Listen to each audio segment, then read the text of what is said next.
Okay, so this is part 2 of a Protection Paladin 80 to 85 speedrun.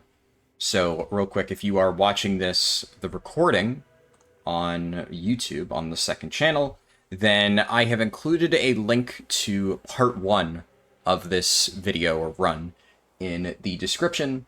It is on my main YouTube channel, and the way that we're doing these sorts of runs where I can't fit it all into one sitting, because it's like over 10 hours, is I'm just kind of splitting it up and doing the first half on my main channel, second half on the second channel.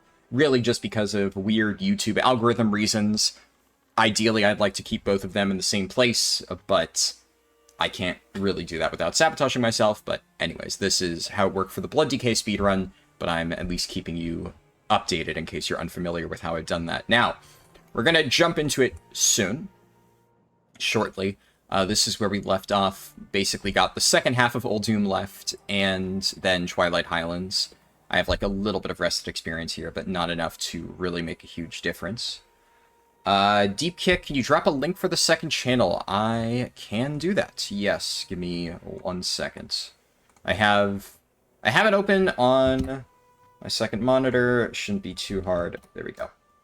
It's the second channel. So if you're tuning in now to the stream and you aren't able to stay for the full thing, don't worry, because I will try to get the recording of this uploaded onto that second channel as soon as possible. And speaking of the second channel, there's something that I actually had an idea for right before I was going to start the stream, so that's why I delayed it like about an hour, is I wanted to get this set up. I think it's pretty cool.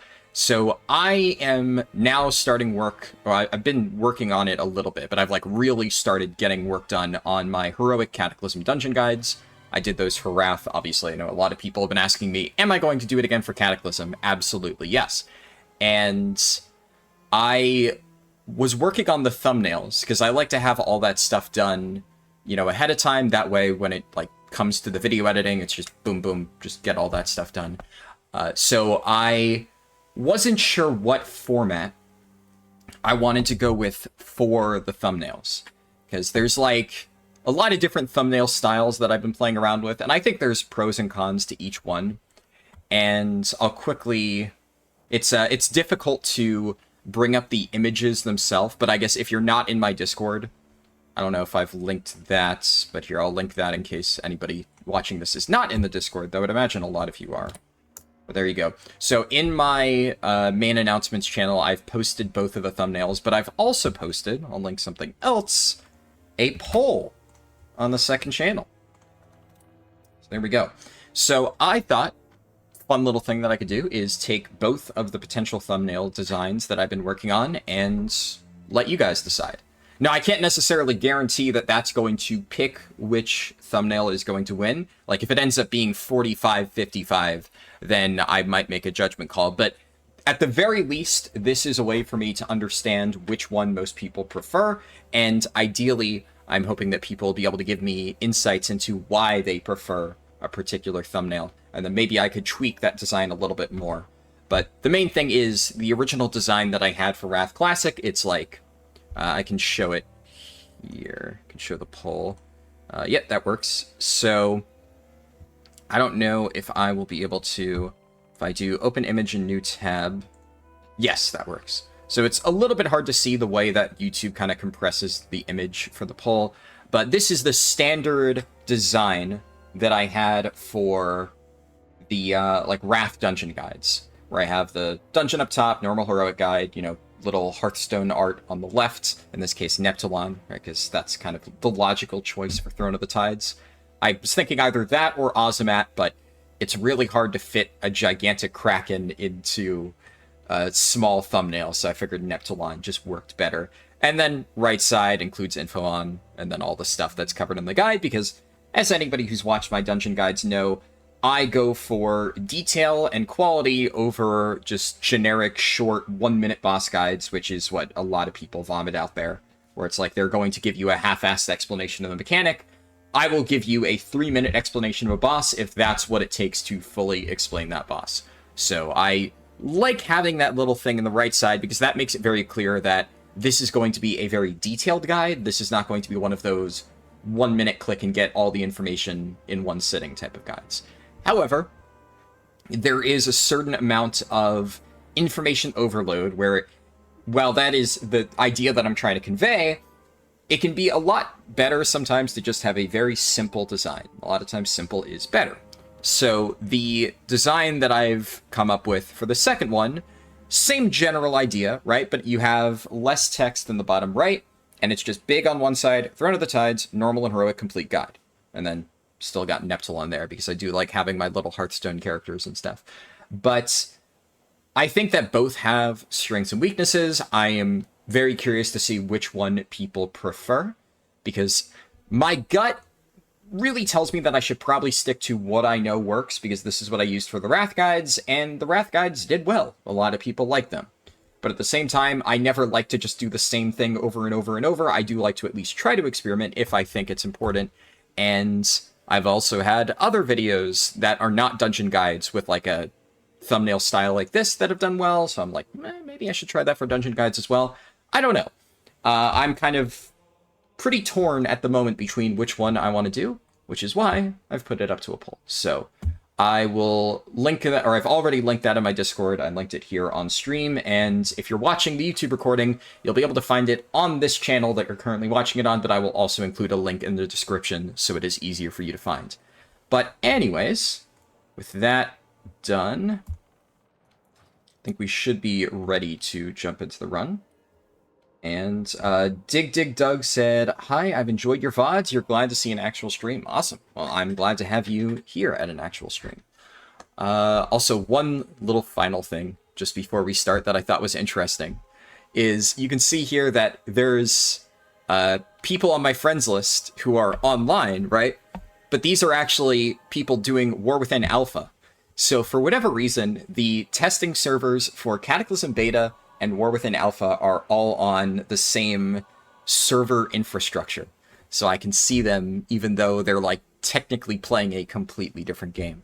Just like a funny little thing that I noticed before I actually started the stream that I figured I'd share here. But yeah, I think that just about covers everything. Let me just... I just got pinged in Discord. Oh, just respond really quick. There is... crap, where was that? Or within. I was talking about Brewmaster changes that got data mines for the War Within, and somebody asked me where I saw it, so I just threw a link into my Discord. Anyways, so yeah, that's everything. I guess what I'll really do quick is I'll buff up, just because I had those rolling before I started before I stopped. So I'll just refresh my buffs, just so I don't need to worry about that for a little bit, and then we'll start the timer and keep rolling. And there we go. Alright, start the timer. So where was I? I need to go into the city and kill stuff. There's also, I'm curious, I remember that there was this quest down here. Questy shows it. And if I recall, it's one of those, Cataclysm has a bunch, where you kill one mob and then it gives you a follow-up to kill other stuff. The question, though, is do I get that now? Doesn't look like it. So I'm guessing that it's not actually available for me to pick up until later in the process. And I'm pretty sure that there's a set of quests in that subzone anyways. So I would want to wait. This, I have to talk to them, and I'm pretty sure that even though the objective is just to quote-unquote secure the higher ground, I need to follow them through this little RP and do this stuff. It's been quite a while since I've done the later stages of the Uldium quests, because it's kind of finicky doing a lot of these older zones in the context of like when they were first created. Because even in Mists of Pandaria and like WoD, well, by the time WoD was out, I think I was already just dungeon leveling the entire way through it, because it was like basically 10 dungeons to get from 80 to 85. It was maybe even less. They really squished the experience, and then they kind of went back on a lot of that.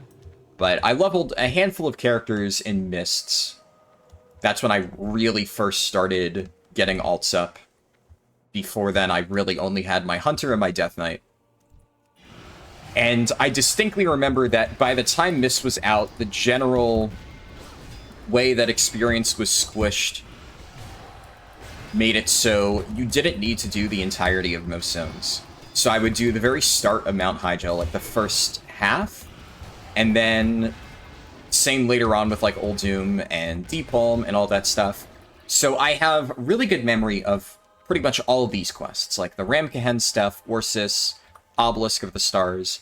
Those I've done many, many, many, many times over the years. But these later quests, I've done, but barely ever. Like, I think I mentioned in the first part of the stream that I did the entire vashj'ir questline literally once. I think there is only one time ever where I've actually done Abyssal Depths, outside of course, you know, I did it on the previous part of this stream. But until then, I only did it one time, a very, very, very, very long time ago. And that means my memory on it is fuzzy.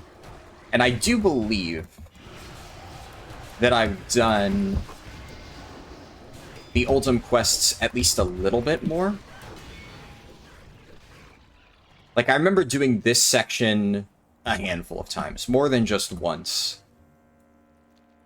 But I still only remember the general flow of the zone. Like, I remember vaguely that the questline takes me up here, and there's something with a dragon. And then there's the whole thing where Myzerian, the thing that Questy's showing me, he's like an elite dragon that flies around, and I need to kill him to get like an extra item. And it doesn't actually indicate that as part of the quests, but it's something bonus that you can do. Cataclysm had a lot of those, which is pretty cool. My health's kind of low here, so I'm just going to be careful. Don't have quite the same level of self-healing on Paladin as I do on Death Knight.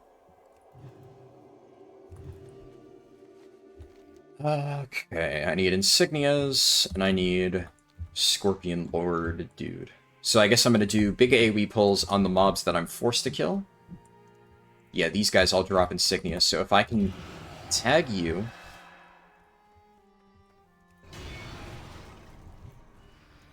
And then I want to use this obelisk as an LOS spot. Pretty sure I can, right? Do Arcane Torrent. That's a lot of damage.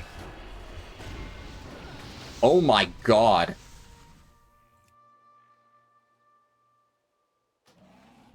Okay. Lesson learned. What was that? That was the Ritualist.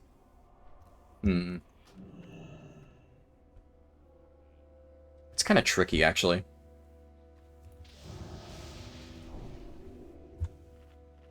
So how much healing does Infusion of Light give me? I feel like that's just... The healing on that is way too low to justify using it for leveling, considering how much damage I'm losing by not running Seal of Truth.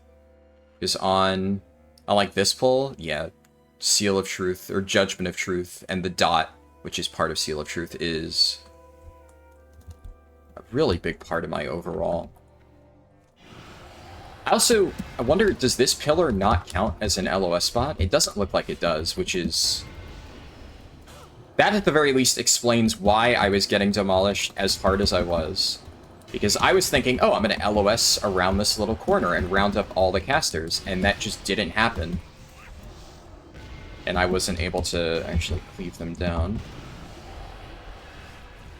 Okay, I really need a heal.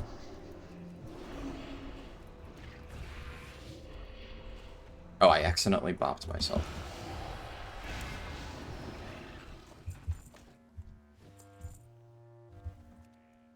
Okay. It's one down. Oh, I missed the Ritualist back there. Yeah, whatever. Now I'll find whatever that mob is. And we'll see if I can do another big pull. No. There's really nothing around here.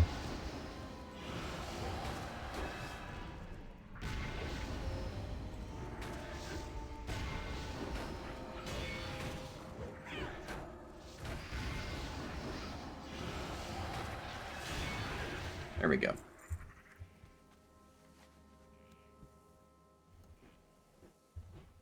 Where are a lot of mobs that I can pull? The problem is these are all fucking ritualists. So I need to silence these. Round them up. Probably not worth it to grab the tiger because it doesn't actually drop anything. It hurts.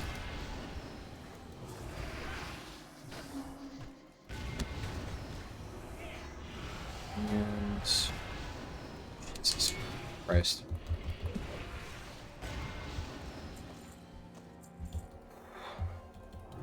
Yeah, these mobs kind of fuck. I don't think I have any gear upgrades in my bags that I can really use.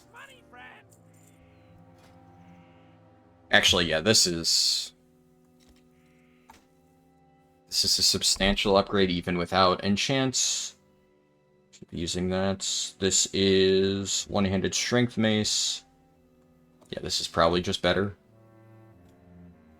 When I actually level, losing my 2-set bonus kind of sucks. I don't know if I want to do that just yet. And this is probably worth it.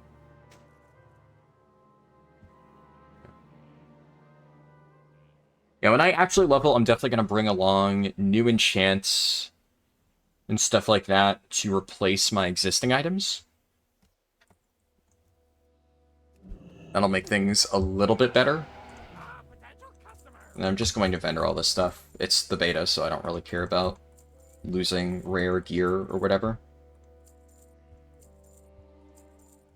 So what was that belt? Belt was worse than what I have. Okay. And my overall item level is still good enough for dungeons, I believe. Yeah. So that's something I forgot to do. I do want to actually queue for dungeons, because I didn't get to do any of them in the previous stream, since the previous stream was at, like, midnight, and nobody was on the beta. I have no idea if there's actually going to be people on the beta right now, but worth a shot. Round these guys up. Just torrent. I wonder if that meteor mechanic works like traditional ones, where it splits damage of people it hits. I doubt that you're supposed to do this with other people. Like, this is definitely meant to be done completely solo, but that really hurts. Okay, that's all 3 quests. I'm just gonna hand that in.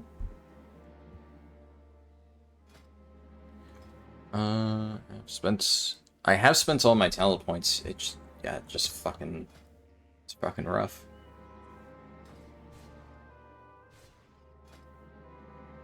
And, oh. One thing... Never mind. I was about to say, I forgot to re-enchant my boots, and then I realized that the Nitro Boosts enchant is now on belts instead of boosts for some reason. Okay, there we go.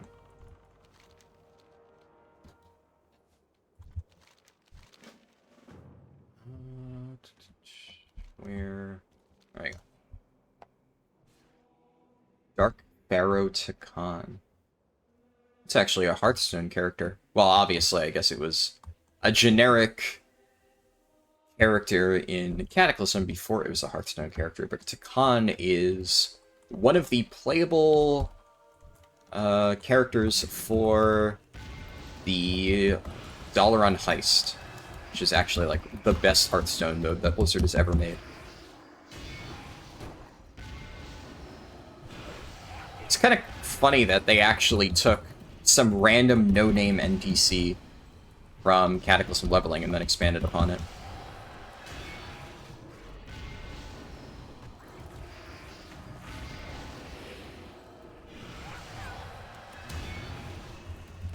Probably want to torrent that.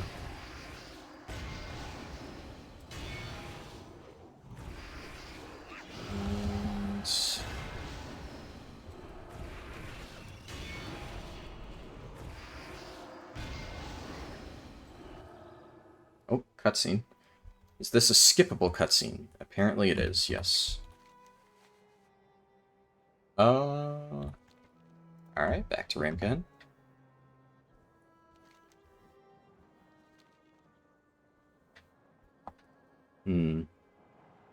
Something that I'll probably try to do, this I doubt will be in the leveling guide, but I've mentioned that I'm trying to get warlocks prepared to summon myself around the different locations. And at the very least, I'm going to have warlocks to every single major city, including Orgrimmar. And that'll be kind of nice because then I can set my Hearthstone to places like Ramcahen while leveling, whereas here I have to keep it in Dalaran.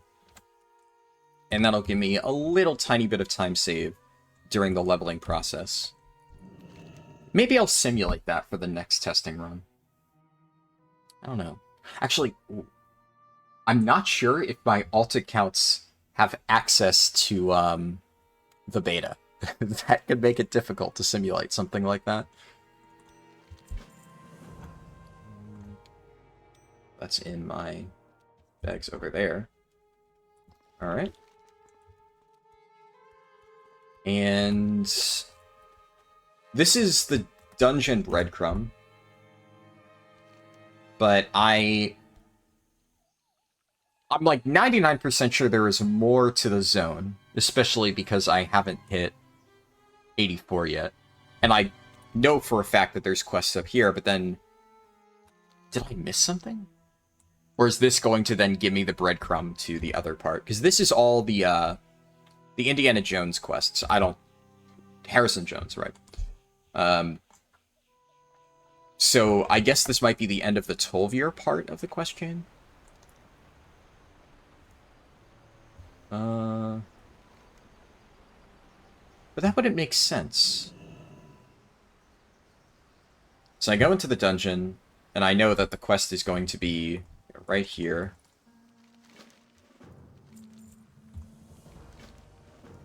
Yeah. So it's just 2 different dungeon quests. What item level does this give? 333 is pretty good, I think. Because it's a bad dungeon to look at. Blackrock Caverns, or no, let's look at what's an endgame level 85 dungeon. Definitely Halls of Origination. So Halls of Origination on normal drops 333 gear. So basically these quests give guaranteed normal dungeon gear.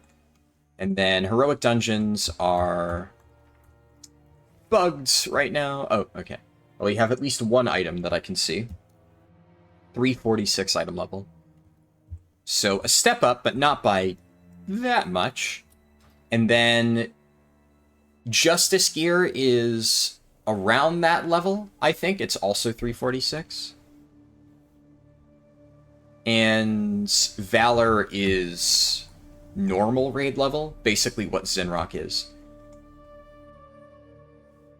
Alright, well, I have no idea what I missed.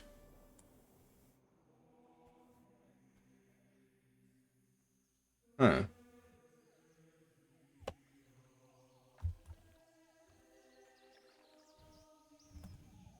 That is awkward.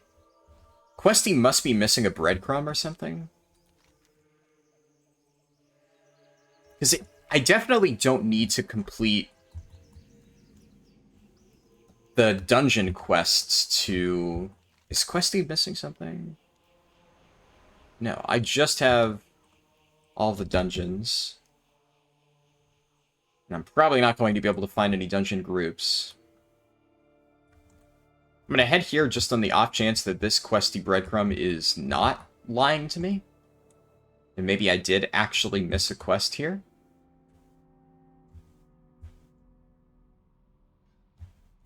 No, that's not a real quest. What?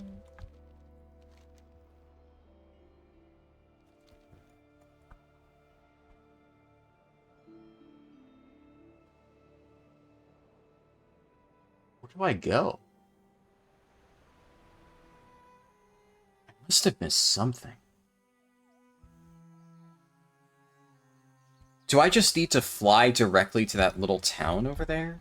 Because I remember there's some quests in that area. It genuinely could just be that Questy is missing it, and that's the issue. Worth a shot.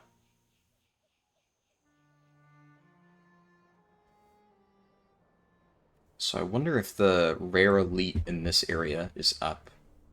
Because I remember Cataclysm had a lot of world's rare mobs just out in the open that were kind of mini raid bosses. Or at least like mini dungeon bosses. You needed multiple people to kill them, and they dropped relatively good loot.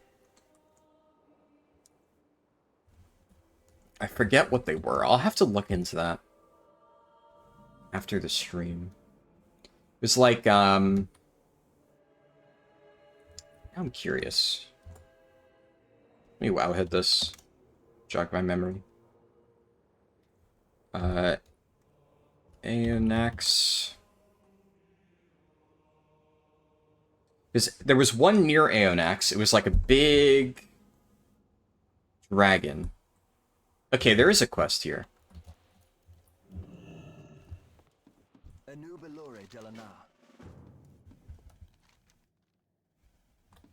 Alright.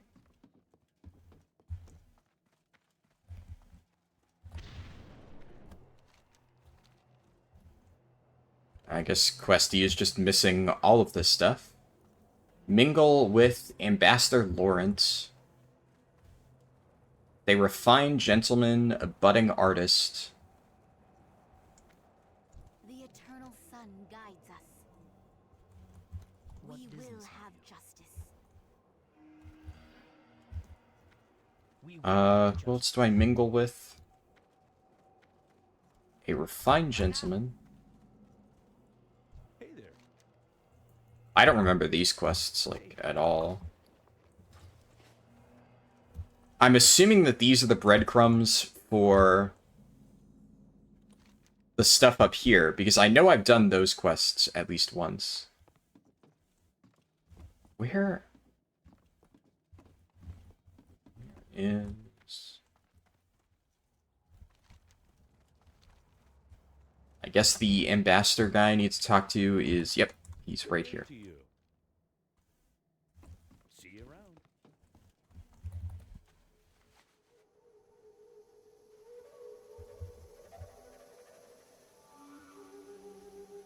Oh, Zariona is the mob I'm thinking of. So Zariona... Yeah, Zariona drops... Oh, they're BOE, too. BOE epic items. And I remember they were pretty good.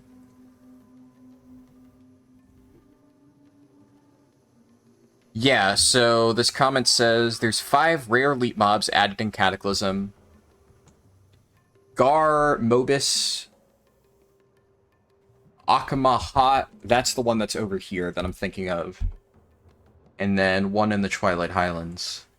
Ah, I don't remember a lot of those. I'm gonna bookmark that.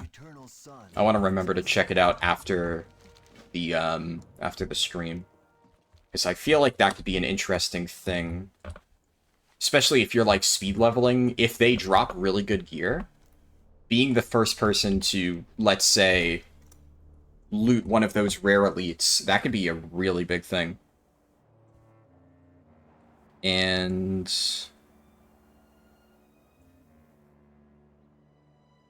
Oh, the BOEs that they drop are 359 item level. Yeah, so that's equivalent to normal raid loot. And because it's BOE, if you get one that you don't want, that's, like, really, really, really good. Hmm.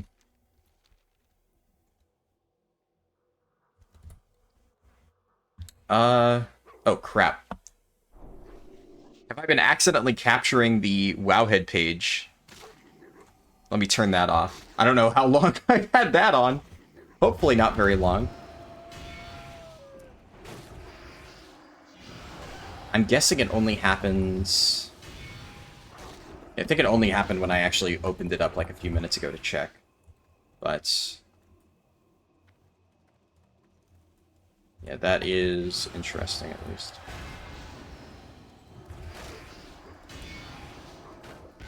What do I need from these? Yeah, that's a low drop chance, huh? Coyote Desert Pelt and a mob called the Desert Fox, which, based on the range, seems to patrol. I'm gonna pull a bunch of these.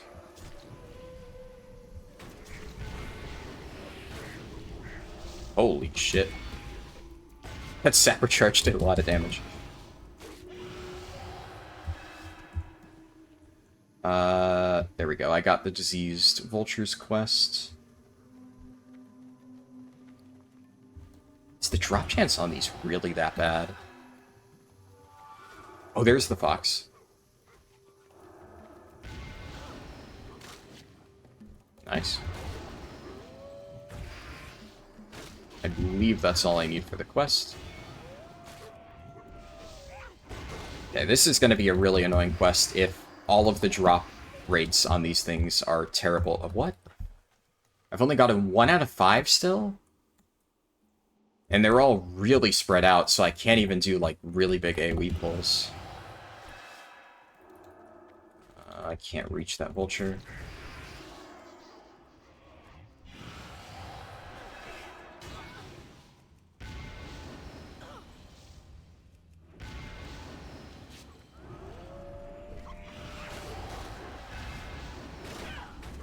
Heal myself before I forget.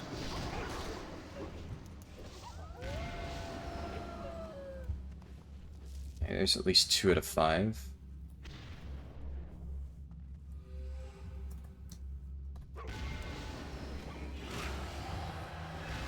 So I'll just kill this one alone.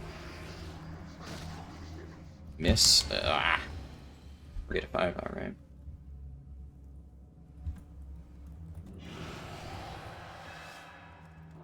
Taunt that.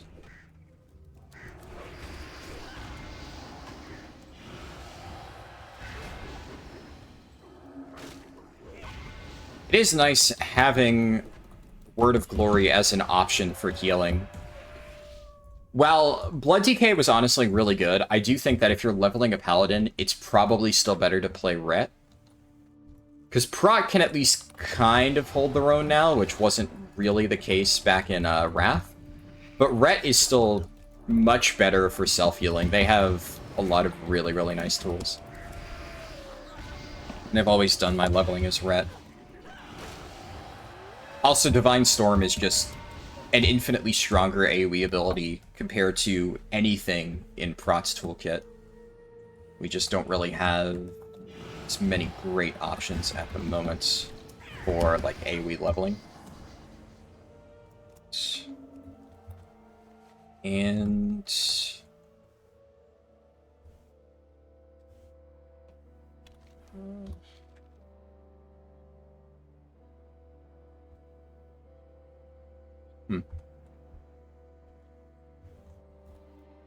yeah, I do think that would be the case. But I feel like for Death Knight, I don't know.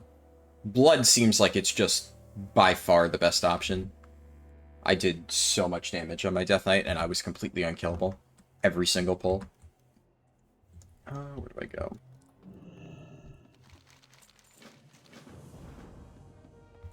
Okay. This is... grab a random item, doesn't matter. Okay. Outside of that initial quest, where I had to go talk to a bunch of mobs. And I feel like when I know which mobs to talk to, that'll be faster. But, well, that one felt maybe a little bit slow. And the coyote was, like, a little bit annoying. These quests are not that bad. No, please tell me the drop chance on that isn't as bad as the coyote. Would be unfortunate. But picking up 8 idols. It's not terrible.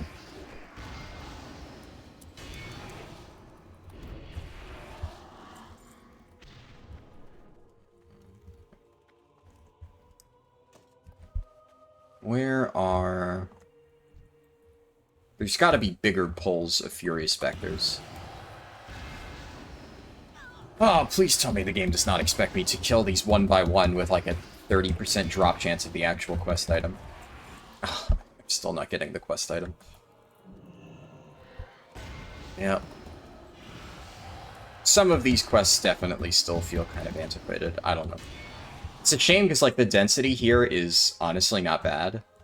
But if every single set of 3 quests is going to have a Stag Witch's quest in it, then this is just going to get really old really fast. Let me minimize that just to make it easier for me to see what I'm doing.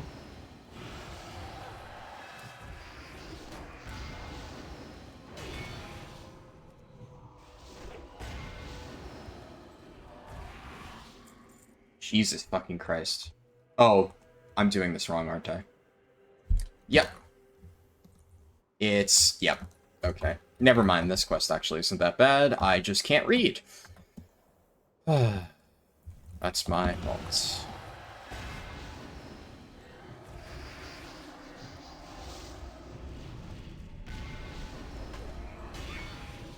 I almost one-shot that. Okay, yeah, that's not bad at all. The coyote one, I think, was just really low drop chance. So I was kind of already expecting it to be an annoying drop chance quest, but that's kind of fine. I'll pull multiple mobs while I'm at it, just so I get free experience. Really don't want to one-shot that. Please don't kill it. Yeah, these give full XP, so it's definitely worth doing AoE pulls here, even though you technically don't need it. And trooper uniforms.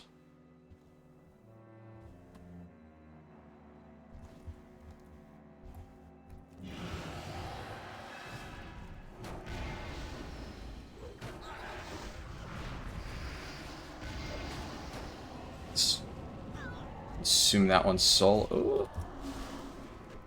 Insta respawn. Okay, I'll take it. I'm gonna lay on hands. Oh. I did not realize that reduced my healing effects. That's, unfortunate. Nice.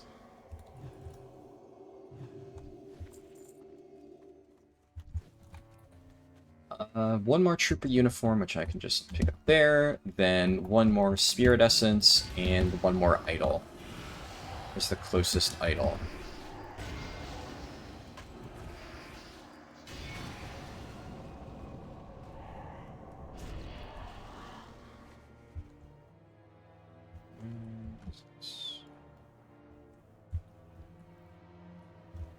I feel like I found a ton of them earlier, and now they're just nowhere. Okay. Here. Yeah. Now that I understand how that quest works, honestly not that bad. There's a decent amount of back and forth here. I don't know if it's enough to warrant positioning a warlock in this area.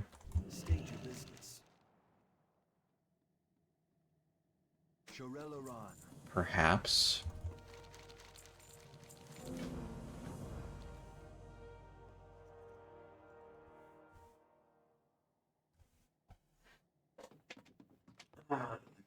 German, guys.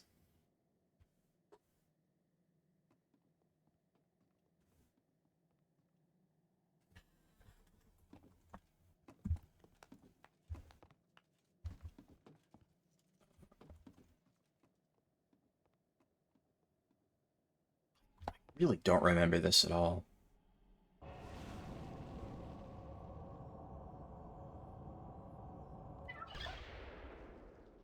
What the fuck?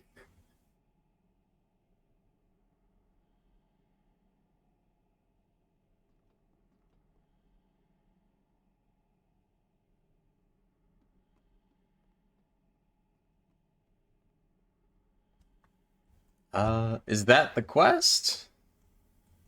I have a feeling that there's gonna be like some big evil turkey that I need to kill.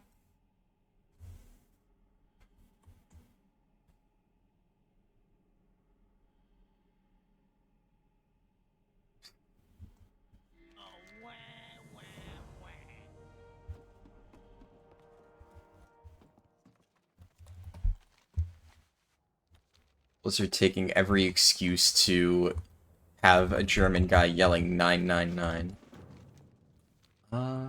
Is that the only quest? And I didn't realize until now how helpful it actually is having Questy remind me where everything is. I'm guessing this is it. So... to motivate slacking laborers. I assumed it would be out here. Guess not. Oh, yeah, there we go.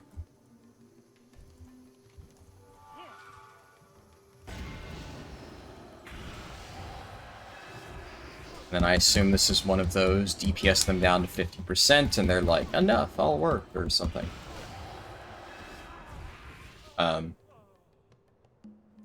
Or just kill them. Okay.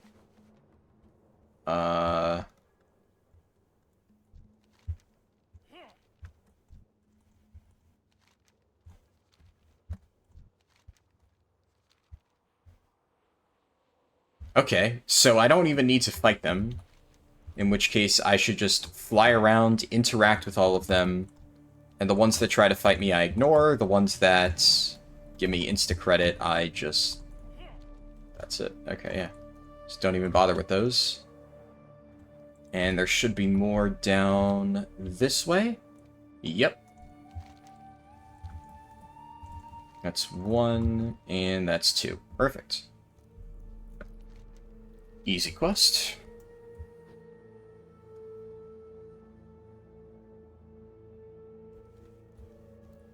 Where do I go? Here we are.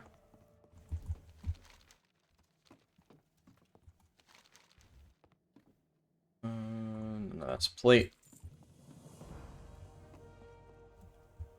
Glory to the Sindori.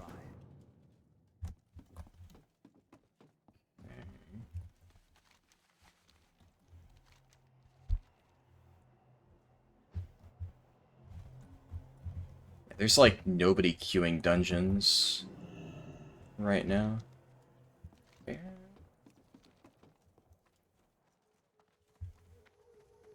Where are all the NPCs I need to talk to?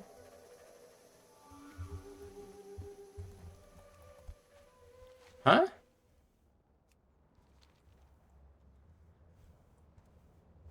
I think this is bugged.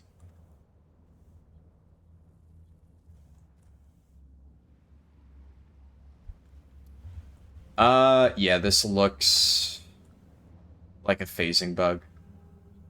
I vaguely remember somebody on part 1 of the stream telling me that due to a phasing issue, you can't actually finish the questline here.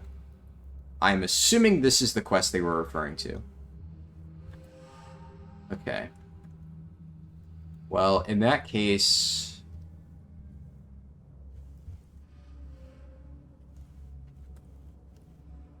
It doesn't seem any of this is working.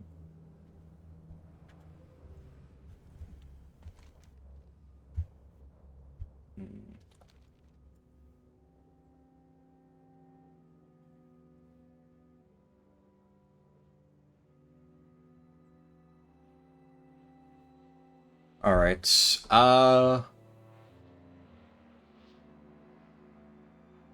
yeah, I'm pretty sure that I'm unable to continue this. Now, I can't start Twilight Highlands until level 84. And I'm almost at level 84.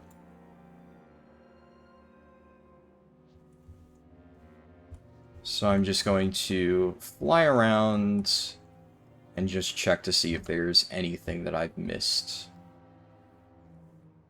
Probably not, but worth a shot.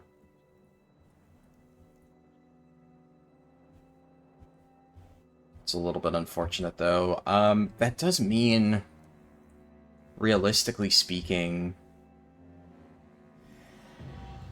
Okay, there we go. Got the exploration achievement. It's going to be tricky to continue doing practice runs on the beta after this, if they're all going to be really bugged. It's just, unfortunate that Blizzard can't really get this working correctly.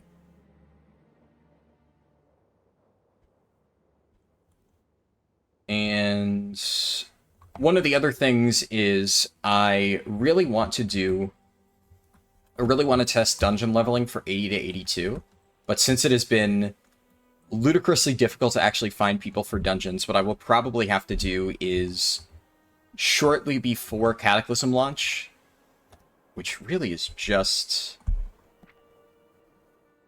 Oh yeah, I really don't have that much time. Honestly, early this week, maybe on Monday, I might put out like a post asking for people to help test dungeon leveling on a stream or something like that. Because I think it would be really nice to get an idea of how fast 80 to 82 could be. But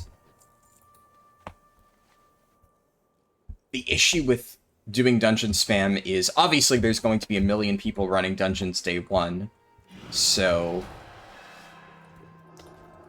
you know, it's really hard to simulate how efficient it'll be if you don't have near instant queues. So I want to at least try to replicate that. And is that a... that is a strength ring, actually. That might be better than Band of the Traitor King.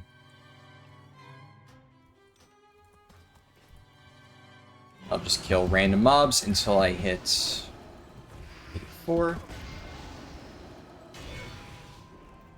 It's either this one or one more. One more, I guess.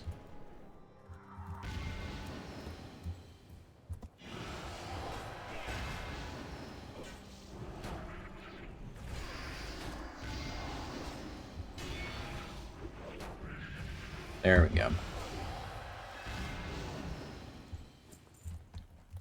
Okay, now I can do Twilight Highlands again. This I've already done once, but now I have a little bit more practice. It's probably going to be a little bit slower this time around, just because I, what's it called? I have slightly less rested experience than I did on my Death Knight. So I'll just take Judgments of the Pure. With that being said, I am much further ahead compared to my Death Knight, which is kind of interesting. Obviously, I know the early levels were a little bit more efficient because my Paladin has more gear, but at the same time, my Death Knight did high gel and a handful of dungeons. My Paladin didn't. I think it maybe was that the dungeons I did later on my Death Knight slowed me down quite a bit. And maybe that's the lesson to take away from it, that after 83 or 82 or so, it's actually faster to, what's it called? To just quest.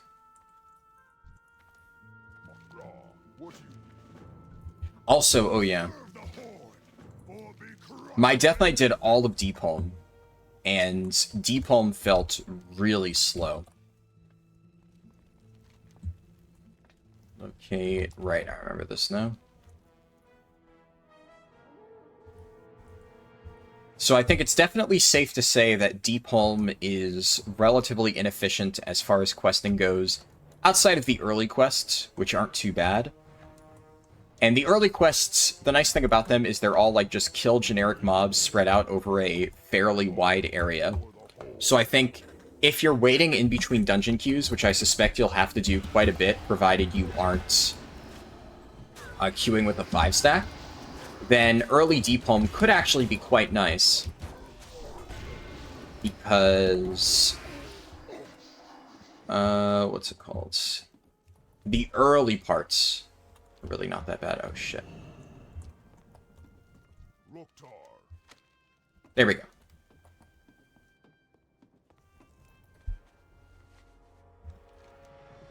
And then I need to inspect the war machines.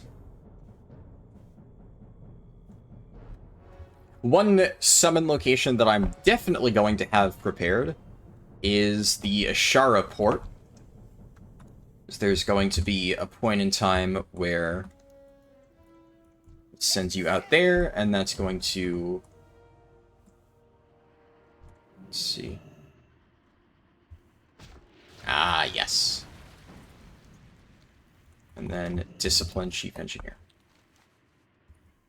Perfect. Okay, so I theorized in my last run that it's always the third engineer that has the broken war machine, and that seems to be correct. It's not random.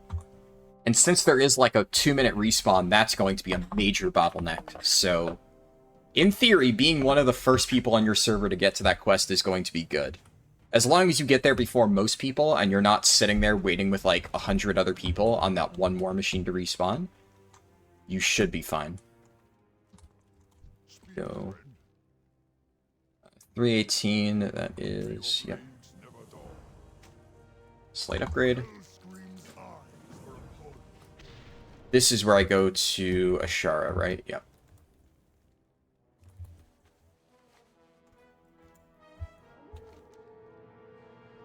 Yeah, that's Ashara. So at this point, in like a day 1 speedrun, I would absolutely be able to just have Warlock stationed there, and then while I'm flying around Orgrimmar, because obviously it's not going to be extremely perfect, because I will need to tab out, but while I'm basically flying around to and from, I will quickly switch around my Warlock characters, because I will have probably a summon back to Orgrimmar the moment I hit 84 and I'm ready to do Twilight Highlands, because that one is very easy for me to set up.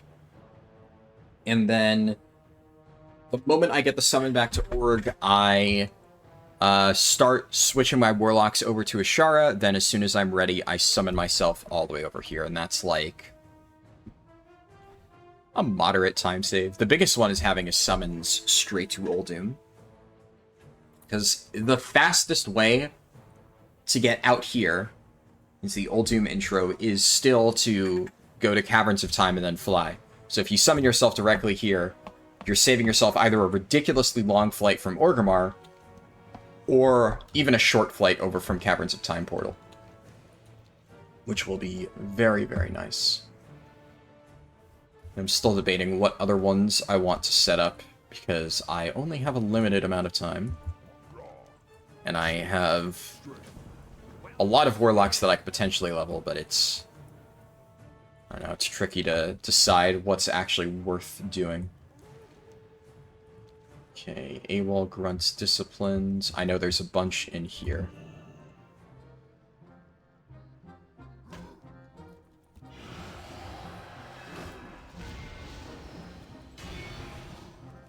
That's... Here we go, did that. Give me credit. Are they all gonna fight me?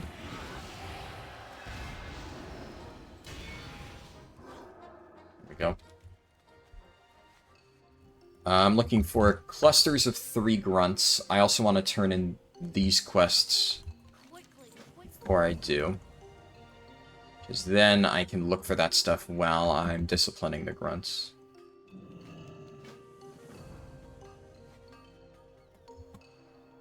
Okay, there's a bunch over here. Yeah, there's a cluster of 3. Fortunate that I can't do that while flying, so I do need to fight them. Should be enough. Yeah, it's 25%.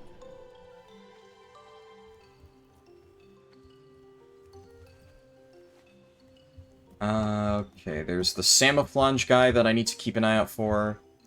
Then here's a cluster of 3 grunts. Nice. Full credit for all of them. And then here's just 1. Yes, didn't fight me. Perfect. Alright. Well, spit it out. Oh, Samaflange guy. Quickly, quickly.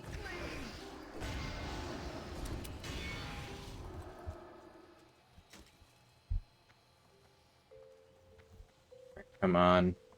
Here we go. Out of combat. Turn this in. Move it.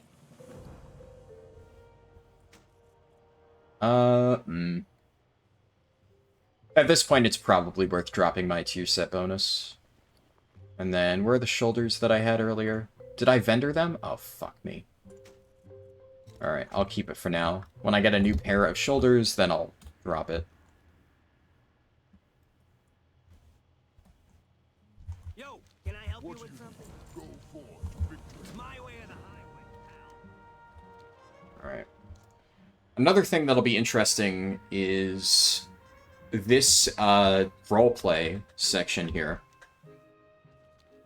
I do recall that it's a fairly long roleplay thing. 3 minutes. Well, that much we tested in the last run. But I distinctly remember that if somebody starts this before you get here, then it is possible to skip the entire thing. So yeah, now I just wait.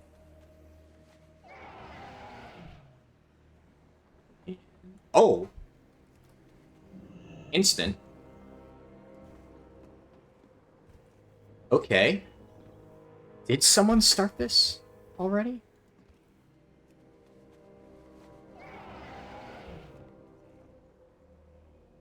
Why are my vendors not spawning?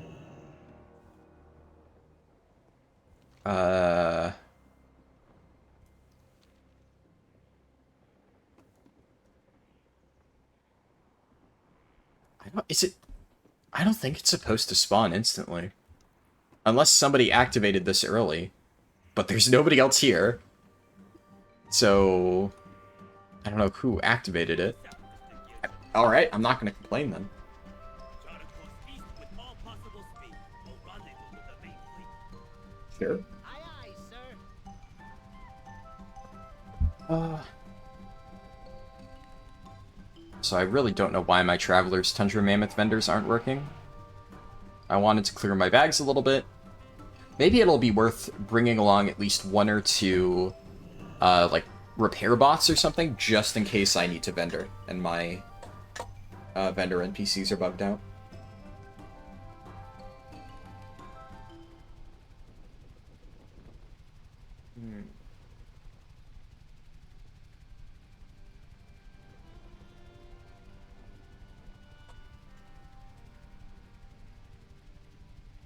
Also wonder how much of this could you theoretically skip? I wonder if there's any Wowhead comments that give info about that. Let me make sure it doesn't take over my OBS again.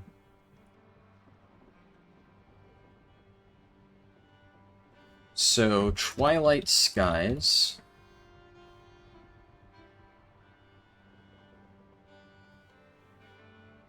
Sir, the fleet is straight ahead. Match altitude and speed, Mr. Gitchell. Signal the fleet to fall into formation. I do love this quest, so, like, if we're forced to watch it, then that's kind of ideal. Oh, the Zeppelins are still freaking out. That means that I get to watch Garrosh do the get off my ship without having to feel like I'm being inefficient.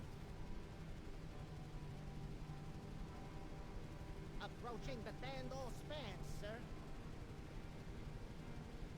Yeah, apparently it can take up to 5 minutes. That's another thing. I guess if the Zeppelin just leaves right before you get to the quest, it is theoretically possible that you'll need to wait, according to this comment, up to 7 minutes for it to respawn.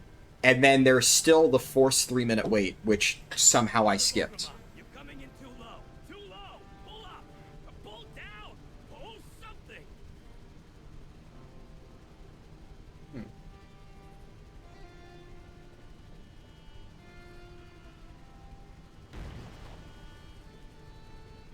Oh, the Goblini!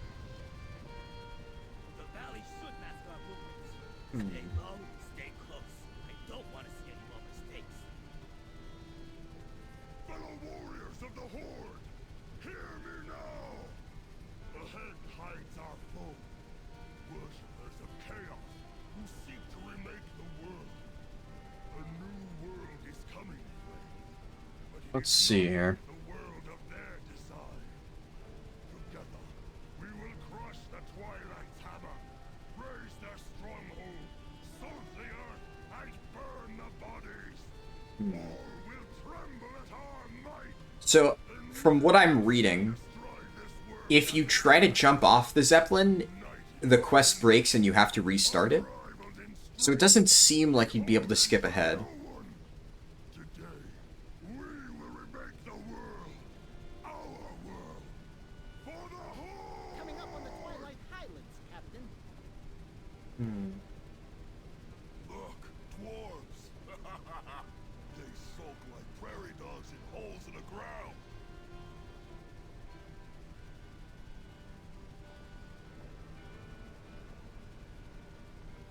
It's interesting seeing old comments that people came back years later to update. But I'm on the Cataclysm Wowhead page, so there's still only the most current stuff.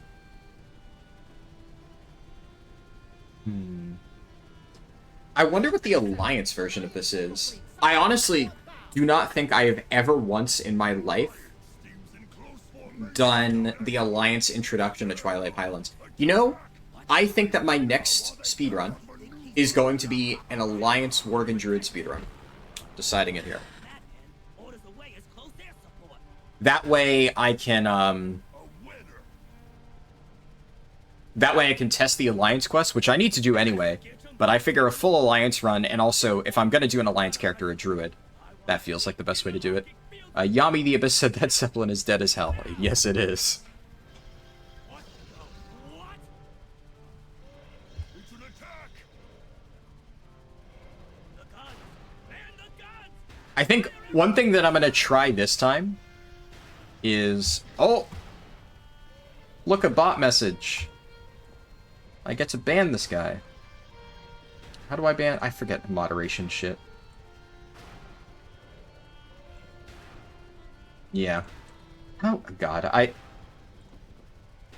There we go. There's the ban button.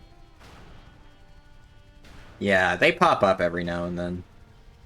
That's just how it goes. It's like the sex bots on YouTube that would randomly go and like spam links to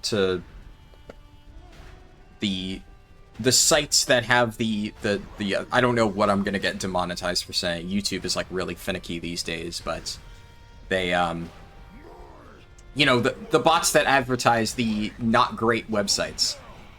It's been less common recently. I haven't actually seen them lately, but I remember when I first started streaming on YouTube, every single stream there were a million of those bots all the time.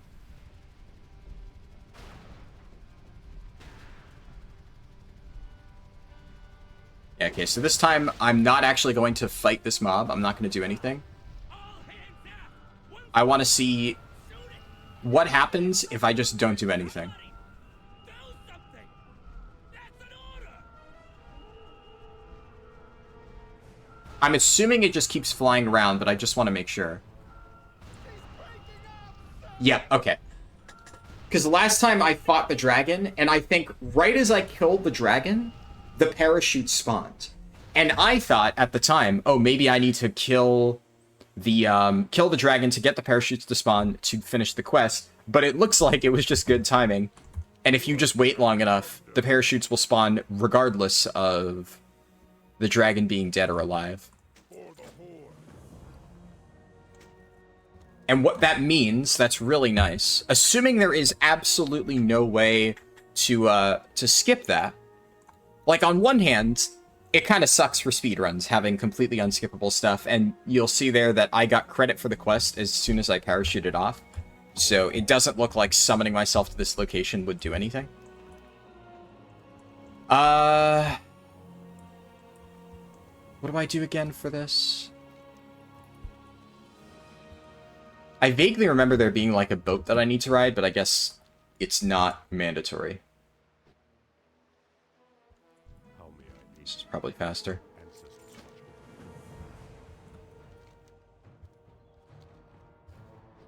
What's it called? Yeah, the one nice thing about that quest being mandatory is that when I'm doing day 1 Cataclysm leveling, or hell, if I'm doing like speedruns in the future, that is a perfect coffee break spot. Okay. I have to just talk to them. Because a lot of times in these speedruns, it can be really difficult finding a spot to, like, you know, take a break, because the longest cutscene that you'll get is maybe a minute or something. And there's only so much you can get done in 1 minute. But that way I know that from the time that I set foot on the Zeppelin to the time when I need to hit the parachute, I don't need to do anything, and it's like 5 minutes long. So that'll be a really good spot to just get up and make coffee, etc.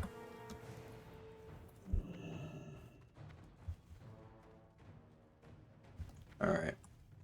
This is just all roleplay, I think. Speaking of which, I'm actually out of coffee. I don't know how long this is going to take, so I don't know if it's even worth it for me to grab another mug of coffee, but maybe, we'll see. Love that YouTube can stop ad blockers on threat of ban, but can't handle actively harmful bots. I mean, I will say, to their credit, it has been significantly better in the last year or so. So they are kind of working on it, but it did take them quite a while to get there.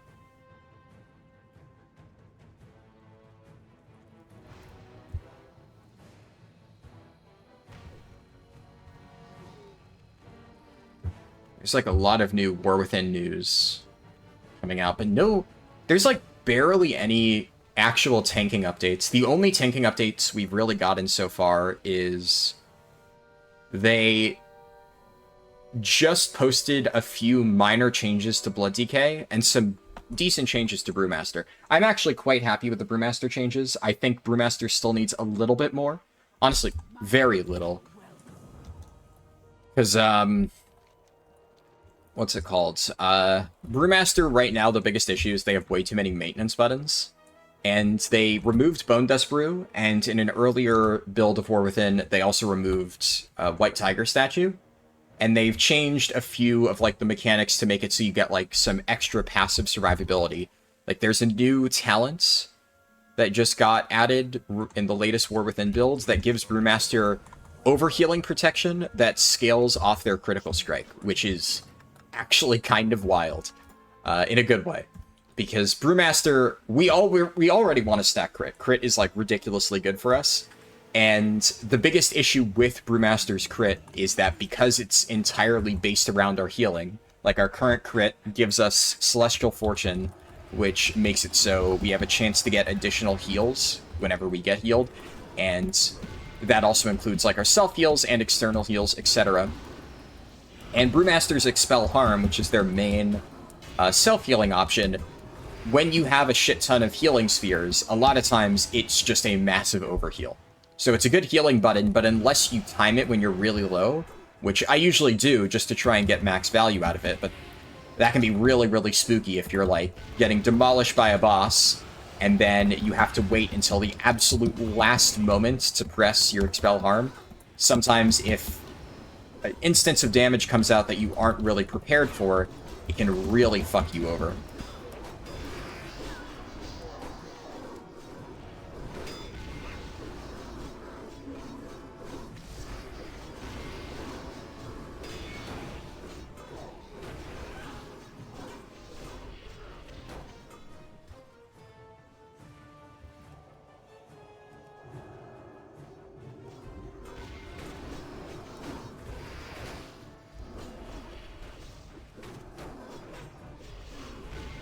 Really trying not to die here.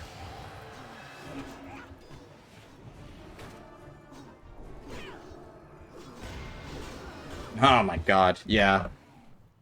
Yeah, Prot Pally is nowhere near as good for leveling as Blood DK. Blood DK, I did that pull no problem.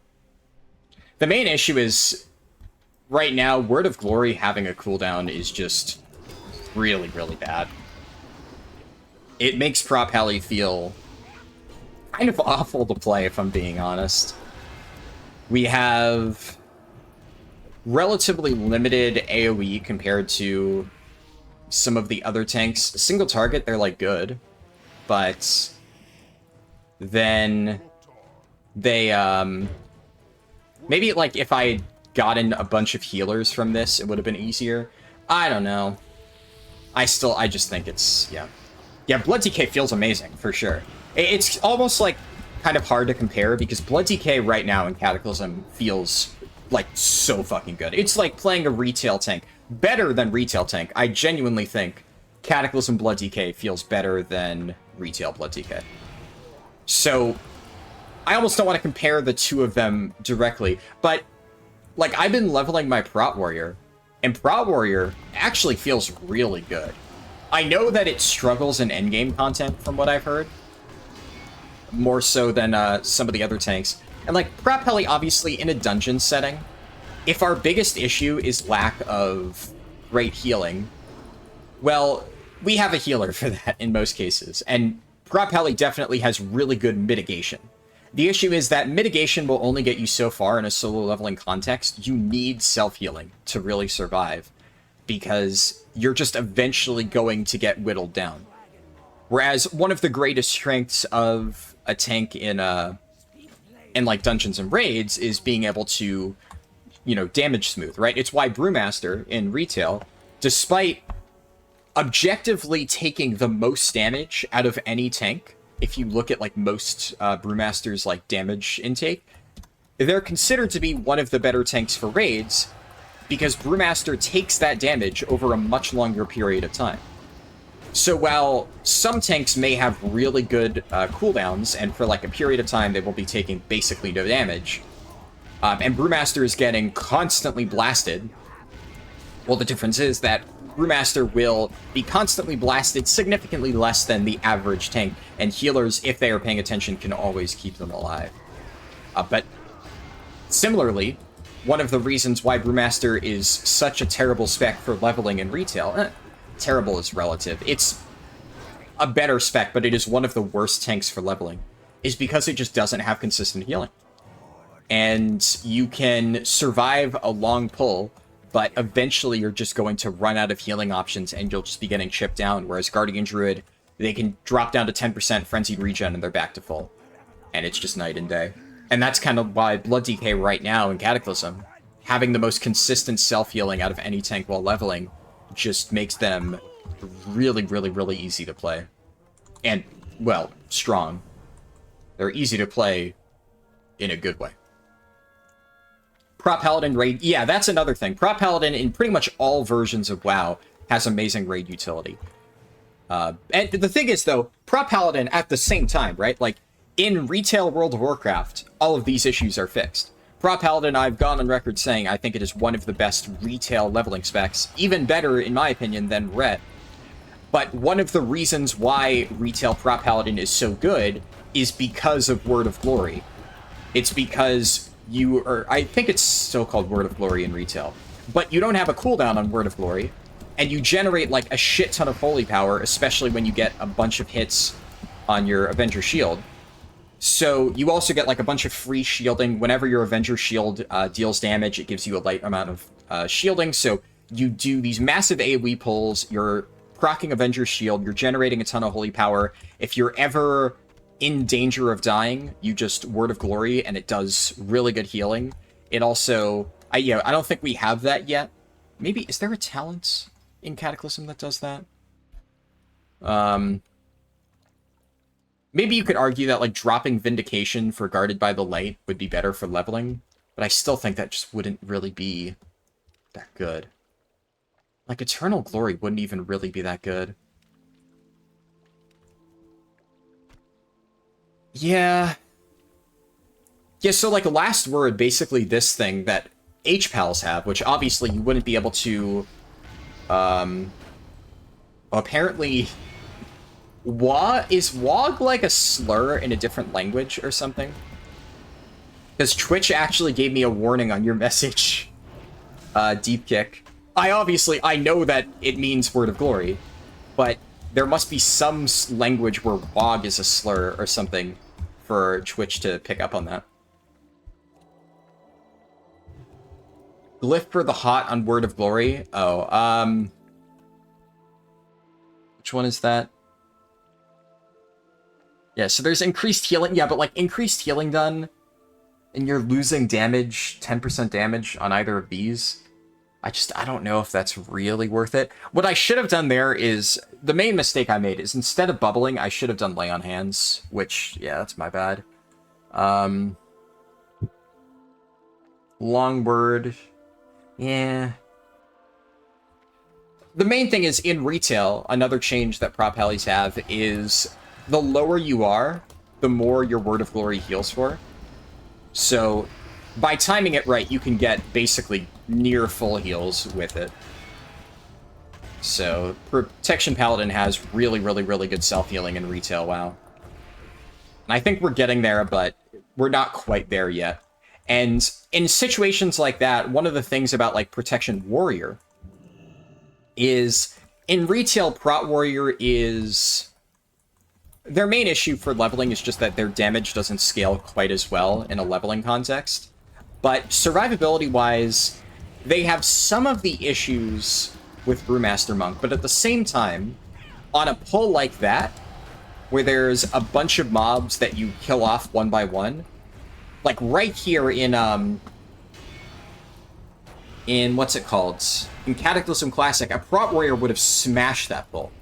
Because I've been leveling my Prot Warrior lately, and it's still relatively low level, but I can do these massive pulls, even under-leveled in dungeons, just because of how powerful Victory Rush is. And you just kill a mob, you Victory Rush. Gives you a massive heal. And Prot Warrior AoE is really, really, really good. So, I think Prot Warriors are still maybe insanely good for dungeons. I think it's raids where Prot Warriors mainly struggle at this point in Cataclysm. Especially because, you know, Paladins have still really good survivability cooldowns and raid utility as well. Blood DKs are just blood DKs.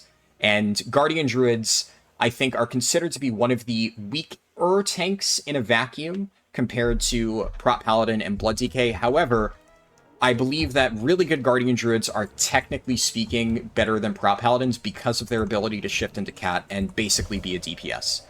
So... From what I have heard, I could be wrong on this, but I have heard that the meta for raiding in Cataclysm is going to be Blood DK and then either Paladin or Feral. And if it is Feral, you are assuming that the Feral is cat weaving. And that's like the main reason to bring a Feral instead of a Prot Paladin. But if you're just playing like regular tanks and you're not too concerned with cat weaving at all, then Prot Paladin will pull ahead because it'll do slightly more damage and it'll have better utility. The only thing you can think of is 40k orcs. Yeah, it's not like WoW, like, not that kind of WoW. I don't know if that's like just WoG a thing in 40k, but I do know WoW. But that's spelled differently too. Like, at least in fantasy, which is the main Warhammer that I'm familiar with, WoW is usually spelled like W-A-G-H, and then they just add like a bunch, if it's like a really big WoW.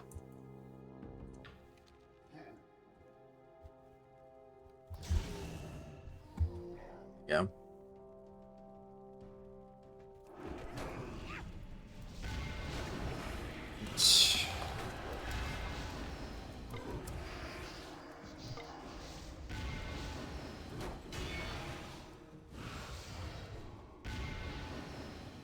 Just Orgrimmar Grunt casually walking in, ignoring the fact that I'm fighting this big Sarnok domestic guy. Can I?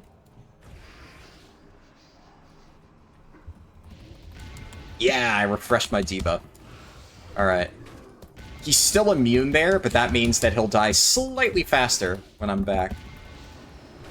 But yeah, I do think that no matter how you slice it, Ret Paladin is going to be the better option for Paladin leveling just because, ironically, they have not only significantly better AoE in the form of Divine Storm, but they also have really, really, really good self-healing.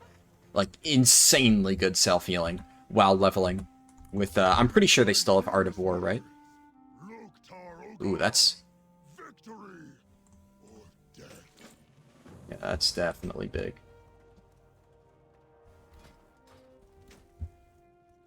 It's... No, no, no, no, no, no, no.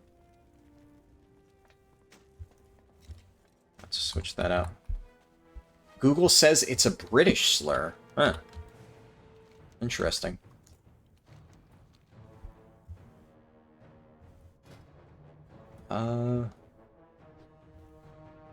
Also, this petrified spider crab seems like a relatively good trinket. I seem to be getting 10 stacks of it very quickly, so it has decent uptime. Of course, I don't think many people are going to do vashj'ir. There's probably not too many people who will benefit from it. I literally just... Aha!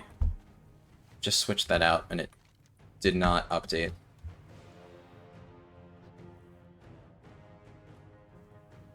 Alright.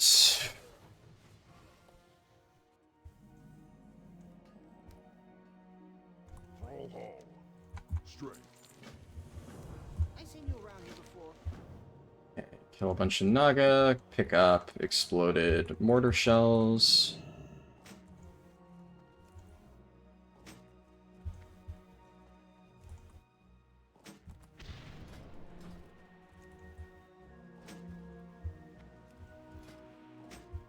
This is, yeah, that's my 318 one.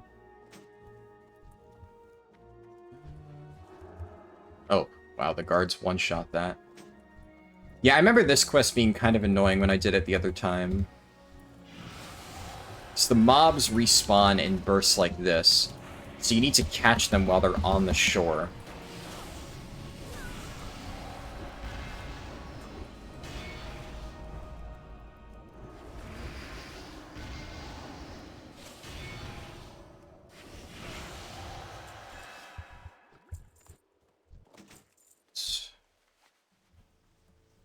Yeah, this should be fine. It does feel weird that both Blood DK and Prot Paladin have no real AoE damage spender. That seems just like a major oversight in the Cataclysm class design.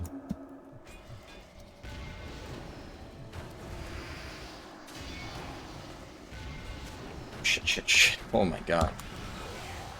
These mobs do not play around.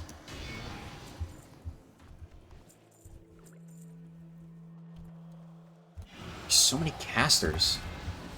These ones are really making life difficult for me.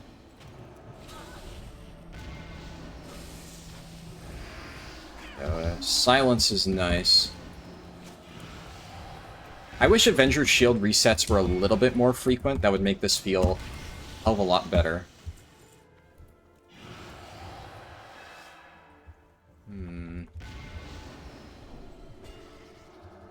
I tag you barely.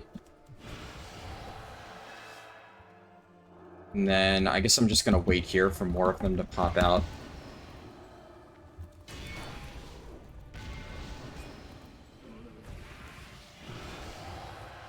I need 2 more.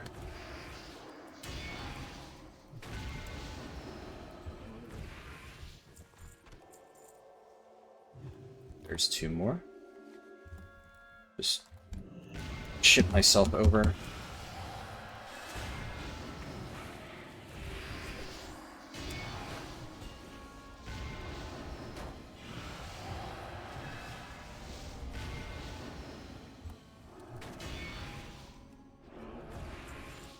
And last mortar shell. Nice.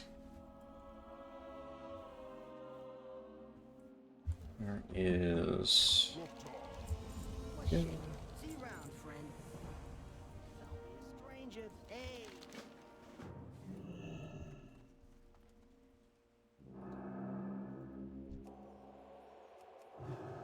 This is the one where it's like the little bombardments. I probably should have saved a lot of my powerful cooldowns.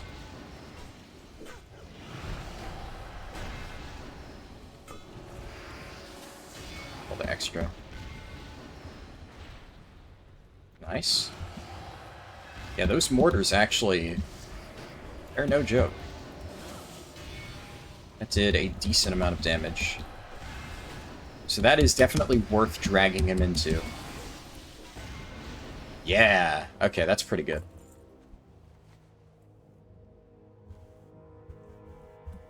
What's up? Catch you on the flip side.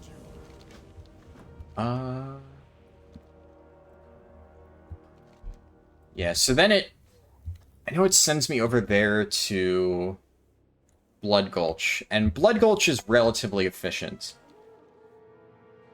So those are the breadcrumbs for that. And then these quests I remember being, like, kind of torn, because some of them were really good, and some of them were really bad. But also, I think now that I know how this works, yeah, like, all I need to do is scout that, and then I just kill a bunch of Marines. I don't need to interact with it or anything special.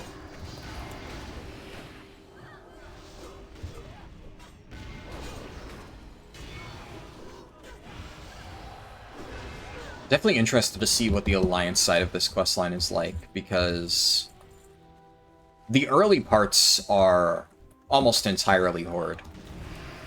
At least I know that fairly early on, the quest lines overlap for what's it called? For vashj'ir. It's like the introduction is different, but they are very, very similar, and then they connect with each other super fast. And Hyjal and Uldum are both exactly the same for both Alliance and Horde, with maybe like one or two extremely minor, insignificant changes. Deepholm is also, I think, exactly the same. The only difference is, I think, the mobs that give you quests in the center area are marginally different.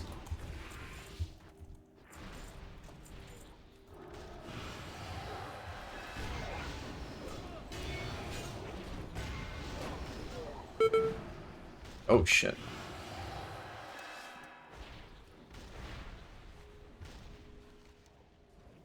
I'll turn this stuff in. Raw, straight.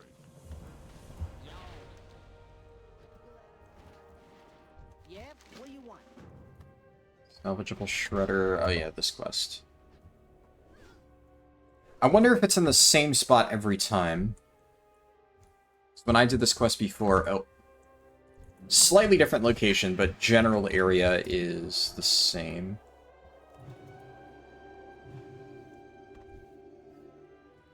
Also, I didn't think about this before, but I wonder, can I heal? No. So it's just, you have to wait 30 seconds for that buff to complete. Doesn't seem like there's any way to actually speed it up. But 30 seconds is not terrible.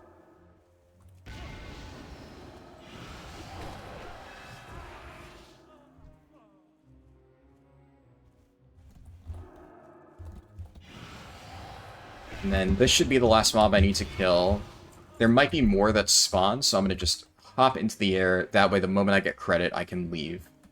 Yep. Then at some point, I know it teleports me to the Krasworks, or at least has me go there. GTL, friend. Gambling, tinkering. There we go. I got shoulders now. So I can replace my 2-piece bonus. Now I've almost entirely replaced my Wrath of the Lich King gear by level 84. Yeah, this is where it sends me to Krasworks. So if you're wondering when you're going to replace most of your Wrath gear, basically end of Uldum, beginning of Twilight Highlands. At that point, when you're gaining like 50 item levels, it's just worth it. Especially if I was smart, I would have brought along gems and enchants for this stuff that I could have applied out in the world. And I did bring some of the important ones. Like, I have a bag full here of materials for the, like, flex weave underlay and stuff. I guess I still haven't replaced that. I wasn't sure how many I'll need. I came over-prepared, and this run will give me a better idea on how much I'll need to stockpile in preparation for, like, an actual run.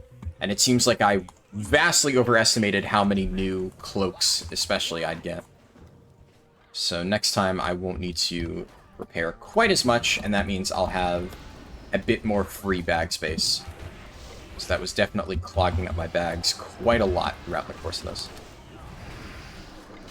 But it's worth it, because if you look at the damage breakdown, actually that time it did very little. But early on, sapper charges, grenades, they're going to do decent damage. Probably by this level, it's not really worth it. Yeah, like my Avenger Shield is doing 9.8k damage per target at this point, and I'm getting only 1,000 per on Serenite Bomb. Sapper Charge, a little bit better. But I mean, you're gonna play Engineer anyway if you're really trying to optimize leveling speed, and frankly, most people will be playing Engineer at endgame too. So, not that much of a loss to just bring it along. Also, one thing that I haven't really looked into is new abilities. I don't really think any of the new spells that I get are going to be that impactful. I remember there was Inquisition. I can take a look. Holy Radiance. Yeah, that I just don't need. That's a healer spell. For Prot, I get Guardian of Ancient Kings at 85. Yeah, it's literally just Inquisition. So I guess, like, technically speaking, if I were to pick up Inquisition at level 81, which I guess there's no reason not to do in the future, I just didn't really care that much, then that would give me at least one Holy Power Spender on AoE. So I could build that up, get a big damage boost, and then it would magnify all my other stuff. That still doesn't feel great, but it's better than nothing, I suppose. There's another fuel valve here. Can I reseal this one? No, okay. So you can only seal each fuel valve once. There's one on the roof. Are there any inside the building? Not this one, at least.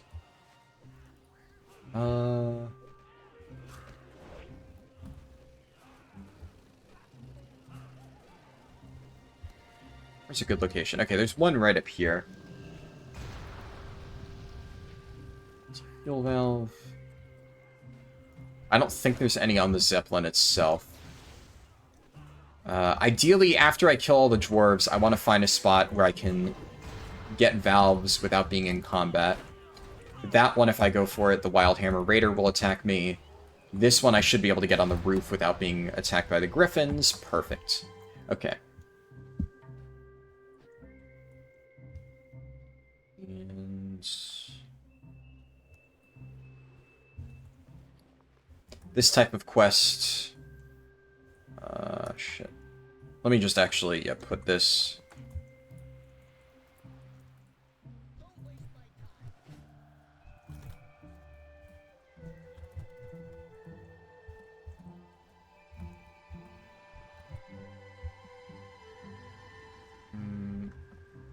I feel like there were more goblins the last time I did this quest. There were like a bunch.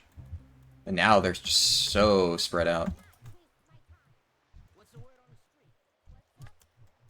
Yeah, that should be 10. Yep.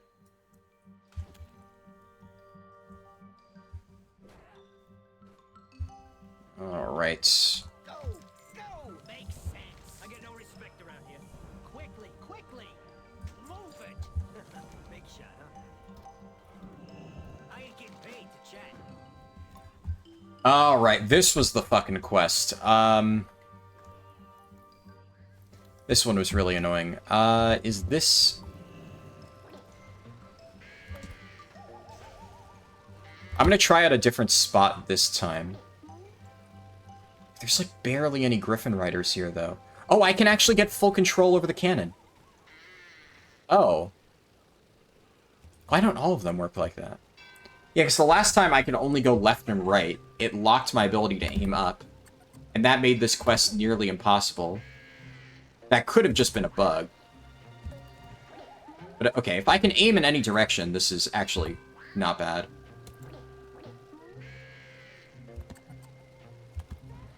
Oh, actually, I did hit that.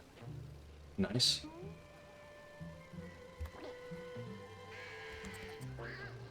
Okay, I can't really aim down. I'm locked at this angle. Oh, but I can... Yeah! Haha. Alright, this one. This one. Hit that. Nice. And one more. Oh, nice, got it. That took, like, 3 minutes less than when I did it on my Blood DK. No loitering. Actually, you know, what I want to test is if the cannons over here are still bugged and can't rotate past a certain angle. Where was it? It was this one. Yeah! It's still broken. Okay, so I see the issue. This one is still, honestly, not that bad, just because there's way more Griffin Riders in this area. Yeah, the pole location is really annoying. I remember this one, the pole blocked some of my shots, and it was, this spot was even worse because half of your shots get obstructed by these little metal plates and just get completely stunted before you even have a chance to shoot them. So it's really, really, really annoying. I think the trick for this quest, I wonder if this would be an even better spot. No, because this one also has the metal plate blocking it. So that would block like half your shots. This one doesn't have a metal plate blocking it. Yeah, it's... The way that this works is so weird. And I think you could shoot up. It's really hard to land these shots, but like at least it is possible. The, Oh, you're 2 for 1. Ooh. This might actually be the best location to get in the cannon. Nice. Nice. I'm just going to practice a little bit. Long distance. Ooh, I hit it. That one was off. That hits? Yeah. Yeah, and then there's ones above. This is, I think, the best cannon. If I learn how to practice these shots... Ah, that missed. That hits. That hits. That doesn't hit. Oh, shit. Come on. That hits. That hits. Yeah, that did hit. Yeah, okay, this is definitely the best spot. Because for whatever reason, it looks like the cannons cannot angle down past where they start. So, picking one of the cannons up here, you're just fucked because you can't shoot any of the Griffin Riders. If you start, like, on one of these spots, like either that one or honestly the ones that I was shooting off of here, like, this is really not a bad option, too, because I don't really think many of the Griffin Riders go that far down. And this way, you could, like, the cannon I was using before, I could only hit these. This way, if I really rotate, I could still kind of shoot it. I can't move past this location. That limits my ability to shoot any of the Griffin Riders around the tower. But at the very least, none of them really go below this. That's like the lowest they go, and I can still shoot them. That one's a little bit below where my firing range. Yeah, the only tricky thing is landing those super long distance shots takes practice, but like I feel like I've gotten better at hitting some of those, and at least I can shoot them. All right. Yeah, a lot of the cannons are really bad. Now, the thing is, I think anybody who's leveling efficiently, one of the nice things is by the time you get to Twilight Highlands, unless you have severely fucked up, you will be ahead of the pack. you will need to have really, really, really fucked up to have been caught up in the pack, especially because anybody who's doing, like, one big sitting leveling, what is happening?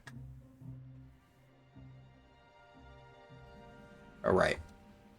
Yeah, anyone doing one big sitting launch day leveling, by the time that you get to those initial quests in Twilight Highlands, there won't be as many people who were even still leveling. So even if you fell behind, for instance, you'll still be ahead of all the people who went to bed. So stuff like that, you'll have your pick of the cannons. You won't need to worry too much. So it's less important to find the absolute most optimal way to do something for these quests. It's more important for, like, the early quests in Mount Hyjal, for instance. This quest shatters my wrist and my finger. I miss? Oh, I fucking overshot that. Oh! So I hit some stuff behind it, I think.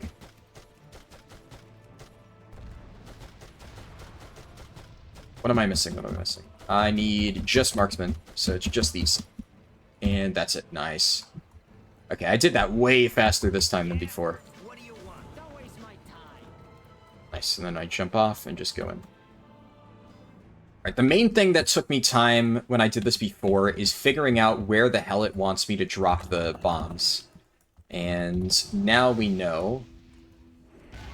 Shit.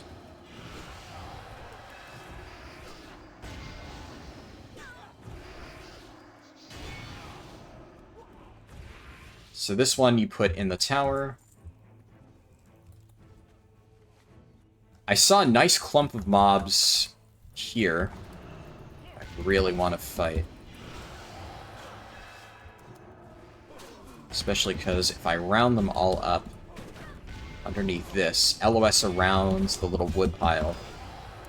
The wood pile doesn't count for LOS. This should, though. This wall. Yeah, this wall is LOS. Always annoying trying to figure out what counts and what doesn't. It doesn't seem like the explosive barrels really do that much damage, so I don't really think they're worth really playing around.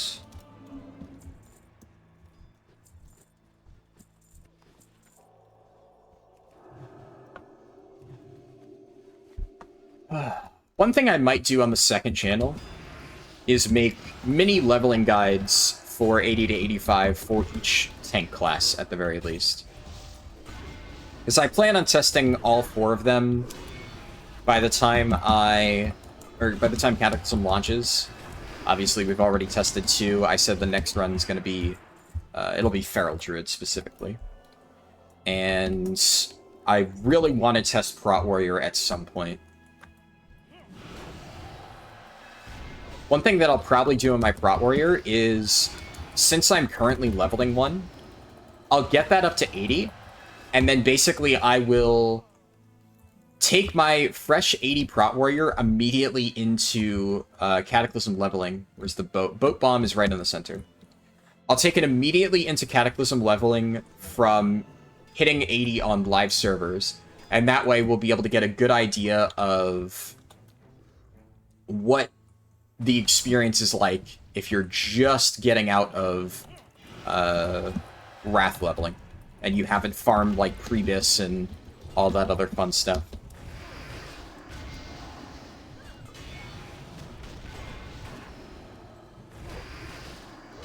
Alright.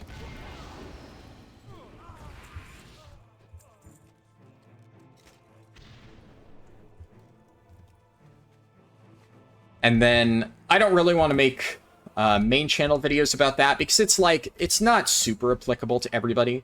Not everybody's going to want to know, like, how do I optimize my leveling as, like, a Blood DK or something like that. And, frankly, there's, like, a million, like, low-effort guides like that on YouTube, to where the reality is, I don't think that a video like that would perform super well.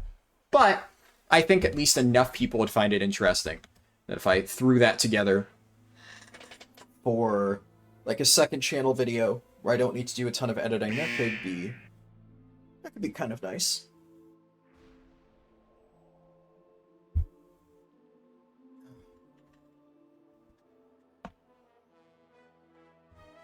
Oh. You can get 25% faster flight path speeds in the War Within. I guess that, like, doesn't really matter. Oh. Wowhead triggered my... What the hell? Yeah, it looks like Wowhead has some malware or something in its advertisements that are triggering my Avast antivirus. Thanks for that, Wowhead. It's not the first time that they have literally put malware in their advertisements. Unfortunately.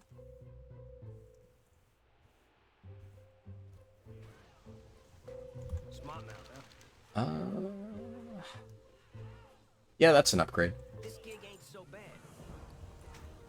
There's actually a lot of really nice gear from the Twilight Highlands questlines.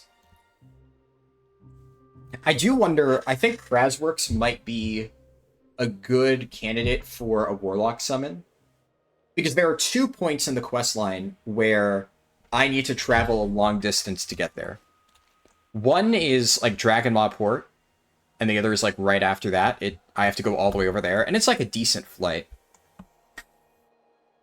And it's also not that hard to reach. That would be, like, one of my level 80 Warlocks. Because what I'm going to do is I have 2 level 80 Warlocks right now on my alt accounts.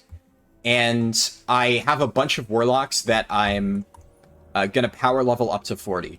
And one of the reasons why I'm doing that, it's like, I'm getting, like, so many birds with a single stone. It's perfect. Because in the process of leveling up these Warlocks, I'm actually practicing different power leveling methods. Because what I want to figure out by the time that I make my leveling guide, and one of the reasons why I've said that that's going to take me a lot of additional time to do for 1 to 80, is I want to figure out how fast solo leveling is relative to getting power leveled.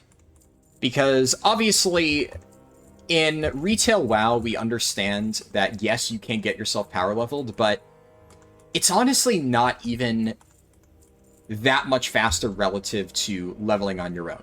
The only advantage... Oh, shit. Oh, I've completed that quest. Huh, weird. The only advantage to power leveling in retail WoW, really, is that you can do it completely AFK. Which I know to some people is nice, but it doesn't really matter that much. That being said, in classic World of Warcraft, like original classic, it's undeniable that getting power leveled is just objectively faster than solo leveling. Because having people kill dungeon stuff really fast will just be better than questing ever could be, because older quests are just really not that good.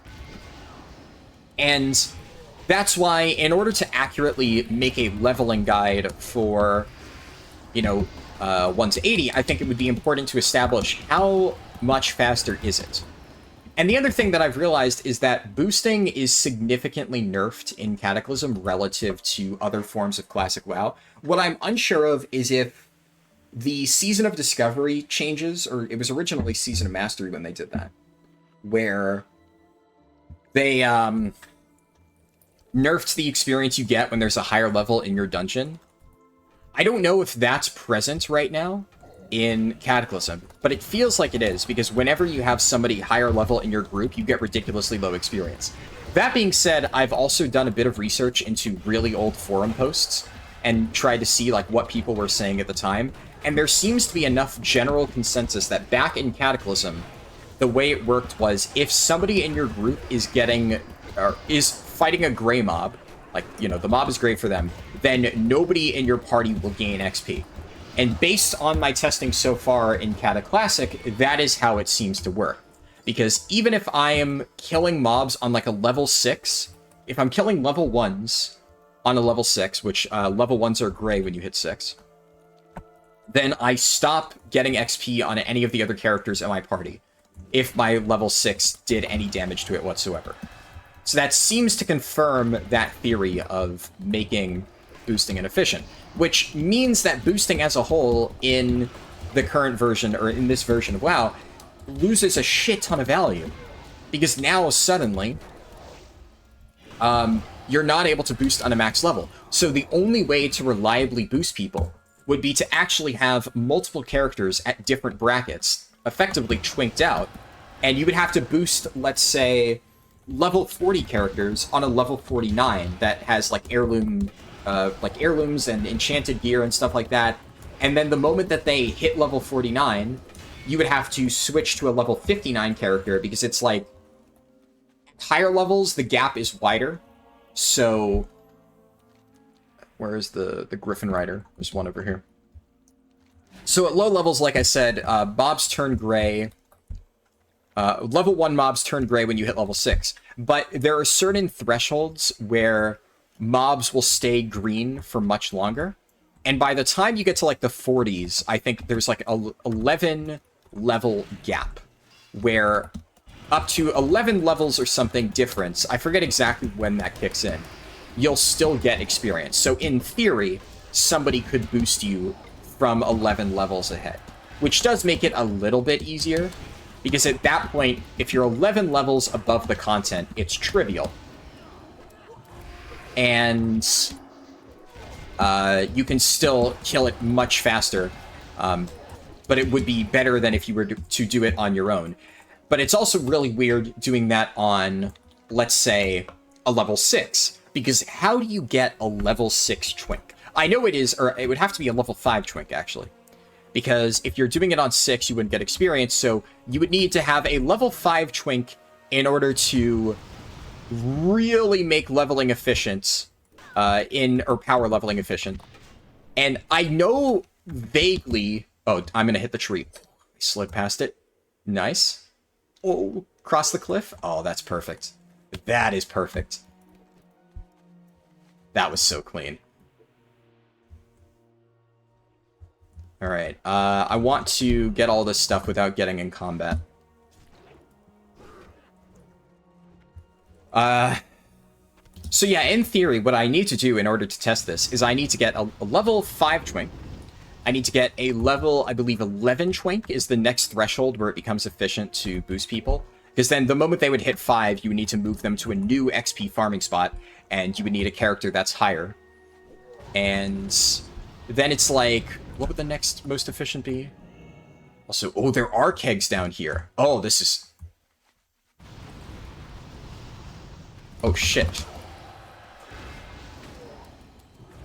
Okay. I was about to say, this seems like a nice, safe place to, destroy the kegs without getting into combat, and then apparently you just get ambushed. Interesting.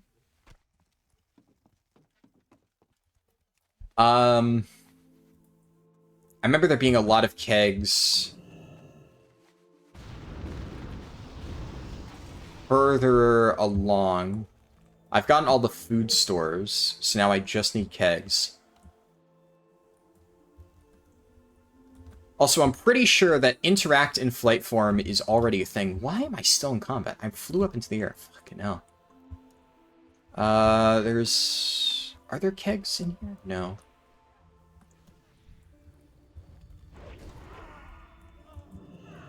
Oh, shit.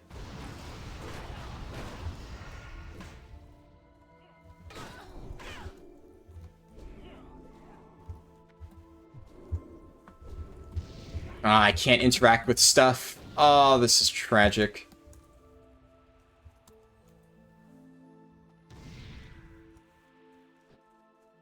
I think I should still be able to run away from them in time. Come on, leash. Ah. And here's the thing, like, in theory, I could just kill the mobs, break the kegs, but instead of just brute forcing it, what I'm trying to do is look around for faster methods for kegs that are... Oh. Okay, yeah, let's not... Damn. Every single one of these kegs is surrounded by dwarves. So I do think that... Oh, okay. Wait a second. Now, this might only be because there's an Alliance player doing something here. Why am I in combat? Oh my god. Ow! Yeah, I think you may actually just need to kill the fucking dwarves. Because I did that keg and I was nowhere near that mob. Yeah, and it puts me in combat with things from miles away. Christ. Yeah, this is a really annoying quest.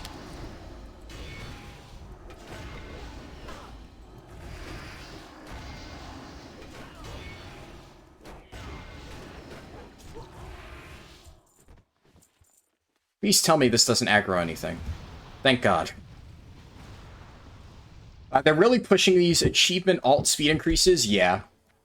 It's kind of nice. I like the idea of, you know, as you get more characters... Oh, fuck my life. Okay, come on. 1 second. Nice! Whoa, that was perfect. The speed boost into parachute trick is... Mwah. Like, I would level as engineering for that bonus alone. It is just so, so good. There's the turn-in. Just grab whatever. None of those are good. And... just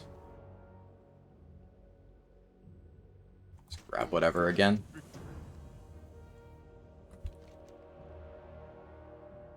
Fresh griffin carcass.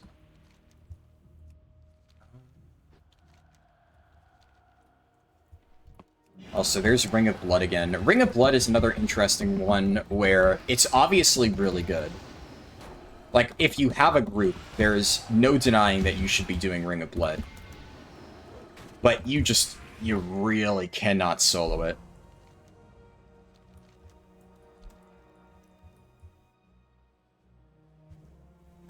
I think, if memory serves, I was able to solo the very first Ring of Blood.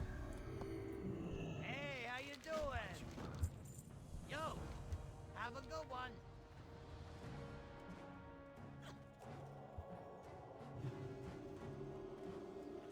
Yeah, I'll try soloing the first one again, because I vaguely remember that initial mob being really not that hard.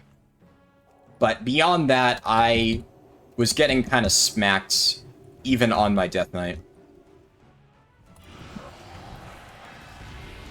And I suspect that I will run into a similar issue on my Paladin. The main thing is I can kite this mob out.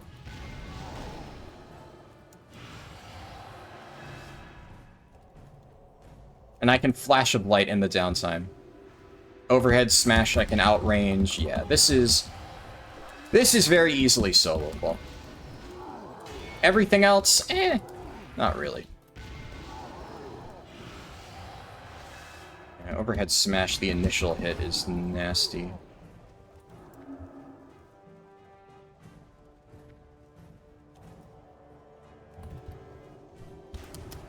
Can outrange. Oh fuck! I didn't outrange that.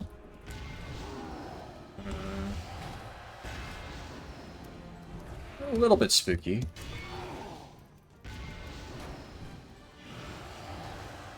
I'm just gonna lay on hands.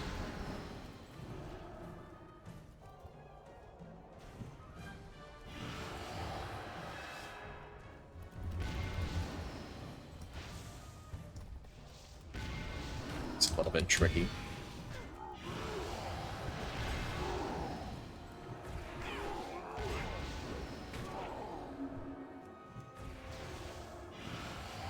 I don't think it's... If I learn the timing on that, I might be able to consistently outrange the final overhead smash. That one... Wait, oh, can I run close to him? I don't know if I just dodged that. You're just now seeing that his name is Herpter. Yeah, welcome to Cataclysm quest design. That describes... Oh my god, you can just... Oh, that is so broken. Okay, if you get really close under his hitbox, you just don't take any damage from his smash. That actually makes it so fucking easy. Yeah, it does no damage. Oh, that's so dumb. Oh, that's good to know.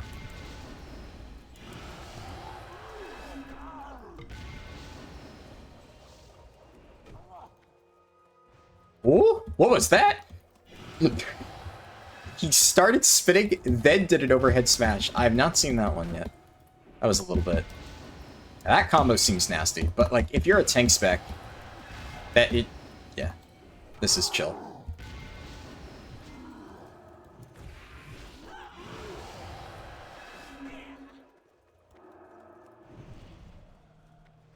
Okay, so it seems like his Whirlwind and his Overhead Smash are on separate timers, and they can operate independently of each other. It's interesting.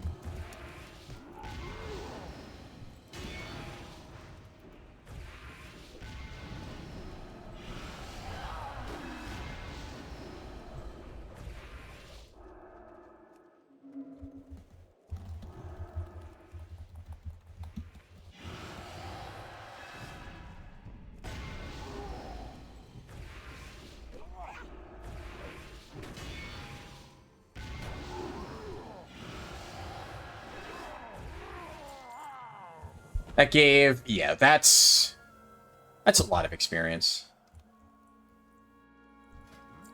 I'm also gonna buy some health and mana food.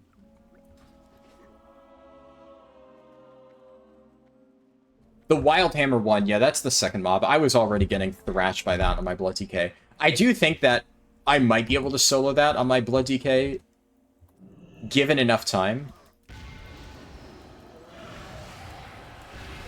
Also, Questy seems to indicate that I could just run up here and just smack around a dragon and complete the quest.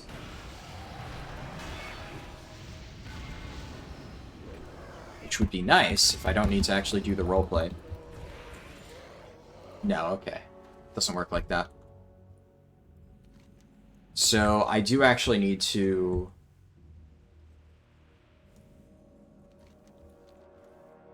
Gotta love 4 quests worth of XP in 2 minutes. Well, see, honestly, it's not all that efficient. Because at this level, I'm getting like 60k roughly per quest. So it's actually... It's more like only 2 quests worth of experience. And given the fact that I can do... Like, that quest took... What? 30 seconds? It's just really not all that efficient. I guess the roleplay on this one's going to take a little bit longer. But, like, all of those dwarf quests, that was, like, 4 quests, and the entire thing took me 5 minutes. So I'm getting, like, 4 quests worth of XP in 5 minutes versus, you know, 2 quests worth of XP in 2 to 3 minutes. It's, like, about comparable, which is why I do think that because that initial Ring of Blood thing is so easy to solo, you should do it.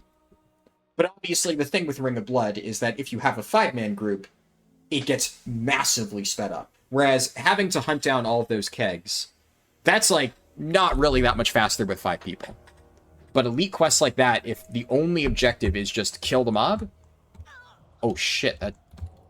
Take falling damage there. Spooky. Yeah, Ring of Blood is... Yeah, see, 60k for that quest. So, yeah, it's not actually... that good, Ring of Blood. Oh, it's not bad. The Demon Chain, that one I remember, it's just sitting on the ground, you just run and pick it up.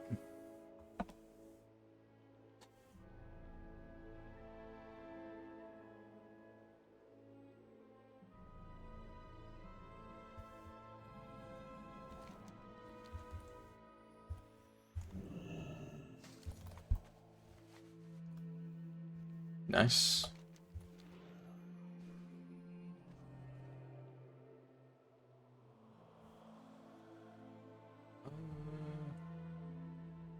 Okay, yeah, this is the one where there's a bunch of earth elementals. I want to round as many up as I can. And I think technically speaking...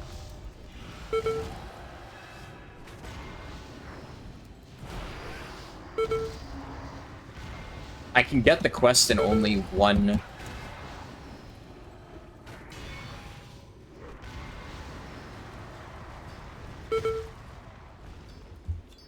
Shit, well, good thing I killed 4 of them.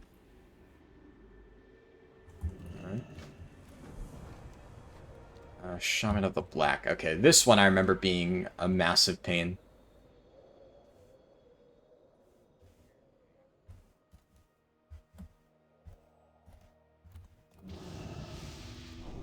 I'm gonna eat real quick.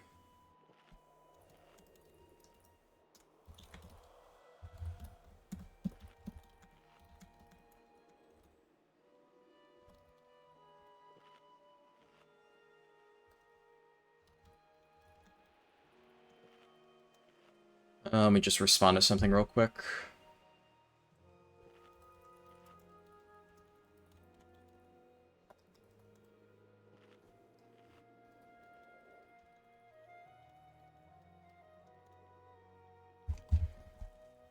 Okay. These mobs are really, really, really nasty. I'm gonna preemptively Arcane Torrent and try to round them all up. That did nothing. Oh my god, I'm dead, I think.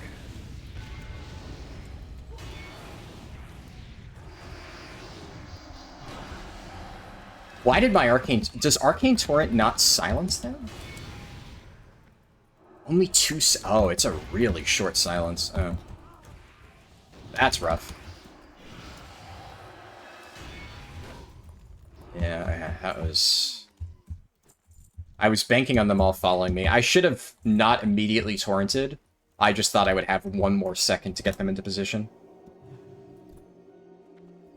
Let's round you up. You up. And then... pick that. I really want an Avenger Shield reset, but the game does not want to give me one.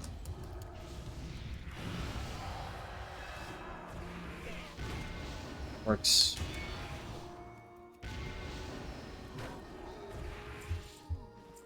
Two more. There we go.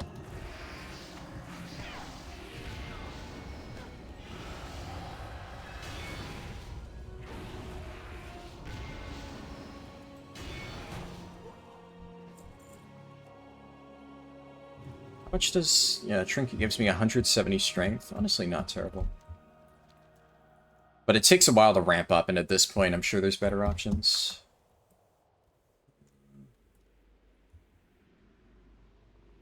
Okay.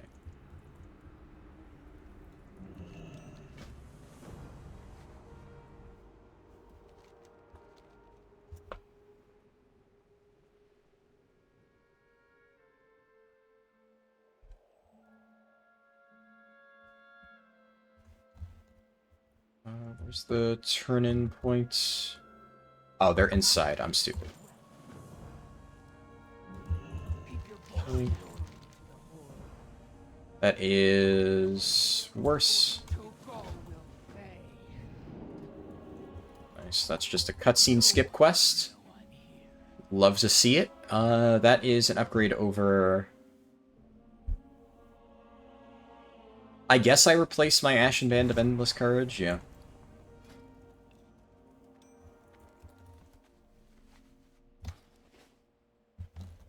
Then what do I do?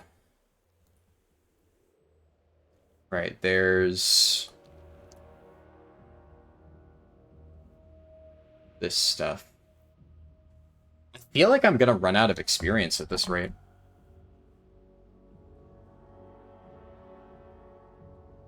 Because I vaguely remember how much I have left in Twilight Highlands. And I feel like there's still...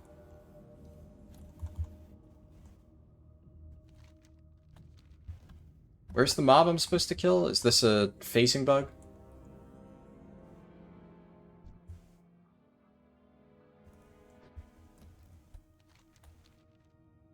Zale is not supposed to be here, I think.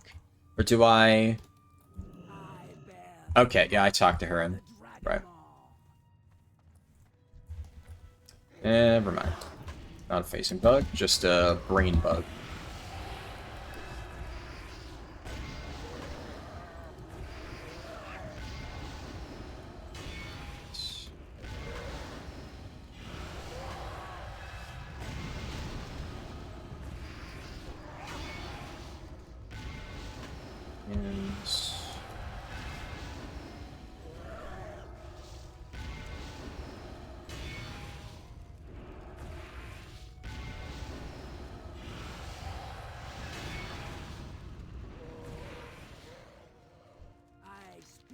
for the dragon maw.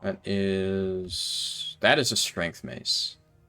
Okay, that's better than what I have. What's the transmog on this? Not bad.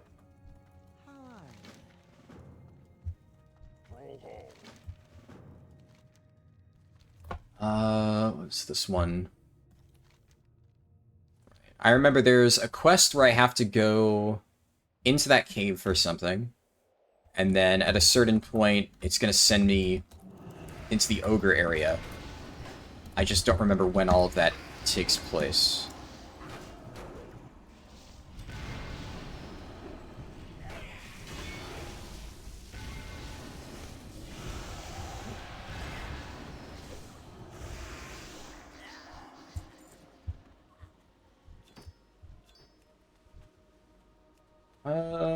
Okay. I want to heal myself. I want to refresh my trinket, keep it rolling. Silence you from a distance, kick that. Keep the silence up.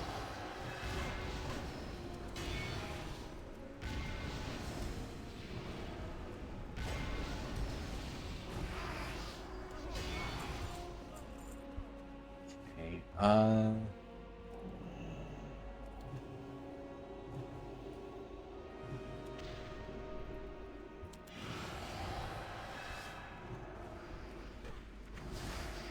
nice. Worked out.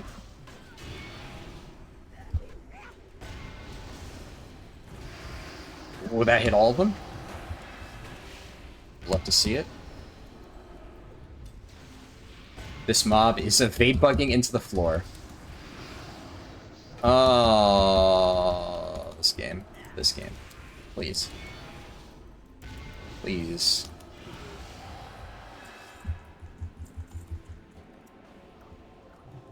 Actually, almost died there. I didn't even realize.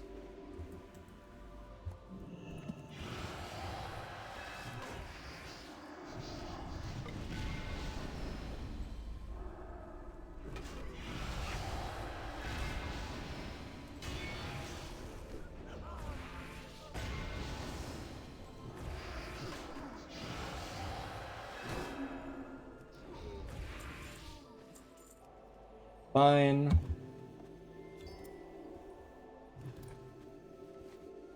Now I need to kill a bunch of the elementals. In fact, I didn't realize the elementals are kind of all tied to one of the Twilight guys, so I probably should have just been killing them, huh? There aren't too many of these guys off on their own.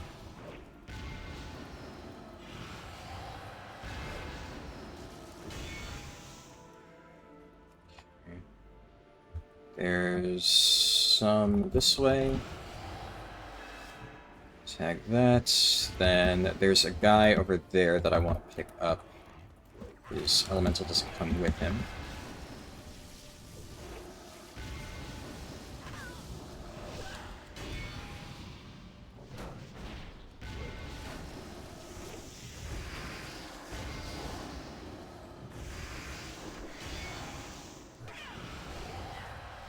Nice. And these elementals are definitely much weaker than the Twilight mobs. So that's one drop.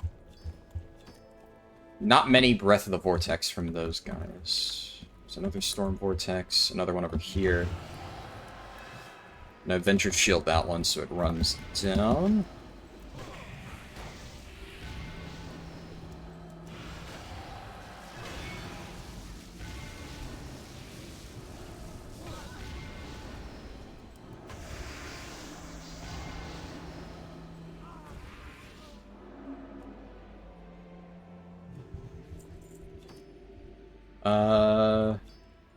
Crap. Okay, I'm one elemental short.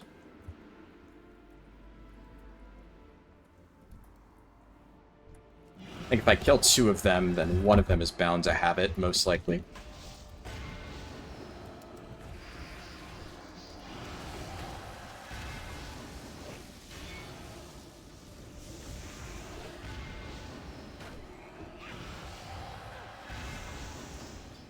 There we go. Just turn this stuff in.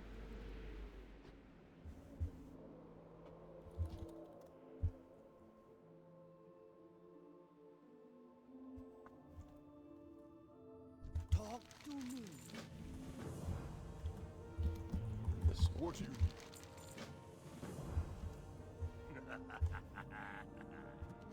Okay, these are the ogre quests. Let's see. Let's see how many I can pull at once.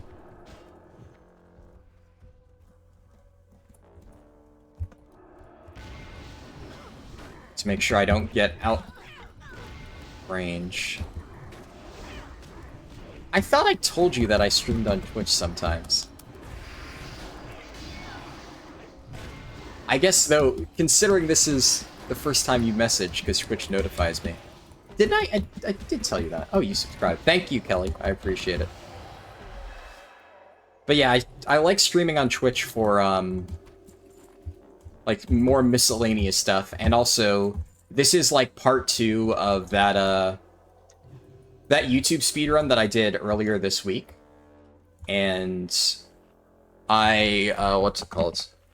I don't really like doing part 2s on my main channel because they tend to perform terribly and then it just fucks the algorithm. So by doing it on Twitch and then I upload the recording... Oh, fuck. Oh, never mind. It's a lie. I then upload the recording onto my main channel, or second channel, I mean. And that way it kind of bypasses the issues with the algorithm. It gets, like, slightly less views overall than if it were on my main channel, but at least... It's hard to really account for, but the impact that it has on, like, fucking the algorithm, I think means that it hurts my channel less to do it this way, even if it is slightly weaker. Yeah, I'm, like, 99% sure I've mentioned it in passing, but I also, I mean, I probably didn't explain it a ton. And I know I didn't mention it to you the other day, because I only just decided that, like, right now I was gonna do it. It's just one of those where I'm like, I have literally nothing to do right now, and also, since we don't have raid later, I figured, fuck it. I normally don't like to stream on Tuesday, Wednesday, Thursday, just because it's streaming, I mean, it's kind of exhausting, having to, like, you know, talk to myself for a really long time. I don't remember this subzone. Is this used anywhere? Huh. But yeah, it's like, it's fairly exhausting, so if I stream right before raid, I'm usually just dead for raid, and I don't like that. But, I mean, we have no raid today, so easy peasy. I do wonder if, like, will we be able to sell Awakened Farak, you think? Because we kind of destroyed him, considering we're not even at, like, our full power level. But when we have 4 or 520 gear on the entire raid, and everybody has, like, all their bullion pieces, considering how much we dumpstered him, and that wasn't even, like, a clean pull. We had a bunch of deaths both before Phase 3 and in Phase 3. So I feel like we could totally sell it. Yeah, this is where I go into the cave. Am I going to stream War Within Prague? I might, but honestly, that's the thing. If I do stream War Within Prague, it would be on the second channel. Because, like... Wrote... The thing about, like, streaming raid progression on YouTube is, like, there aren't really that many people who are interested in it. There's, like, a very small number of people who like watching raid progression. And that means that those streams will just do poorly. But honestly, that's, like, the perfect thing for this type of stream. Where it doesn't matter if it does poorly, it doesn't impact me in the algorithm. People who want to watch it can just watch it. So, honestly, yeah, that might be something that I stream on Twitch. I guess we'll see. We should get about 10 item levels now, between now and then, yeah. Because we'll be either like 423, I think, 425 or 523, 525, before the next time the raid rolls around. I think overall, because by that point everybody should have multiple bullion items. We'll have 1 million aspect crests, so pretty much everyone will have full 528 gear, minus like 1 or 2 slots, and in some cases higher if like Fearlath or whatever. So it should just be way easier, I think, at least. Guess I replace the crab trinket finally. It would have to be a very clean pull. Yeah.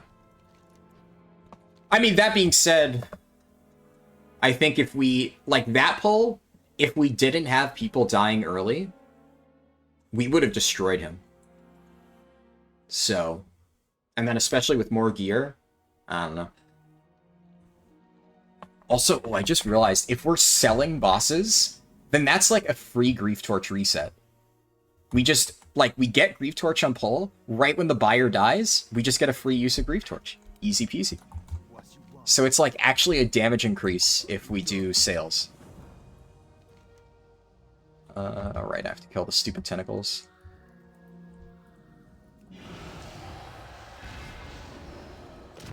This weapons and trinkets for everybody, yeah.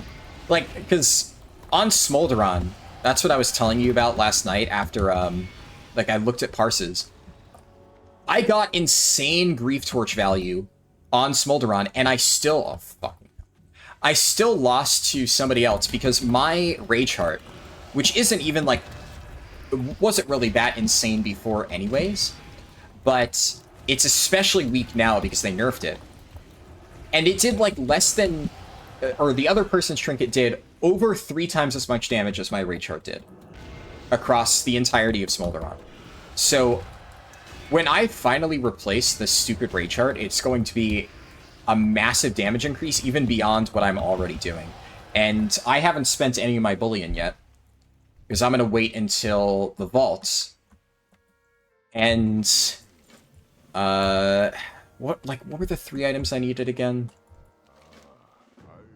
I need the Razageth Trinket, Diurna, or Aranog Ring, I mean.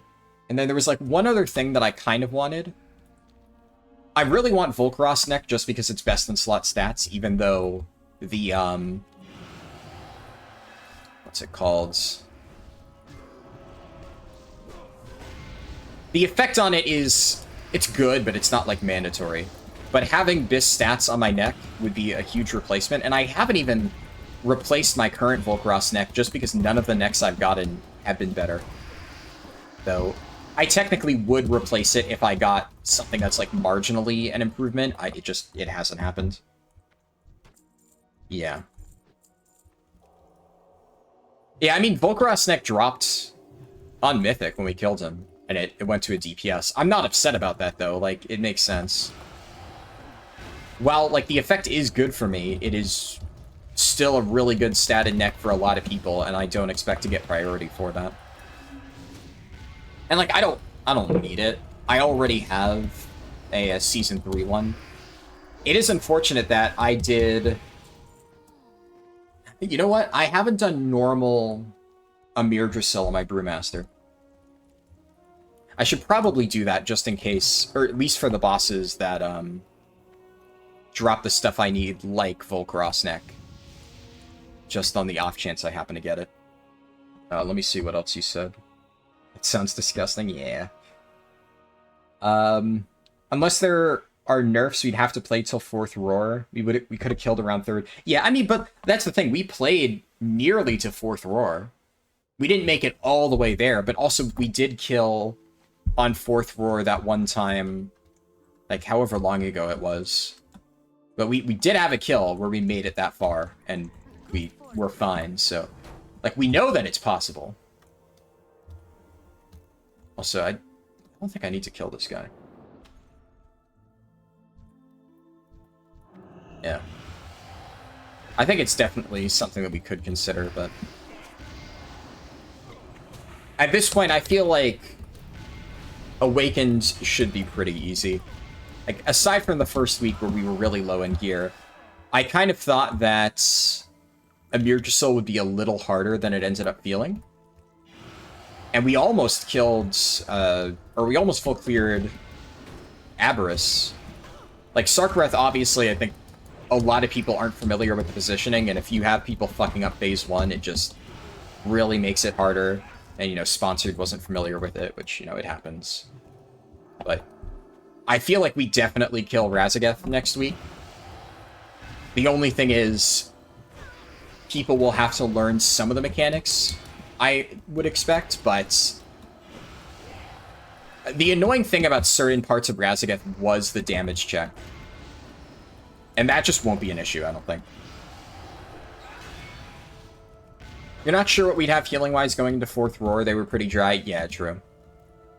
I do think if we had hit 4th Roar last night, we would have been dead. But we know that at the very least, when we are overgeared for it, like on Reclear, it is something that we could live. So I think if we go back there and we have to make it to 4th Roar on, like, Awakened Sails, I think it's something that we could at least do if absolutely necessary.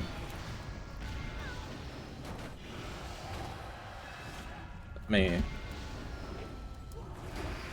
This up for this. Nice. You genuinely think it needs pretty solid nerfs because this should be a for fun season? Yeah. I mean, are other people struggling with Mythic? I know that they said last night we got the 68th kill, which... I was surprised that we were that fast relative to other guilds, but at the same time, it's only Wednesday, so like a lot of Europe still hasn't had a chance to kill Farok yet. So I don't necessarily think we're like that far ahead. There are, when you say definitely, you mean other guilds are struggling with it? Like, obviously we know, like, I don't want to name names, but you know who I'm talking about. Certain aforementioned guilds were struggling with Farok and even Tindral last night. But at the same time, we both know that they were always struggling with Farok and Tindral. That's nothing new. So I wasn't really using them as a baseline, but at the same time, I haven't really looked at a lot of other guilds, so I don't know. But that's fair. I guess, like, I could understand other guilds not really wanting to put in the effort required, even if it isn't necessarily, like, as hard as a regular progression season, just because for them, they just don't want to put in any effort whatsoever. Which, like, I don't know. For me, I like raiding. While I don't want it to be super brutally overtuned, I feel like Awakened raids are tuned really well. I'm kind of chill with it. Because, I mean, hey, we cleared it. And I really don't think any of the tuning was the problem, considering we one-shot Phase 3 Farok. Like, it clearly wasn't that bad. Even with people dead, it was literally just that people kept fucking up mechanics in P2. And the moment that we figured out the P2 mechanics, like, the boss just kind of died. And Tindral, same deal. Like, people just kept dying to dumb stuff, and then the moment we cleared that up, boom, boss dead. Incarnate took the entire raid night to full clear? Yeah. Yeah, but Incarnate's, like, really good. And, I don't know. The fact that people even managed to full clear Mythic Vault to the Incarnates, like, within the first few days, without all of the catch-up mechanisms, I really don't think it'll be that bad. And we saw, right, Aberrus, all of those bosses just died. 1 second, let me make sure I don't fuck this up. Perfect. Oh yeah, so this is the weird quest. Where I want to die.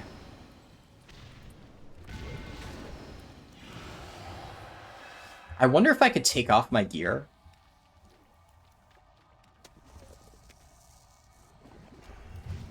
So I should Sapper Charge to damage myself. Do I have Light of the Martyr in this version?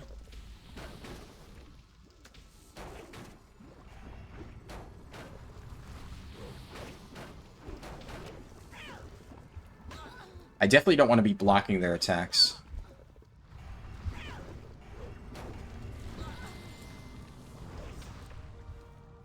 There we go. Not having RP, they could preset. Unironically, I think that will actually be a speed strat for that quest. Oh.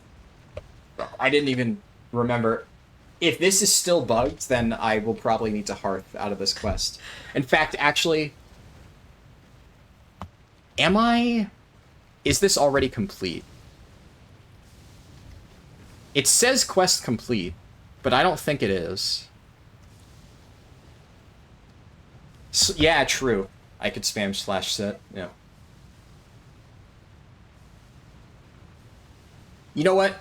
No, I don't think it is. I think I was about to say I think I should Hearth out, because I think I get credit for this. But I don't think that's true. I think I actually do need to turn it into Thrall first. It's been so long, though.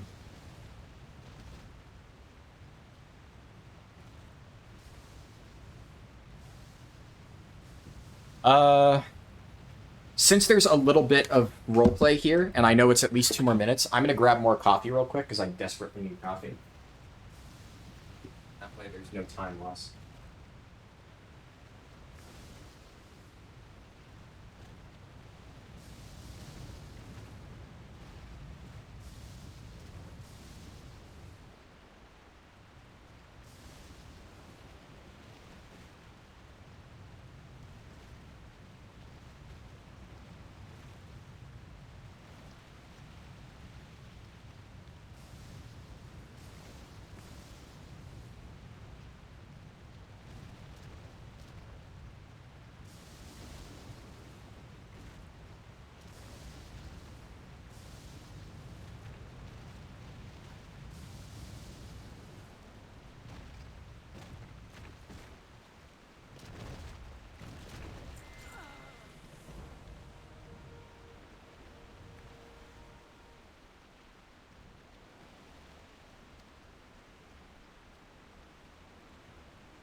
Alright.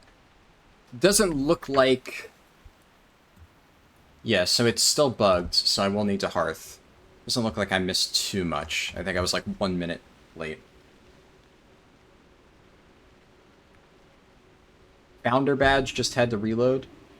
What's the founder badge? I don't know what that... I don't know any of the Twitch badge stuff, so I don't know what that means. I do see the thing next to your name, though.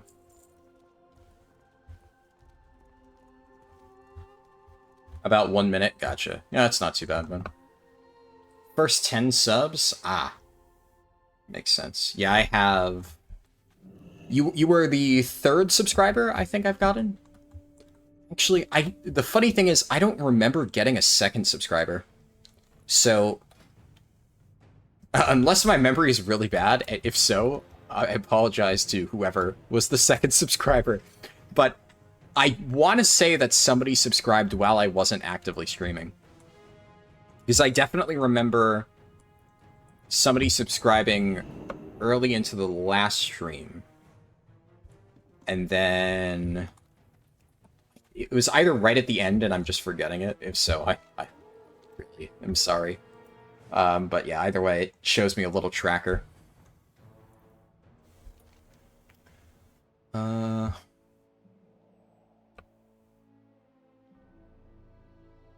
think. I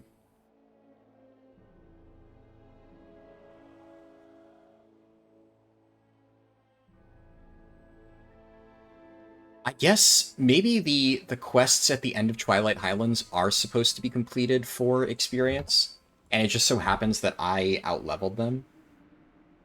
Could have just subbed from the Discord tag thing? Yeah, that's entirely possible. I don't really know for sure.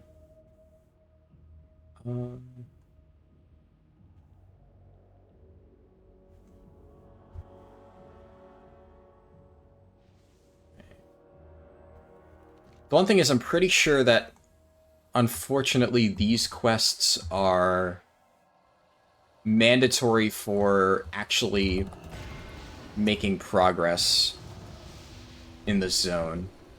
I think ideally you would want to have hit level 85 by this point, because it really, really slows down from here.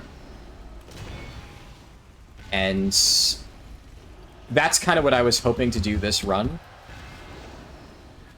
I was kind of banking on doing all of Old Doom, which I know is somewhat efficient, and then I would already be relatively far along by the time that I reached Twilight Highlands, so I wouldn't need to do the end here. But since Old Doom is broken, because it's the Cataclysm beta, and everything is broken, I wasn't actually able to finish that. I think one refresh there should be enough. Release ready build, yeah. I don't know. I really think they should delay it. At this point, I'm pretty sure they're, like, forced to release, like, exactly when they say they are because of some fucking, I don't know, stupid internal scheduling thing where one of the higher-ups is like, oh, we need to have a release at specific periods of time. I still think it's incredibly dumb that they're overlapping Mop Remix and this. Like, it is just actually... I rarely say that Blizzard is... like, that their marketing team or whatever is objectively wrong, and that I know for a fact that they are objectively wrong in the decision they're making. It's like, while I can be relatively certain that they're making a stupid call, I am not, like, a marketing major or whatever. I'm not 100% an expert in that. One thing I can say with 100% certainty is that it is a colossal mistake on their end to release Mop Remix and this so close together. That is just actually stupidity. Whoever made that decision genuinely is stupid and doesn't know what they're doing and should probably be fired for making any of these decisions. Because they are going to lose a big chunk of potential players doing shit like that. And it's really frustrating. And it makes things really, really, really difficult for me. Because, I mean, the only upside, and this, I also think it's stupid, but it kind of works out in my favor. The only upside for me is that they have not done a second testing weekend for Mop Remix. Because if they had, then not only would I have been effectively compelled to test it, because I would have needed to be ready to make my leveling guide, but then I probably would have had enough information to make guides, and then I would have felt like I really needed to do that. At this point, I simply don't have enough info. Nobody really has enough info to make, like, really definitive guides for Mop Remix, because it was so broken last time And, like, I was like, oh, for an initial testing weekend, that's fine. But it is kind of wild that we're only seeing the completely broken state of it. And then they're sending it. And I would hope that at least a lot of the glaring issues with Mob Remix have been fixed. And it's not going to be a complete dumpster fire, but... I mean... At the very least, they better have fixed 60 to 70 working properly. I would imagine that's a high priority issue. But frankly, if the stones are anywhere near the power level that they were during the testing weekends, it's just really not going to be fun. Because the entire Mop Remix towards the end was just certain abilities and powers were ludicrously overtuned, and you just one-shot gigantic pulls by running the right things. And at that point, it doesn't even matter what class or spec you're playing. The entire thing just becomes, are you getting the overpowered abilities, and are you one-shotting everything? You were thinking of getting into Kata, but Remix is calling you? Well, obviously, play what you want to play, right? I'm not going to tell you to ignore one thing or another. I'm going to be completely honest, I'm not very excited for Mop Remix. Now, we have 4 days, but the replayability, especially if they don't change anything from the initial testing weekend, is going to be kind of shit. Because it's like, once you know what the best stones are, it doesn't even really feel like you're playing World of Warcraft. It honestly feels like you're playing Torghast. And it's like, it's more fun than Torghast. But it's literally just get overpowered stones, press like literally any button on your keyboard, and everything dies. So the gameplay of it is kind of boring. And I don't really know how the XP modifiers are going to be. Like, it's going to be good for people who really want to level, like, a ton of alts, I suppose. And I'll probably do that, and I will probably make a leveling guide, because I know a lot of people have asked about that. But the actual content is basically just going to be farming the same thing over and over, getting the currency bronze, and buying transmog. And if you're a collector, that'll be cool, but keep in mind that you have until, I believe, it's been data mined that it's August 17th to play Mop Remix. So if all you care about is the collection stuff, which to me, that's like the only real appeal of it at this point, then you have months to do that. And basically nothing WoW related, at least, is going on during the month of July. There's just not really any major releases that we know of. They're probably going to release SOD P4 in July, so I guess if you're interested in that, yeah. But as it stands, if all you care about is like Cataclysm and retail, there's just going to be like a big empty gap. And that's at least what I personally plan on doing. Like July, early August, I'm going to knock out all the collection stuff, because there won't be as many pressing things for me to, you know, test or whatever. And yeah, you have plenty of time, right? So I guess all that to say, you know, play what you want, right? But if you are... Oh, fuck that. Already got overwhelmed. This quest sucks ass. If you are genuinely interested in Cataclysm, I would encourage you to not miss the launch just because you want to try and play Mop Remix. There's really no rush for Mop Remix, whereas Cataclysm, obviously, getting the launch, getting, like, you know, into the early raids, that's a fun experience that you probably don't want to miss. Well, yeah, but The War Within, it's either going to release late August, early September. So there's still plenty of time.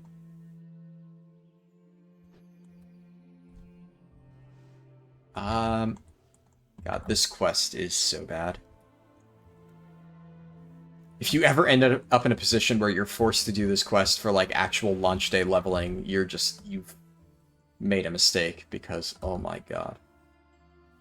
Also, apparently now there's a healer in the queue. There's still no DPS.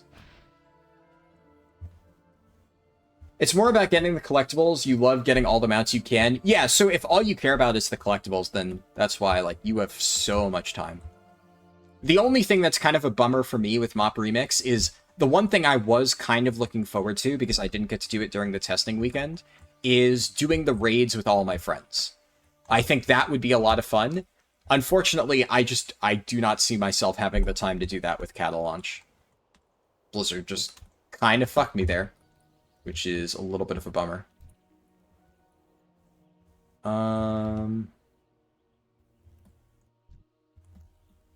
God, this is so bad. I don't know what's going on with this dragon over here. I think it's just broken and none of the mobs are working correctly. What are friends? Yeah.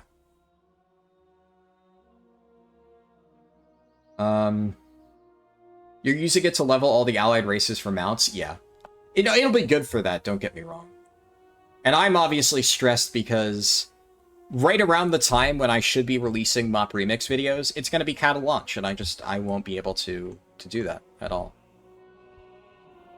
There we go. Okay, that one's dead. That's good. This one should be dead shortly. Perfect. And now we wait. I got really fucked on the timing there, unfortunately. Just a really, really shit quest.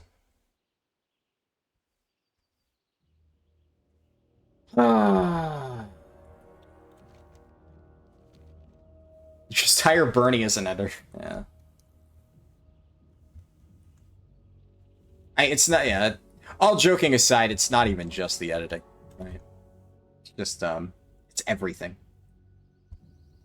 That's like kind of the issue, right? Where if I was able to test Mop Remix like this weekend, for instance, then at the very least I would be able to get all of my footage and conceptualize like a route. I would be able to start like in my head putting together the pieces of like what will the route look like, you know, plan out a script and stuff like that, and then when it actually comes time to make the video, it'll be faster. But I'm gonna have to do all of that like while actively streaming Mop Remix right before Cataclysm launches. It just won't work.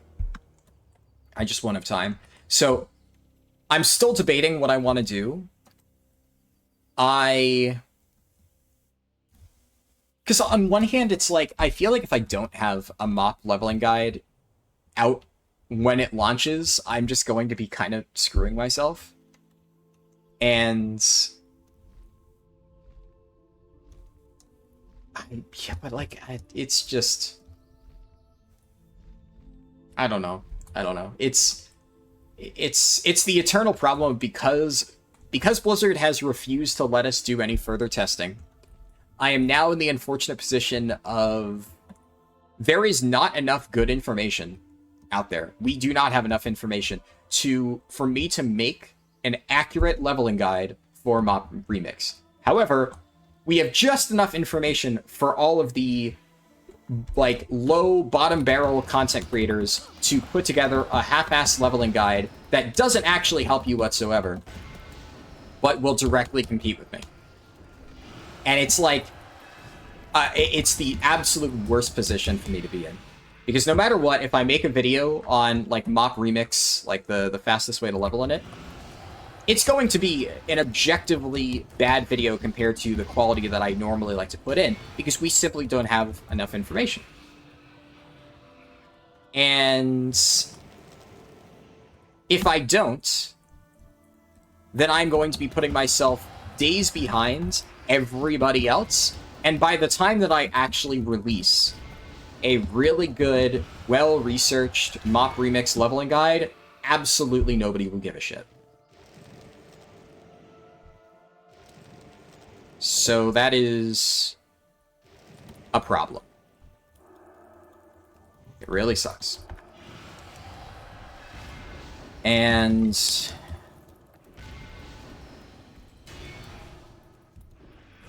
I don't know. The biggest issue is we don't know what Blizzard's actually changing, because it's like one of the main issues, right? I can't even put together a somewhat okay route for 1 to 70, because on testing, levels Second. Levels 60 to 70 weren't even working. So there is absolutely no definitive way to say what the fastest way to do that was. The only thing that even gave experience was LFR. But LFR, on that other topic, was ridiculously overtuned in terms of how much experience it gave. Because, like, as Max was able to demonstrate, if you just spam the first boss of LFR over and over and over and over and over, it gives you ludicrous experience. But there's absolutely no way that that is going to stay. Yeah, you're still copium for this weekend? Yeah, there's absolutely no chance. I wish. I'm right with you there, but they're not going to do that. Yeah, so the main issue is the way that we determined was the actual fastest way. There is absolutely no chance Blizzard lets it survive. Also, the scaling on the experience bonus that you get on your cloak, while not inconceivable, was kind of insane. So I highly suspect that they're going to tone that down, and that any number that I throw out there is just going to mislead people. Because, for instance, there was, I forget which YouTuber it was, but when I was streaming Mop Remix, so many people were joining the stream really confused about how the cloak was actually supposed to work. Because one of, like, those big YouTubers made, like, really misleading comments in their video about it and confused a shit ton of people. And then I had to constantly answer questions explaining to people how it actually works. And then they would say, I thought XYZ YouTuber said it, you know, does this other thing. And I'm like, no. They just completely misunderstood how it worked, did no research into how it actually worked, and then misled a shit ton of people. And, like, that's the problem, right? But the thing is, I guarantee you that there are still tens of thousands of people who watched that video and didn't come to my stream or look into it on their own, and they still don't understand how that works. And that's why people like that still make shitty videos, because it doesn't fucking matter to them. 99% of their viewer base is just never going to fact check anything they say, so they could just shove blatant misinformation in their videos, and if they're like the only YouTuber that those people watch, well, it doesn't fucking matter. And that's why it keeps happening. And I don't like to do that. I don't want to do that. But that's what I have to compete with. So I don't know. It's tricky.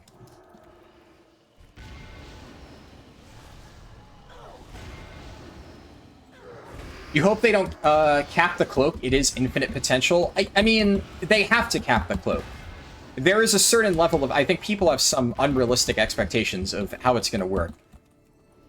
Because the problem is, at a certain point, if leveling gets too fast, then it will just completely break the game. Because imagine if it gets to a point where you are able to level a character from 1 to 70 in 20 minutes.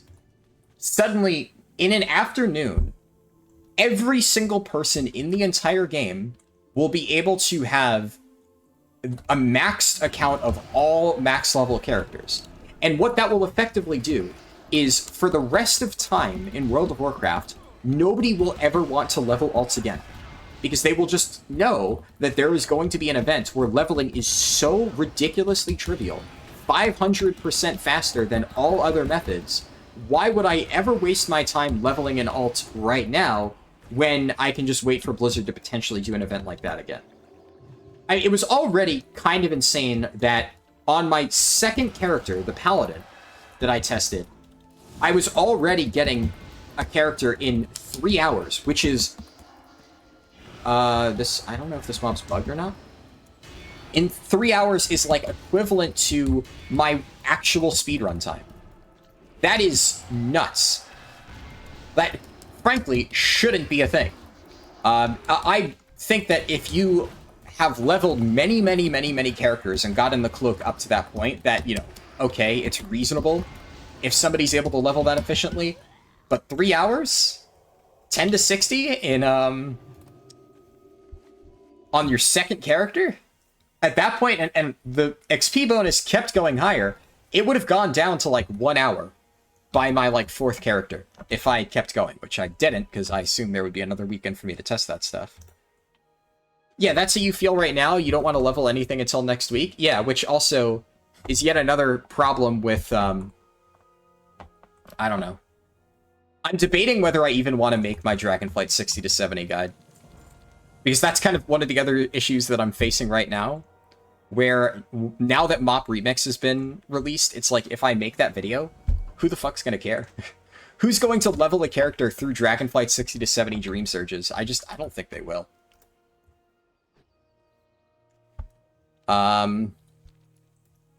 So I don't know. The entire thing puts me in a relatively tough spot.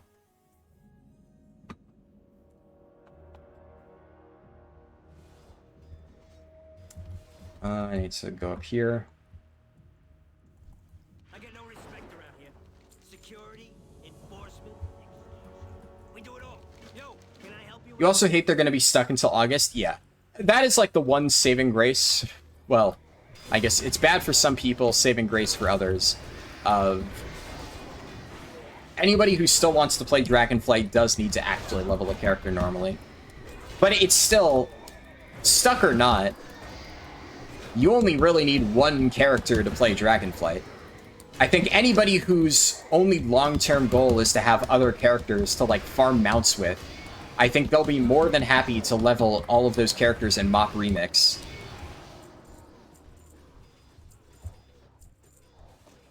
There we go. Fucking hell. He had a terrible drop chance.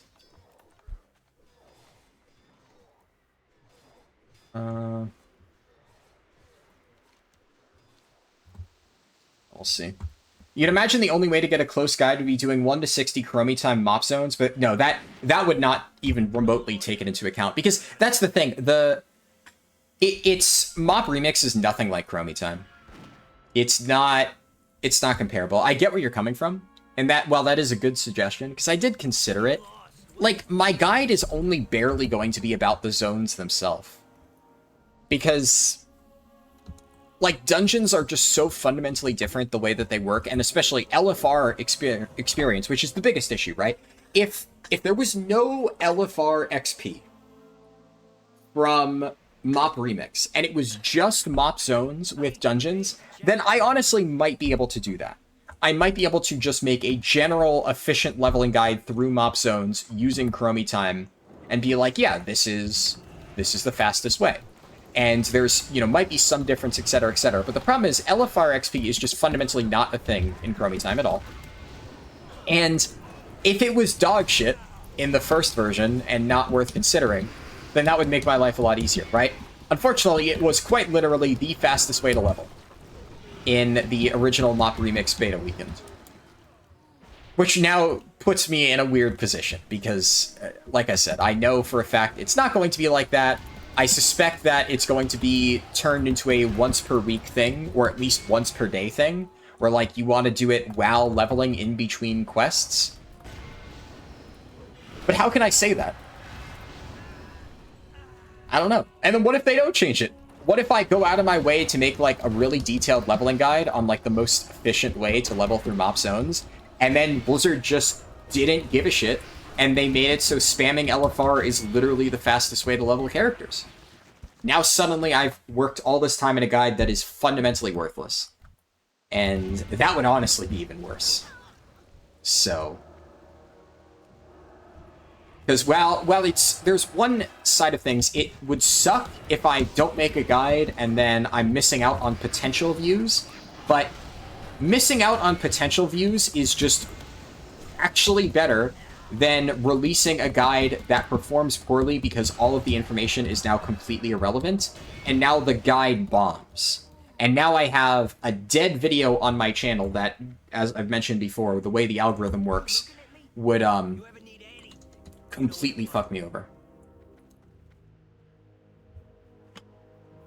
You want one of each spec, so whenever the meta shifts, you can just poop with bars set up and everything and just gear them whenever you want to play them. Yeah. I mean, that's definitely a good way to go about it. Assumptions are the bane of content creators, for they have no insight into the minds of devs. Yep. Which is why it really sucks the way that Blizzard has been handling their testing stuff lately. Where, like, Cataclysm beta, they've been waiting until the absolute last second to give anyone any information. And, I mean, the other thing that sucks about Cataclysm beta is, like, it's just really buggy.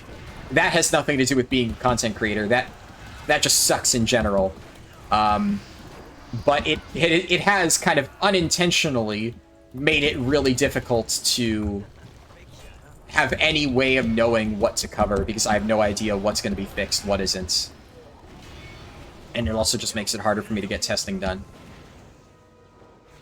But, like, Season of Discovery, the way they've handled that has been a ridiculous pain in my ass.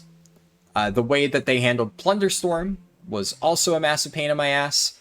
The way that they are currently handling Mop Remix by only giving a single testing weekend and saying, in their post, we know that this is not enough to test within a single weekend, in which, to me, the implication was that means we're going to get multiple testing weekends, and then they just didn't. So, yeah, it really sucks. Really, really, really sucks. But I just gotta work around that. What I think, if push comes to shove, if we don't get any additional information, I'm really hoping that we see like a Wowhead post about hot fixes to Mop Remix, and like here are the changes that we can expect for Mop Remix, etc., etc. Oh, fucking hell, man. This quest is still buggy. Love that.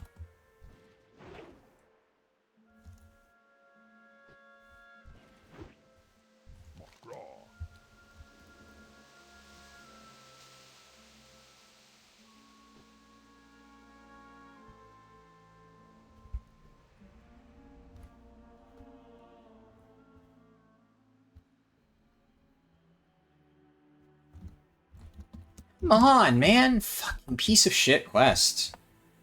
God, this is so broken.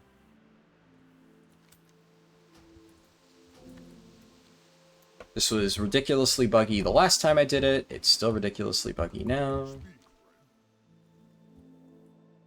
What do you need? Go forth to victory. You looking at me? Okay, please. Why is my NPC stuck back there?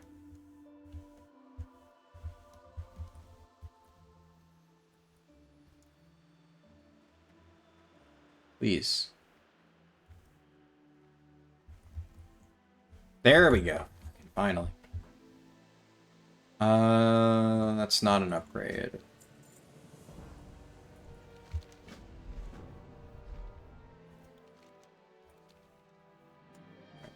Back there.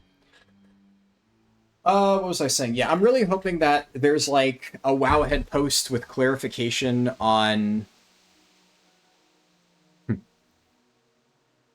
a Wowhead post with clarification on how it's going to work. 1 second.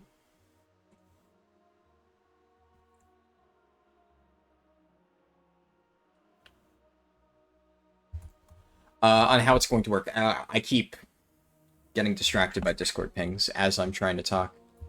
Right, I need to fly all the way out here. I forgot to switch Crusader Aura back on.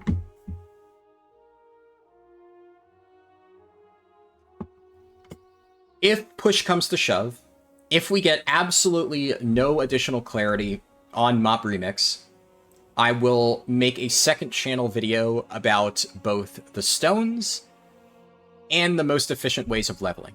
Because if it's a second channel video and it's meant to be a bonus, I am more than happy to say, in this context, something to the effect of, oh, hey, on actual testing, LFR was really broken. I don't expect LFR to be that broken on live servers, but if it is, keep that in mind. But the problem is, if I put that on my main channel, and then the most efficient way to level is completely different, then now I have to remove that channel and I get punished in the algorithm. So, I don't know. I think I might need to do that. Because there is just absolutely no good way of making that video that could potentially not screw me over. And I guess what I could probably do is at the very least get almost everything prepared except like the script and stuff. I don't know. Yeah, problem is I won't know it until I see it.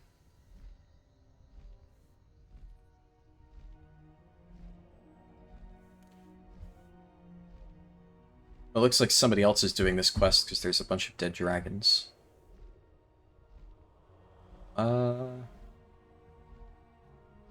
Yeah.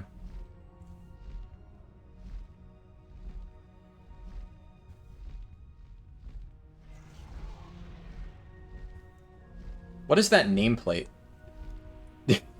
Deathwing and Alex Straza fight vehicle. Huh.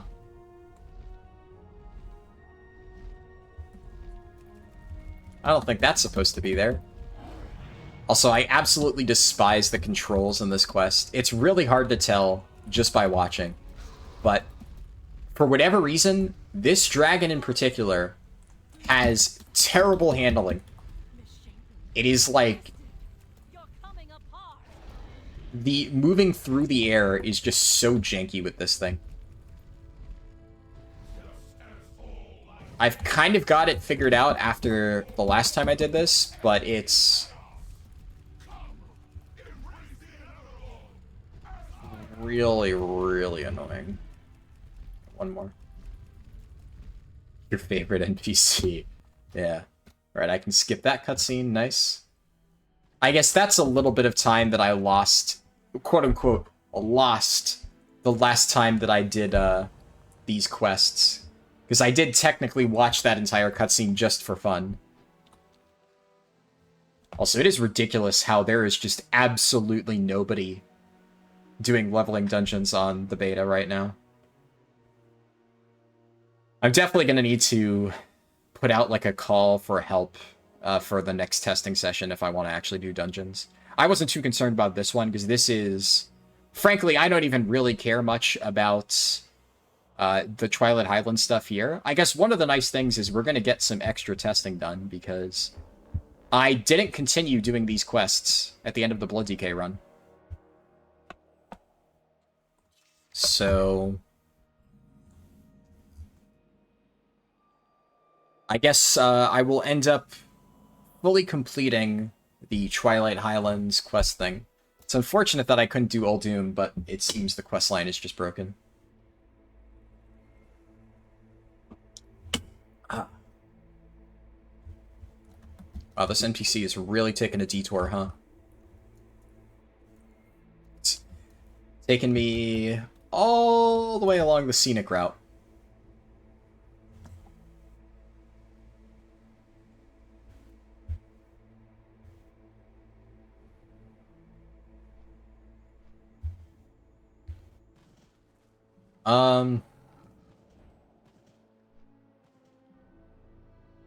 Oh, wow. Apparently they made Zulian Slicer not unique. Shit. Well, I wish I had known. I would have kept one. But unlucky, I guess.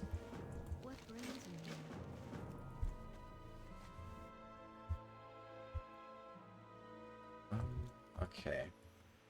So I've barely ever done these quests. Assume I need to go into the tree over here.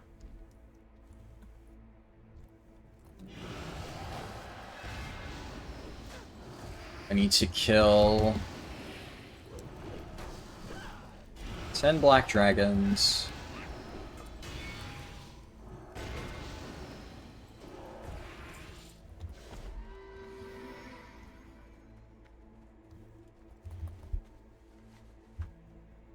What would be the fastest way to do this? Probably chuck a grenade over there.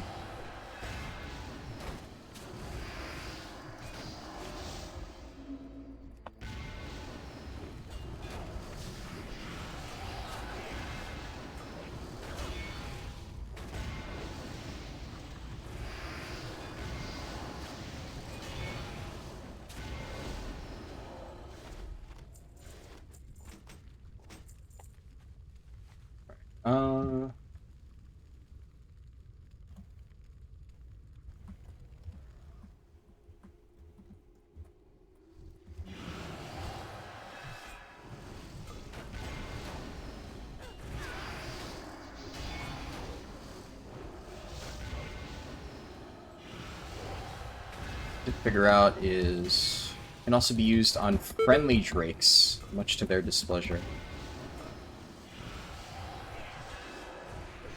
Which, it's these mob... Oh, fucking hell. Okay, I need to chain these mobs, but sometimes the NPCs randomly kill it. Ah, I see. So I have to climb on top of them.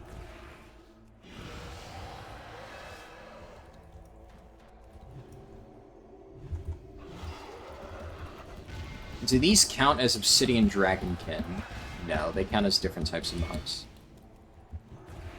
Okay.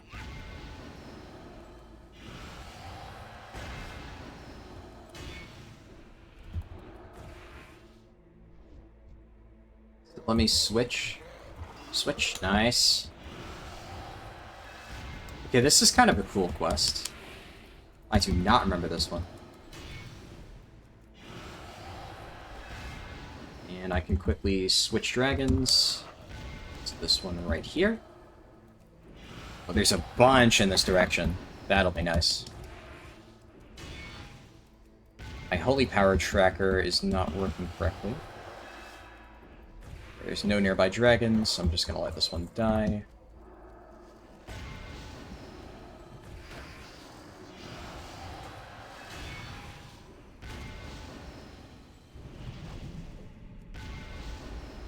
And...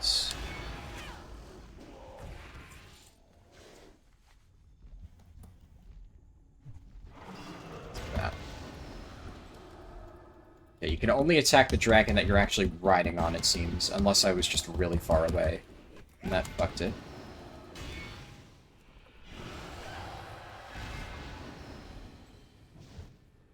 Yeah, I can't get onto any nearby dragons.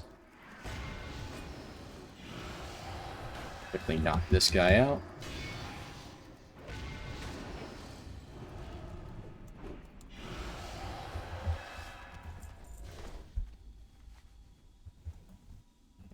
More.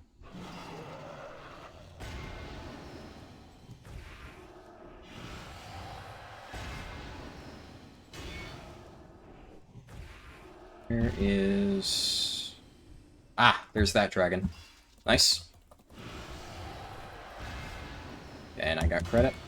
Remember a quest similar to this in Mop where you jump between the different serpents? Yeah, I vaguely remember something like this. Yeah, the only problem is there's not always another dragon for you to grapple onto.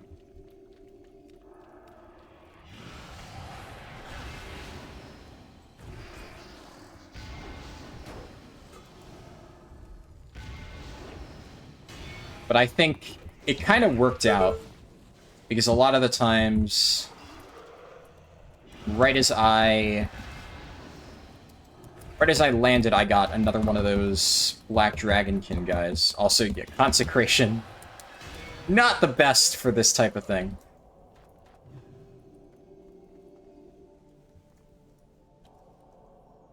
There we go, out of combat.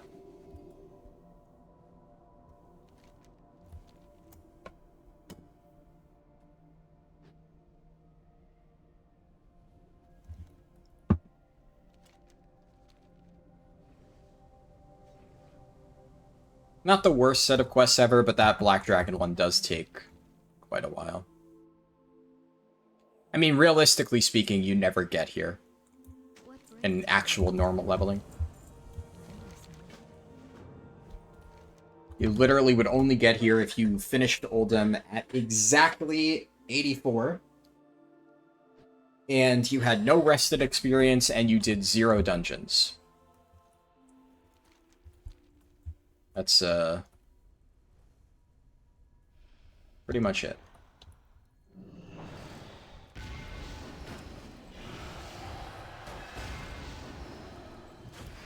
Follow the hatchlings. Where?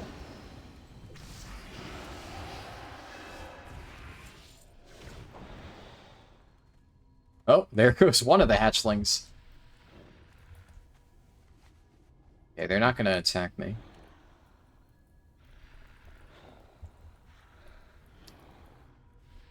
Can I just run ahead of them? Worth it for science, I think. Because there's a thing on the map. If I have to... Okay, yeah. You don't need to wait for them. I was going to say, if you have to escort those whelps all the way, that would really suck. But this is fine. Obsidia. Oh.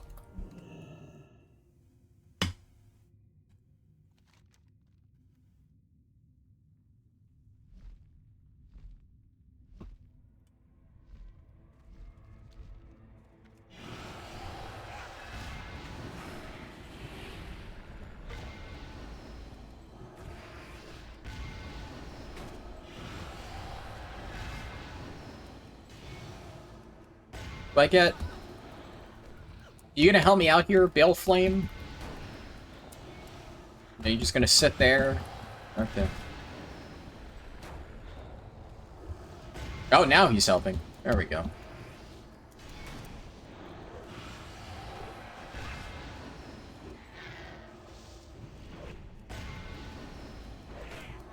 Ooh, that stuns her, right. That's actually pretty good. I didn't realize. I'm gonna have to send a heal here.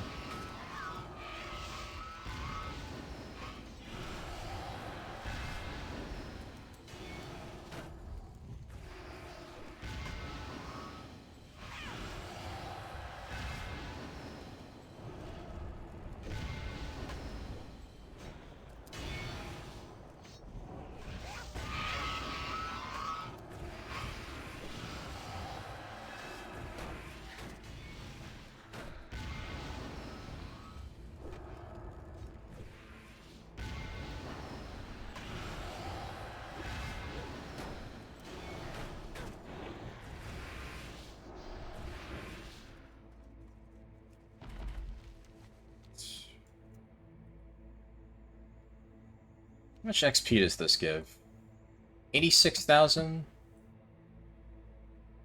I feel like that's a little bit more than normal, but considering that was a singular quest that took notably longer than most quests to do, you would hope it gives, like, a lot more.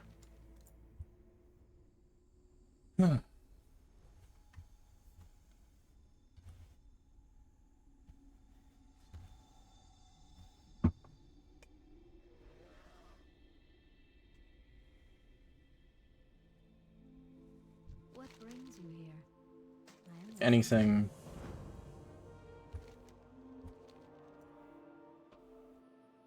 close to the end. I don't remember this part at all. Crush blow. I'm sure that I did it once. What's kind of interesting, though, is these quests aren't even worth doing. Because I know a lot of the Cataclysm, like, quest stuff, I probably did it... I probably did it, like, just 'cause at some point. Yeah, why are my stupid vendors not spawning on my vendor mount? It's been doing this all day. But like the vashj'ir quests, the high-gel quests and stuff, even though I don't think I did them a lot while leveling, I probably mindlessly blasted through them on a max level character once or twice. Purely because... Get Wind Rider. Oh, here.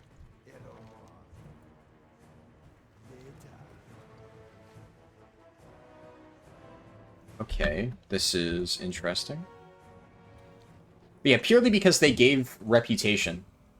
A lot of times, it ended up being worth doing those just for the rep at max level. But none of these quests give any rep. And I mean, I don't think there's any faction that they would theoretically be associated with. Because the Red Dragonflight isn't a faction. I guess maybe they could give Dragon Maw rep, but technically the Dragon Maw aren't actually participating in these quests. But I think that's kind of the problem. Since they technically aren't in the quests and they don't give rep, there's just no reason to do any of this stuff.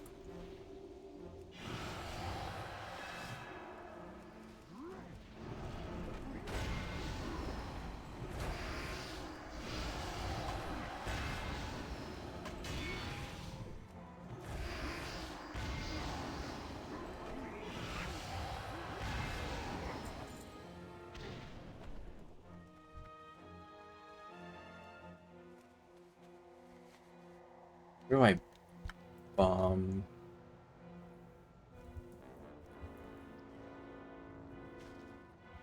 Oh. Okay, so that's one of the targets.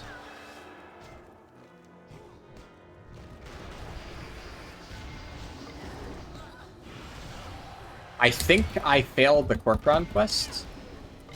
It looks like all of the mobs are just dying that I was supposed to escort.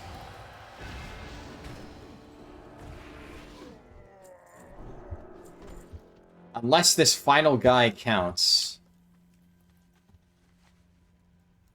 But the marker's all the way on the opposite end. So what, do I just escort them? I have no idea where they're supposed to go.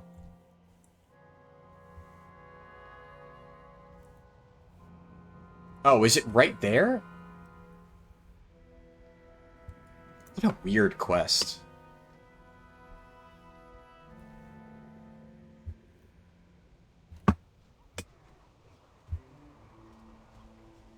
I don't know of any other quests quite like this one. Because it's like an escort quest, but not really.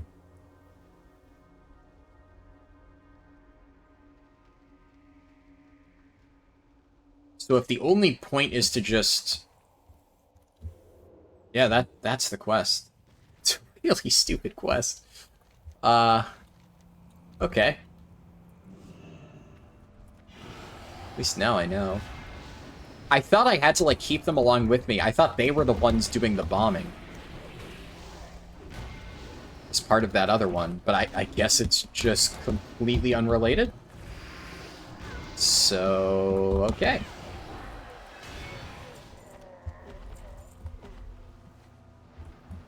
And then I bomb one more building.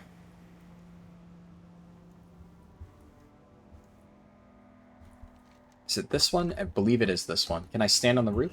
Yep. Okay.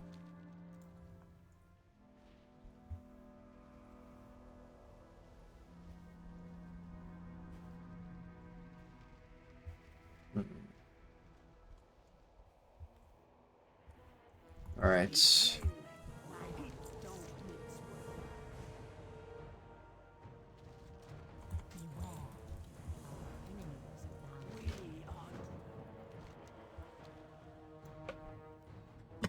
Explosives.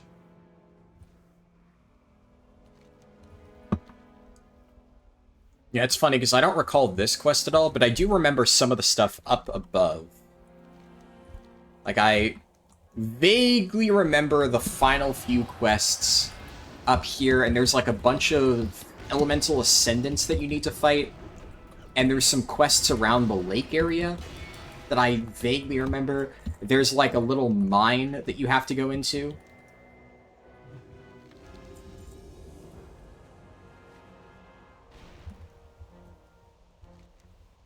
Attack signaled.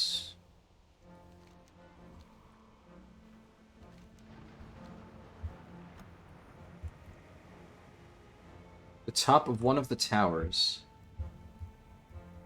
Can I... I'm trying to land somewhere that doesn't require me to kill the Twilight Edens, but I guess I need to kill them. It's not a big deal.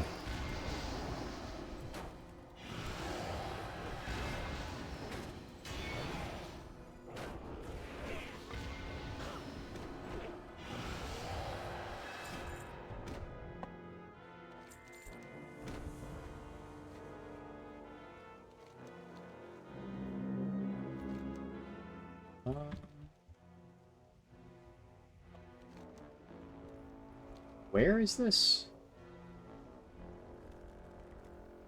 Is this... This must be up on the other... Yeah.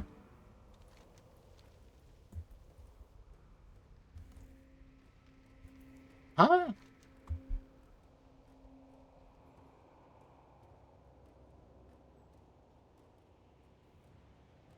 A small cave. Oh, is one of these...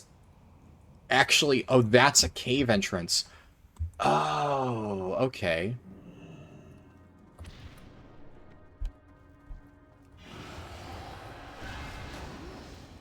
That makes sense.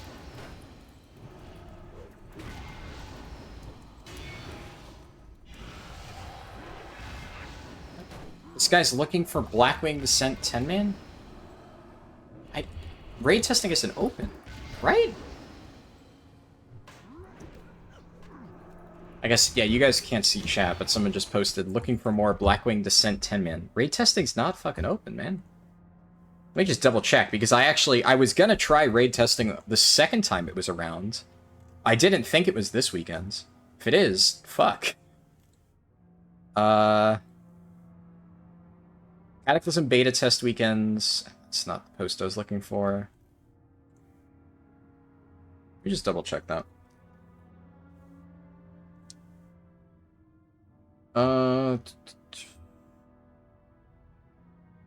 Yeah, Cataclysm beta test weekends. Yeah, this weekend is only Tolbarad. The next raid test weekend is the 14th through the 17th, which is also not a weekend. It's actually the middle of the day. That actually works out quite well, 14th through 17th. I will actually be able to test that a decent bit, because, like, all I have is raid, which is at midnight, so I have all of the middle of the day to do those raid tests.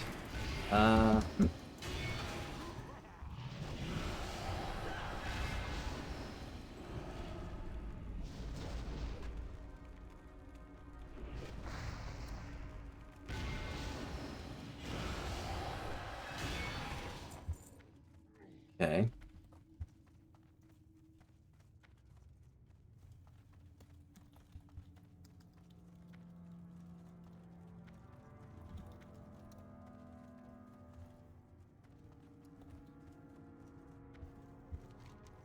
I turn this in. Okay, so it's the same spot as before.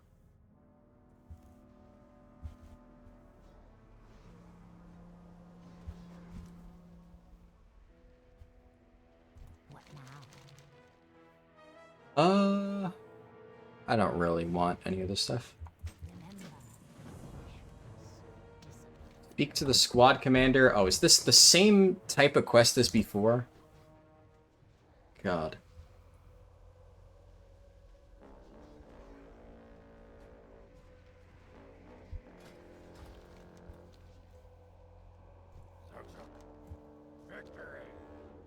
These quests are, like, so odd in their design. Okay, these ones apparently... Oh, fuck me. It's an actual escort quest. Wait, that's even worse. Oh, fuck. At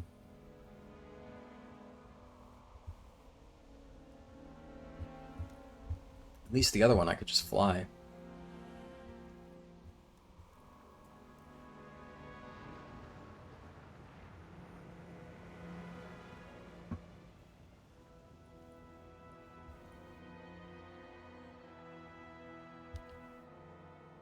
Oh.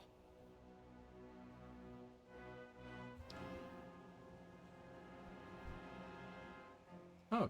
Cho'Gall just appears during the quests. I completely forgot about that. I was once like you. Our old master, small and hungry. You cling to your mortal shells. Back the blood and bone and tears. Trying to deny your insignificance.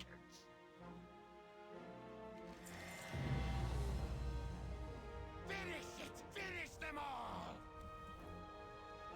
So Cho'Gall just shot laser beams out of their eyes. Pathetic flesh. Wait, what? Lore Master of Cataclysm is just vashj'ir? Twilight Highlands? That seems wrong. I'm pretty sure there's other zones than just those two.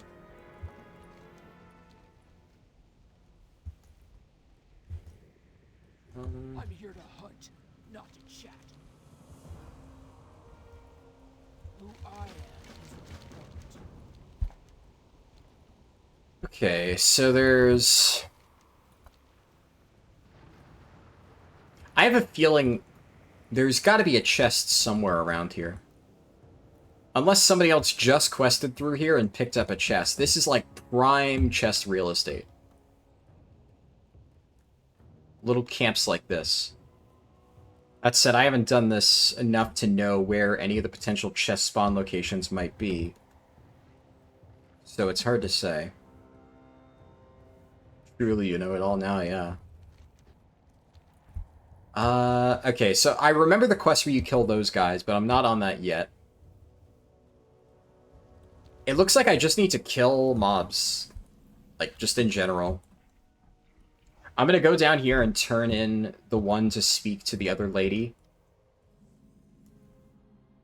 Just on the off chance that there is some overlap in the quests, though. It's not been the case for most of them. I still... it just... I really feel like there's a chest somewhere.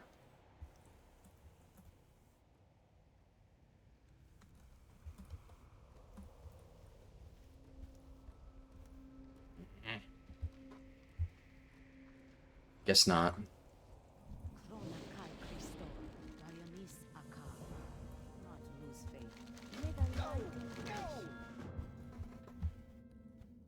Okay, so there's stuff... ah, fuck. None of the quests actually send me in there. Oh, for all people watching on Twitch right now, and on the off chance, if there's, people watching this later on YouTube. So I made a video a few days ago about a spot in Feralus where you can farm Cataclysm materials right now. And that got patched, but there are still ways that you can farm mobs. And, I'll just show you. This is lock mode on. You don't get teleported out if you're here. And while this is still pretty far away from anything, if you're a hunter or warlock, your pet can reach inside this mine, and you can pull the miners. It's really tedious. You have to kind of leash your pet back and forth to drag the mobs into lock mode on so you can actually kill them, but it does work. And they drop Ember Silk Cloth, which is one of the only ways currently to farm Ember Silk Cloth. Do you have a bronze? No. Hey, anybody who tells you that they have a bronze farm guide for Mop Remix right now is lying, because we did not have nearly enough time to test it last weekend, and a lot of stuff just wasn't working correctly. And, yeah, it was not enough time to test. Now, I might make one, but I can guarantee you that any information that you find out there right now is not going to be reliable. But if I make one, it would be after the fact. The problem is, with a single testing weekend that was riddled with bugs and balance issues, it was just impossible to get any conclusive testing done, because we have absolutely no idea what the actual end result of the mode is going to look like. Which makes it really difficult, yeah. Yeah, I mean, that is the plan. When I find out, I might make one. I will say, I can't promise that. It's a good idea. It's something I was considering. The main priority for Mop Remix is, of course, a leveling guide, because that is what, you know, a ton of people want, and it's kind of a no-brainer for the type of stuff that I usually cover. What I will tell you, as far as bronze, I don't know if you tested the Mop Remix weekend at all, so I'm not sure how familiar with it you are.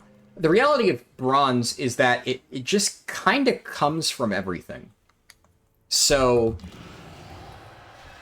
while I don't necessarily know the best way to farm it, what I can tell you is that there is no...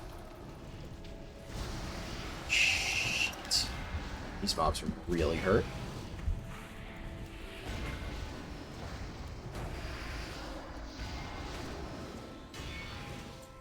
Yeah, I don't necessarily know what the absolute best way to farm it will be. Nobody does.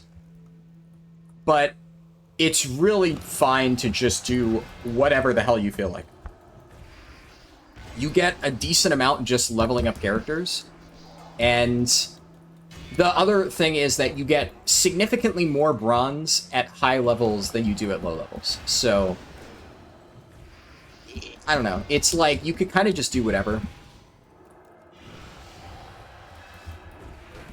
But basically, the way I see it is if there is no discernible difference between any of the farming methods,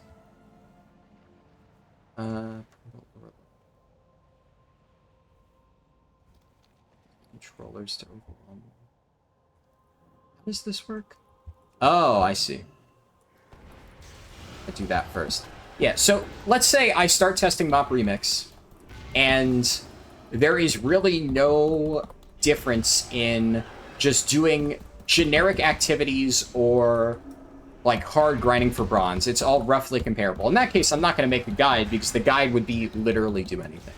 What I will tell you is if I happen to stumble upon a really broken bronze farming method that is just notably better than everything else, then yeah, I would cover that, because in that case, it would be noteworthy. It would be different than just basic stuff.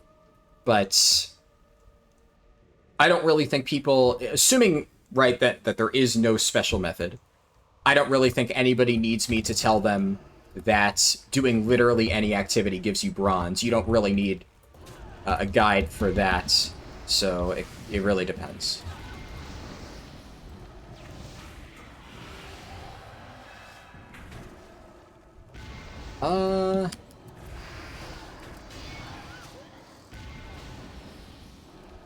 This could be an issue. Okay, never mind. I am gonna eat, though. I got blasted. Pretty sure you get like 100,000 you got 100,000 bronze just on your second test run. No, I didn't get anywhere near that. I got a decent amount. The thing is, you don't get increased bronze for leveling characters. Like, that's not part of the cloak or anything. That being said, though, leveling characters will still be a good way to earn bronze because there are a lot of, like, daily activities. Daily quests, like, for instance, the complete X amount of dungeons quest. You, like, do 3 dungeons or something, or it's, like, either 3 dungeons or 5 dungeon bosses, something like that, and then there's a quest to do LFR, and those give a nice chunk of bronze, so if you have multiple different alts to do that with, then that could be a really nice way to earn bronze. Is that faster than just grinding it out? I have absolutely no idea, because we just didn't really test it, and everything is subject to change on a PTR like that, especially a buggy PTR. It's one of those where, like, a lot of times people say, oh, you know, Blizzard always says stuff is subject to change, but we always end up getting, like, exactly what was released on the PTR, and a lot of times I'm inclined to agree, but there's a difference between a PTR that everything is objectively working as intended, and it is just tuning issues that we're like, we may not like these tuning issues, but we're most likely going to get it. But in the case of Mop Remix, there were a lot of things that just genuinely did not work correctly. And there's absolutely no way that the version that we got is going to be what we get on live servers. Now, it could be that they fix all the bugs, and then the tuning on how much bronze you get, what sources give what, like, etc., is exactly the same.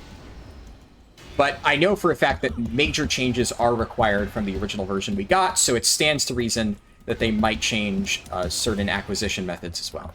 Especially LFR, that's the main one.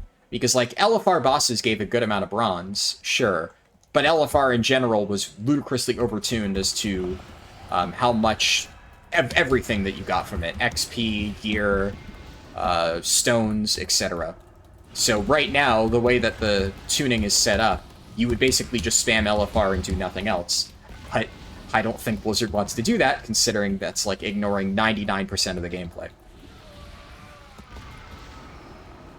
You feel like there would be some optimal way, given how WoW is? Yeah. But, see, it's always one of those things where sometimes the optimal way is fun, and sometimes the optimal way is not fun. Like, to give you an example, the most optimal way to farm reputation in Dragonflight, pretty much the entire expansion has been to get to Renown 10 on one character first, and then do it on your main. And I discussed that in multiple different videos over the course of the expansion. I had a video early on launch, discussing exactly how to do just that and why it is a more effective method. And a lot of people got mad, and they left comments saying like, oh, this isn't an actual reputation guide. All you're doing is saying to play one character first and then get another character second. And like, objectively speaking, that is just the fastest way to get rep. But to a lot of people, to them, the only way for it to really be a rep farming guide is do it all on one character, right? And if there isn't just some spot that they could sit down and grind, they just can't comprehend it. They're like, what? You want me to do the rep grind twice? How is this a guide? And it's lost on them, right? So I may end up finding a really broken spot where it's like, you kill this mob 100 times and it has like a really fast respawn and this is the best way to farm bronze. Or it might be that doing this activity, spamming dungeons, for instance, or heroic scenarios, to pick a random thing, is really good for bronze farming. And then it could just be the thing that I described of level a bunch of alts and do the dailies every single day, in which case people will complain because, I don't want to farm multiple alts. I just want to do it all in one character, etc., etc., etc. And we'll see. But, yeah. Also, some methods of farming I'm able to clickbait more than others, which, it doesn't really matter, but... Why is there a quest over there? Is this questy fucking with me? Is there actually... No, it's just questy messing with me. But yeah, we'll have to see. What I can tell you is I'm going to be streaming basically non-stop from like this day to this day. And then I'm probably going to take like a mental break on Sunday the 19th. And then I'm going to be streaming non-stop like these days. So, obviously this will be Kata, this will be Mop Remix, but I'll be streaming basically non-stop for 3 days in a row, pretty much. And if I don't have a guide out on it, you'll probably just be able to figure out what the best way to farm bronze is just by watching my stream.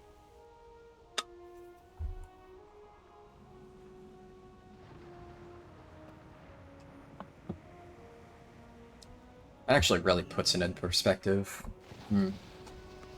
It's gonna be it's gonna be a long week.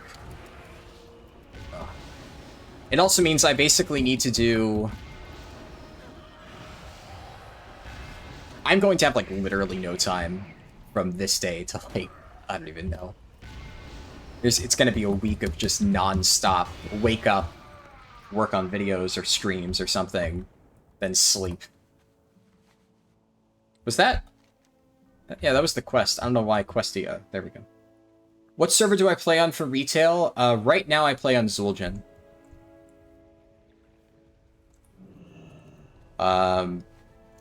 That being said, I play on a lot of different servers. Like, my main currently in the guild that I'm raiding with, which is, like, the most important thing, I would say. That's where I would consider my main server to be. It's there. But I have played on countless servers over the years, and I still have characters on countless different servers. And if you're looking for a good server to play, Zul'jin's not bad, but there are plenty of other good servers out there. He will be yes. That's the plan, for sure. But a lot of times when people ask that question, they ask because they're, like, looking for a good server. So I always want to give the disclaimer that, like, you know, don't pick your server based on me.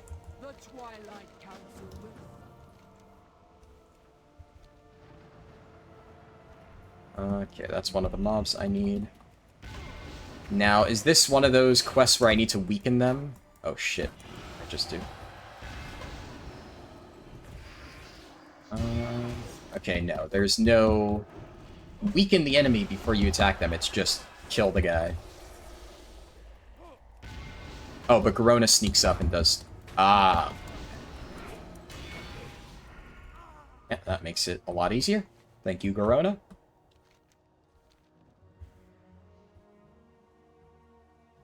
Oh yeah, Storm Rage is really good for Alliance characters. I guess it doesn't really matter as much anymore.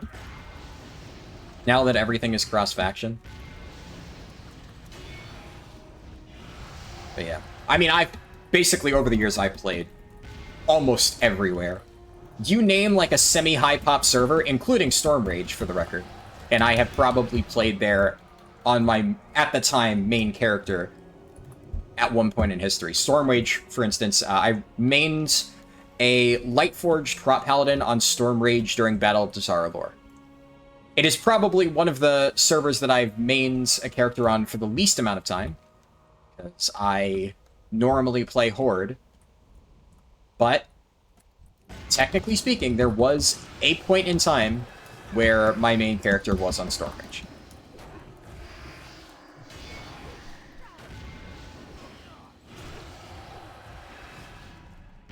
Where is Garona? There's Garona. If I drag her closer to Garona... Oh. It looks like Garona takes a set amount of time to reach the mob, so getting closer doesn't actually do anything. The last mob is...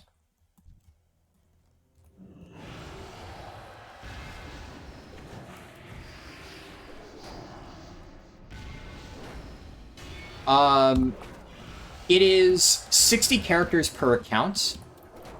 I know that they've upped the amount of characters you can have per server. I'm not sure if you can have 60 characters in the same server, though. You can have a lot of characters per server, though.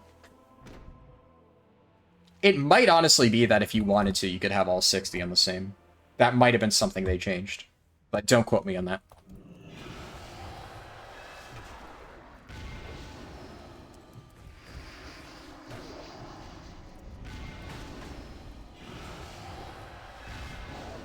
Let me check the heal out.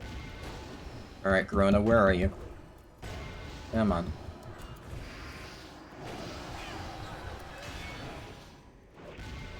There's Garona. She's taking her sweet-ass time, that's for sure.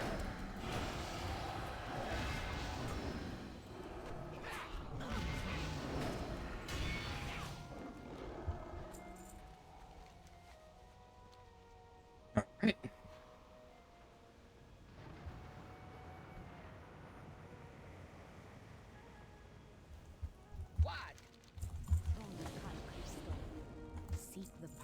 You can have all your characters on one server? Oh, nice.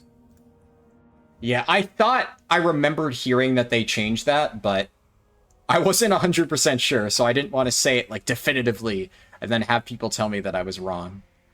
But that is good to know.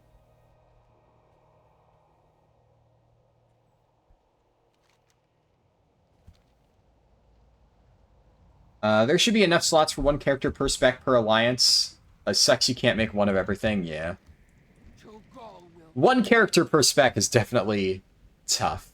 But one character per class. I mean, the reality is, these days, I would say it's better to just play all specs on one class.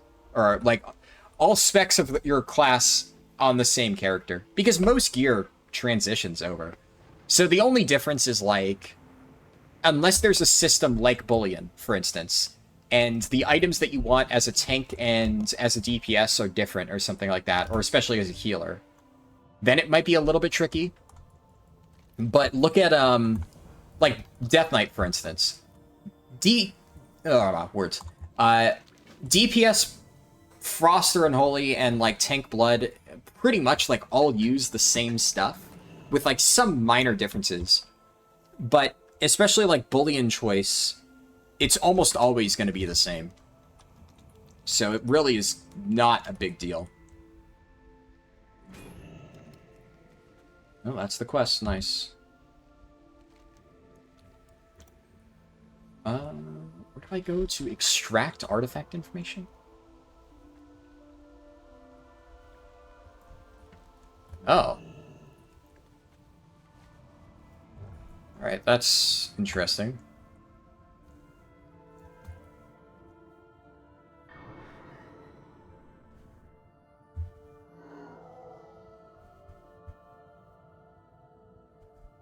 I guess I just need to sit here and wait.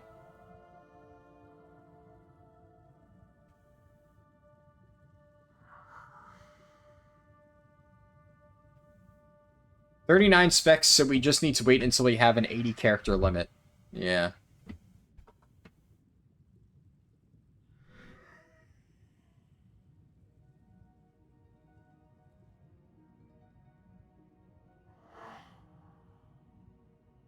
You imbued it with the power of... Oh, is this about the crafting of the Hammer of Twilight? Oh, called it. Ah.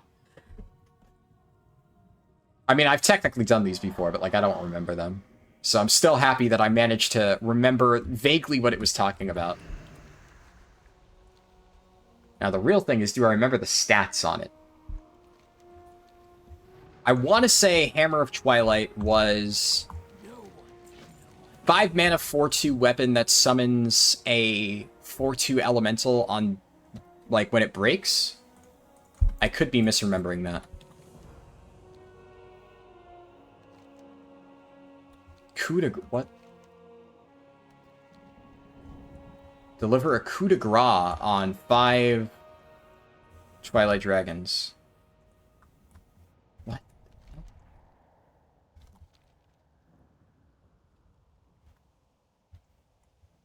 How do I do this quest?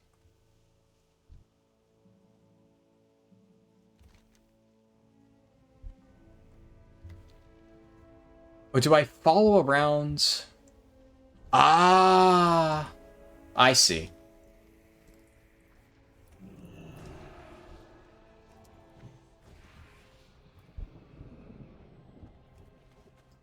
Combat. Oh, Ola Druid subscribed with Prime. Thank you, Ola Druid. I appreciate that.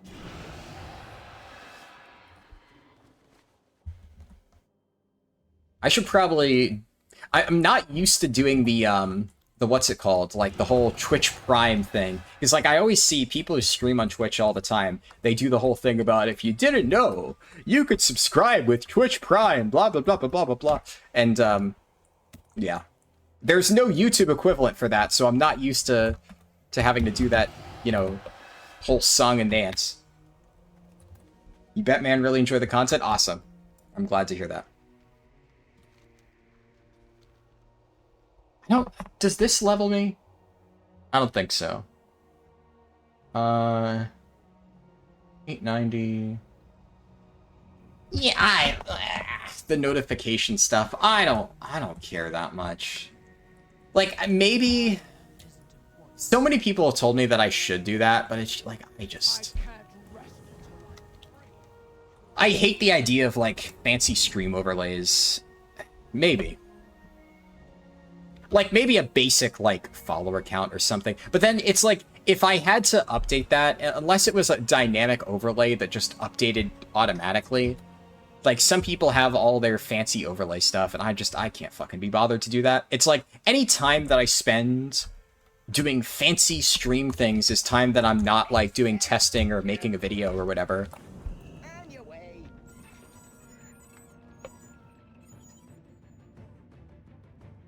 There's a new monk jab glyph. Well, most glyphs, if it is a glyph that you're talking about, most of them are purely cosmetic. So, I don't know if it's the same.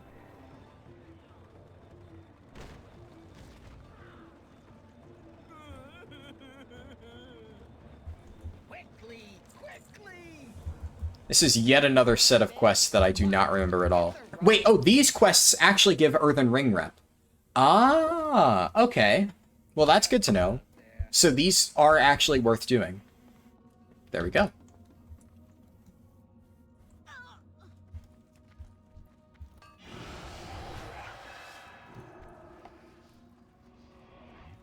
It doesn't take long, you have it on mine. You just meant the one that says, so-and-so followed you. Oh, I see what you mean, where it's like, when somebody subscribes or follows, it like does the pop-up on the stream. Yeah, I guess I could do that.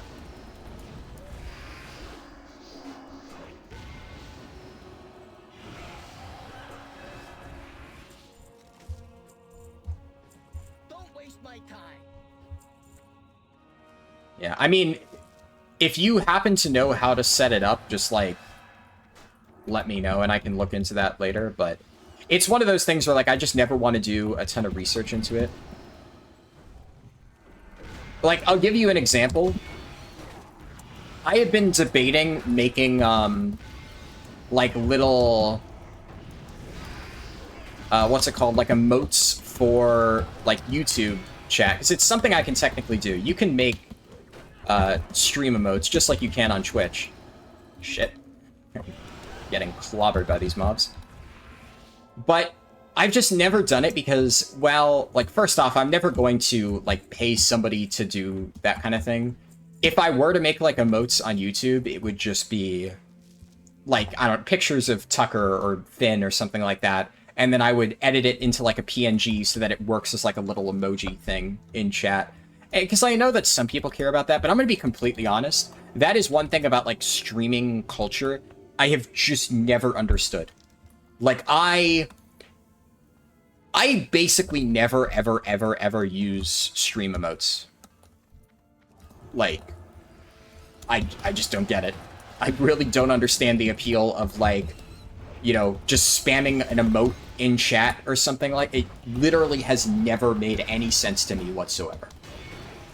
And a few people have asked me if I was ever going to do that for YouTube, and it's just like, when I look at the amount of time that it would take me to get all that stuff set up, I'm just like, there's so many better things that I could be doing. Because, like, I will sometimes change my plans if I think, like, you know, this is valuable to people. Like, let's say I'm working on a video, and, oh, clicking on this thing is a pain in the ass. Makes sense. Hit the Oh my god, why can I not click on this fucking Twilight Runeberg? Every time I try to click on it, Initiate Goldmine walks in front of me. Please. Okay, now. Is Initiate Goldmine gonna pull the Depths Overseer? No, I guess not. But, like, sometimes I'll change my plans and, like, what video I'm making if I'm like, oh, I think a lot of people would benefit from this video. But, like, I just cannot see anybody genuinely benefiting from me creating, like, Twitch emotes or something. I just don't think it adds to anything. I don't know. So that's kind of, it's like the same idea. Obviously, if it was, like, really super duper easy to set up, then maybe. But that's just why I've never really looked into things like that. I just use regular OBS. I've never used Streamlabs before.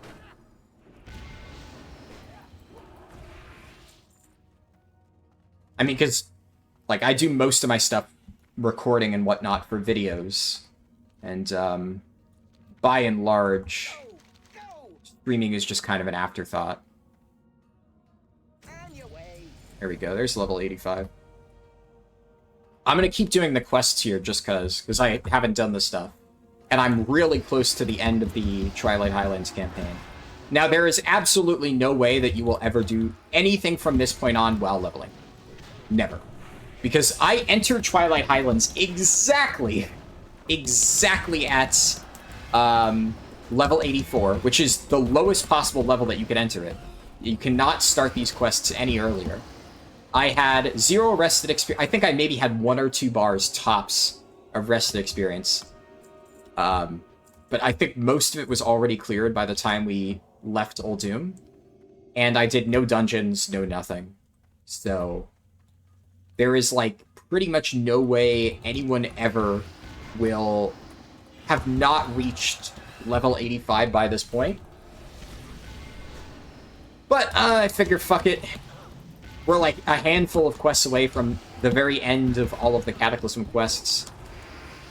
And at this point, I will have showcased every single Cataclysm quest aside from the Alliance ones, which is obviously for the next run.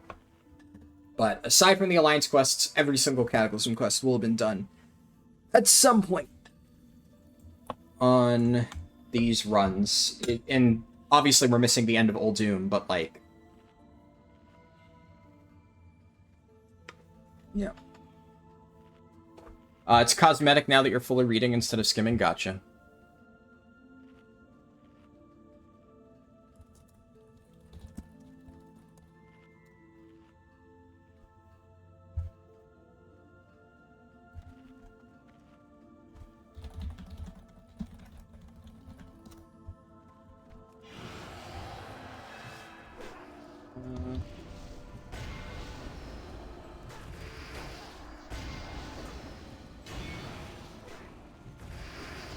Also, I think, if memory serves, this is marginally faster than my Blood DK run. Let me just double check the timer on the Blood DK run. Oh no, actually, this was slower than my Blood DK run, huh? Yeah, both times were roughly comparable. My Blood DK speedrun was 11 hours, 8 minutes. This one was slightly longer. But, yeah. Obviously, this was the one with vashj'ir, no dungeons, and the inefficient Twilight Highlands quests. So I'm really curious to see what, like, I want to put it all together and test it. I think what I'm going to start doing is, right now, my top priority, aside from finishing the retail leveling guide, which I'll do, but it's going to be like a very basic overview just on Dream Surges, basically. And where are the other things? Is it just further into the mine? Yeah.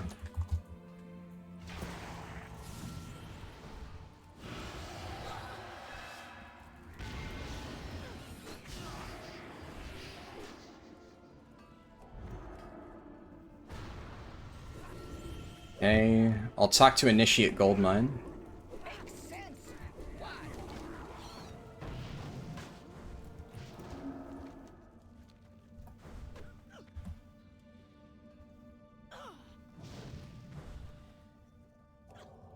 Okay. Getting out of this situation is going to be a little bit tricky, but I think I can manage. Most of those should leash. And heal. Oh, I'm actually out of combat entirely. Alright, easy.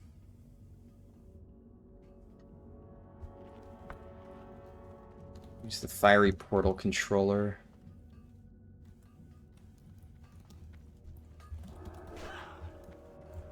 Shit, this stuff fell off.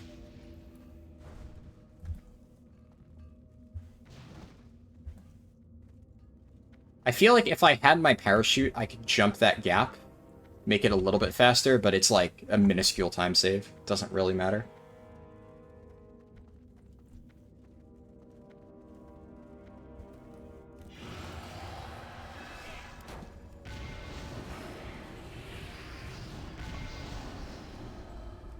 It's...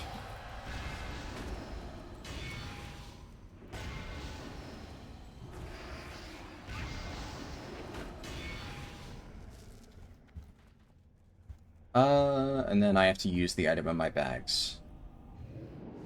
Quickly, quickly. Alright, not too bad. Move it. And... back this way. I guess I technically, out of all the quests, I didn't do Crucible of Carnage. And this time around, I opted to not do the daily quests here, where I think some of those daily quests will actually be worth doing. Probably not the, like, the ones with the hooks. You, like, hook the target and stuff like that, but... yeah. Togol will pay. Hammer of Twilight. I'm guessing I have to go to the place with the giant beam of light shooting into the sky. I'm pretty sure this is, like, the last or second to last quest.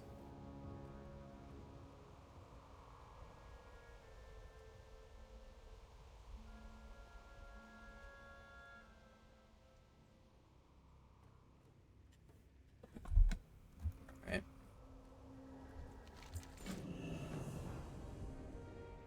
I'll watch the cutscene since, you know, timer's already stopped, doesn't matter.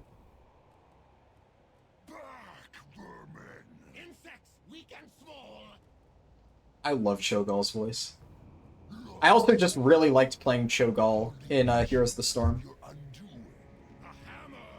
Hand of the gods below. forged of molten blood, Gift of the master. His gift. shake upon the last altar of storm. The hammer of twilight, The hammer of twilight. commissioned by the Ash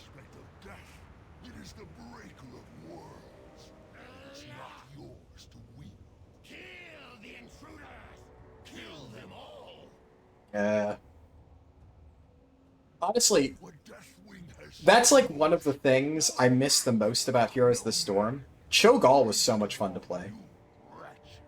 Because I really enjoyed playing Artanis, Chen, a lot of like brawler tanks in Heroes. But my favorite experiences were always playing Cho'Gall because you had like another person with you. And I played a bunch of Cho'Gall. I always played Cho, obviously the tank thing, because that I normally play tanks. But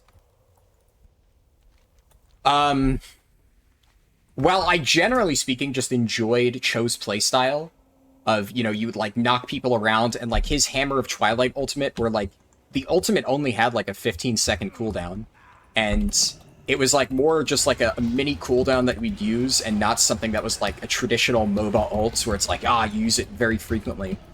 So Cho had like very consistent damage output and really good crowd control, which I loved. But the best thing about it was whenever one of my new friends would first get into Heroes of the Storm, I would always play Cho'Gall with them. Because the hardest part for a new player to learn in a MOBA is positioning. Where it's like, knowing when you're too far down the lane and like at risk of getting jumped by people out of the bushes or something like that. Knowing what tools you have to escape. And like, you may think you're safe, but what you don't realize is that from where you're standing, if somebody jumps you, your character just doesn't have the ability to get away. You'll just get blocked off. So I was able to really easily teach all of my new friends to Heroes how to position properly by playing Cho'Gall. Because they would be like yelling at me to get closer to the, enemy. They're like, oh, that guy's so low, go, go, go, I can snipe him. Because, Gall, for anybody not familiar with how Cho'Gall played, I guess I should explain that. Cho'Gall was a two-player character where Cho controlled all the movement and stuff, and was a tank, as I mentioned.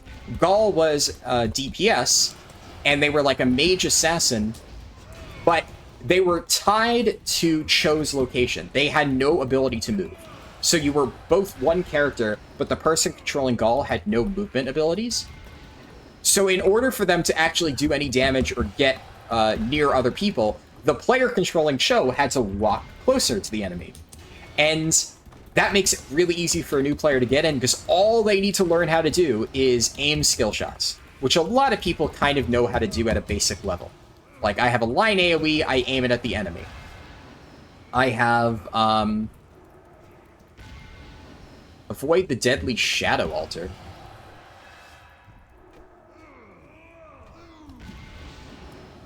Oh, I see.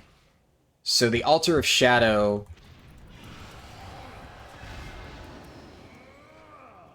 And then this is the last altar. Did I activate all the buffs? Oh, I get it.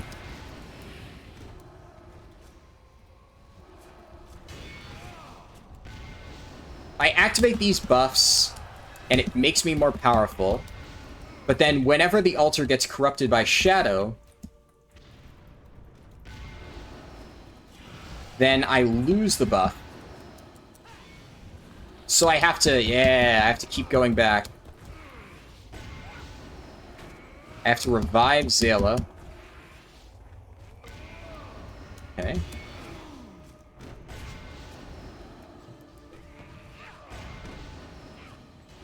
This is pretty cool.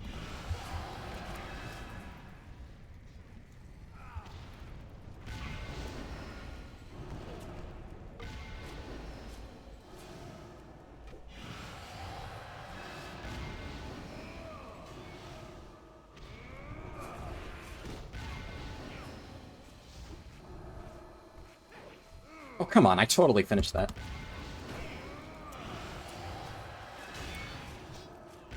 I will say, this is cool in concept, really annoying in execution, having to juggle all these buffs. But anyways, I guess last thing I was saying about Cho'Gall, a lot of times if a new player would think like, oh, it's so easy, just get me closer to them so I can actually do damage, I'd be able to clearly show them that no, we're not safe here. And if I had gone for that dive, we would have died. Because there was somebody in the bushes or whatever. And that way they can learn more about, proper positioning and stuff in a non-punishing manner. Because they They get to see me do it firsthand.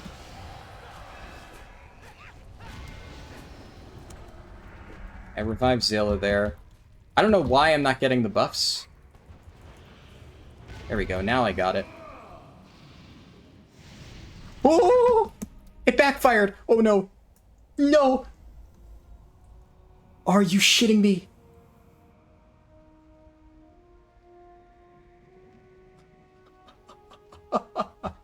Oh, that's so stupid. Oh, that's actually so stupid. Oh, I'm actually just so mad.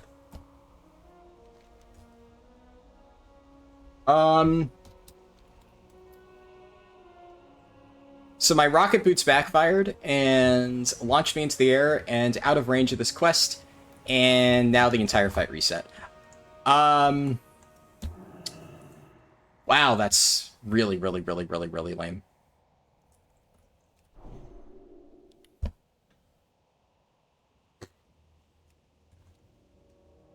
And now it has to respawn. Oh my fucking god. Hold on, let me double check something. Skull Crusher. The mountain. Wowhead is so shit. Oh my god.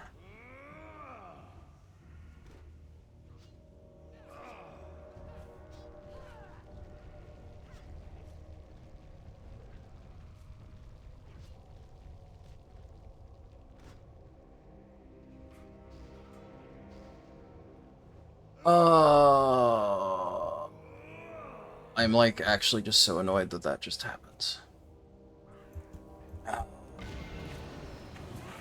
Well, at least now I know for science. But that is really, really, really annoying. Can I stun him? No. No CC works on him.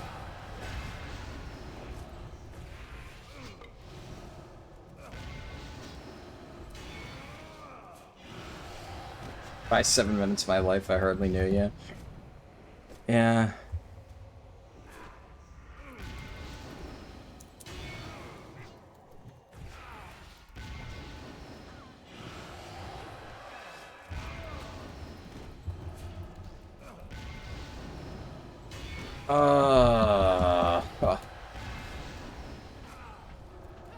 That actually kind of fucks me. I'm gonna at least finish this quest because I want to see it done, but I actually kind of needed that 3 minutes of my life.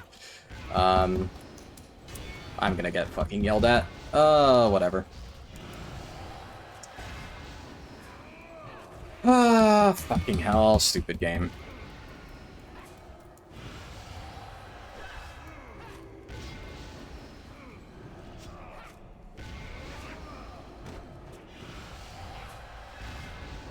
Either way, once we finish this quest, I will just say, I'm gonna need to, I have, TLDR, the oven is preheated and I need to throw a pizza in.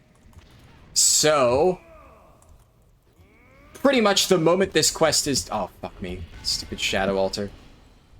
Pretty much, yeah, the moment this quest is done, I am going to end the stream and I'm gonna go run and do that.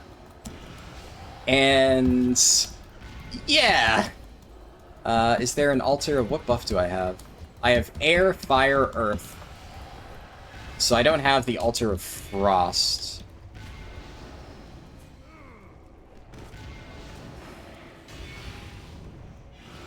Thing is, it's about to get corrupted, so. Oh no, it doesn't. The altar of shadow, it just moves. I understand this quest more now.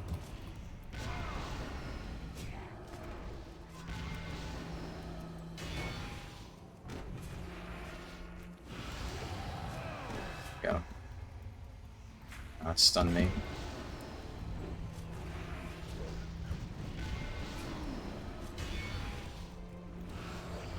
Yeah, it's just annoying because I need to do that. Now I'm just gonna wait here for it to shift again. And then I'll get Altar of Air. That buff up. Oh, I need. It's,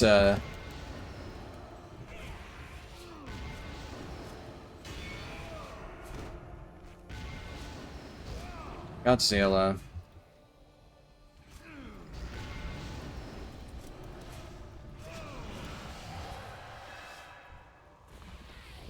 Earth. What does Altar of Earth do?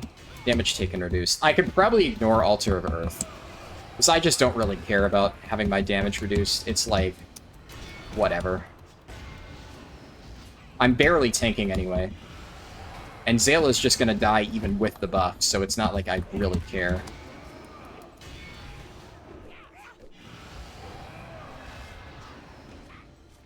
So I want to wait for Frost to rotate around, and then we'll grab it. I do really want Fire.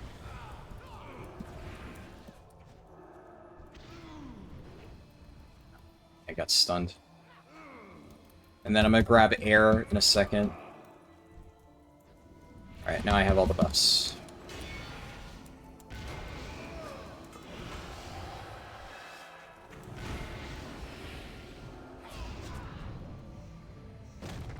Oh my god!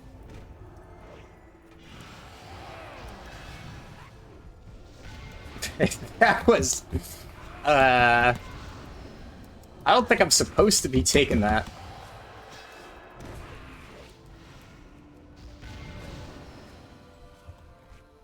Yeah, I think that's supposed to be cast on the NPCs. If that had one-shot me, I actually would have just fucking cried. I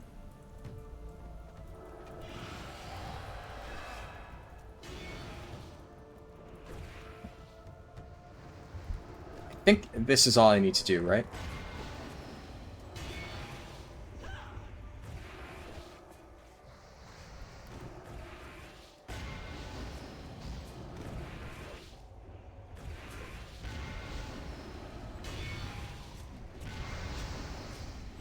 Alright. But yeah, since right after this quest is done, I'm going to end the stream. I'll just say right now, thank you all for watching. This was a little bit more inefficient compared to the Death Knight run, but that was kind of the point. We were testing some more inefficient stuff. I will probably do another speed run this weekend. Like I said, am planning for it to be a Worgen Druid speed run. That way we can test the Alliance side of things. I don't know exactly what day that'll be. It's probably not going to be tomorrow because I have a few videos that I need to make tomorrow, but either Saturday or Sunday, I'll keep you posted in the Discord. The recording of this will be posted on the second channel relatively soon, so if you missed part of the stream and you want to catch up on that, just stay tuned for that. It'll be in the bonus videos section of my Discord as per usual. And I think that's everything in Twilight Highlands. I'm pretty sure that was the last quest. So yeah. That is the entirety of every single zone except Oldham. And now we're going to see the Alliance side next. And I should hopefully be able to get enough testing done that by the time Cataclysm is about to come out, I can have a pretty good 80 to 85 guide put together. I already have a general idea of what I want to do. Yeah, thanks for watching, and I will hopefully see you on the next stream. Peace.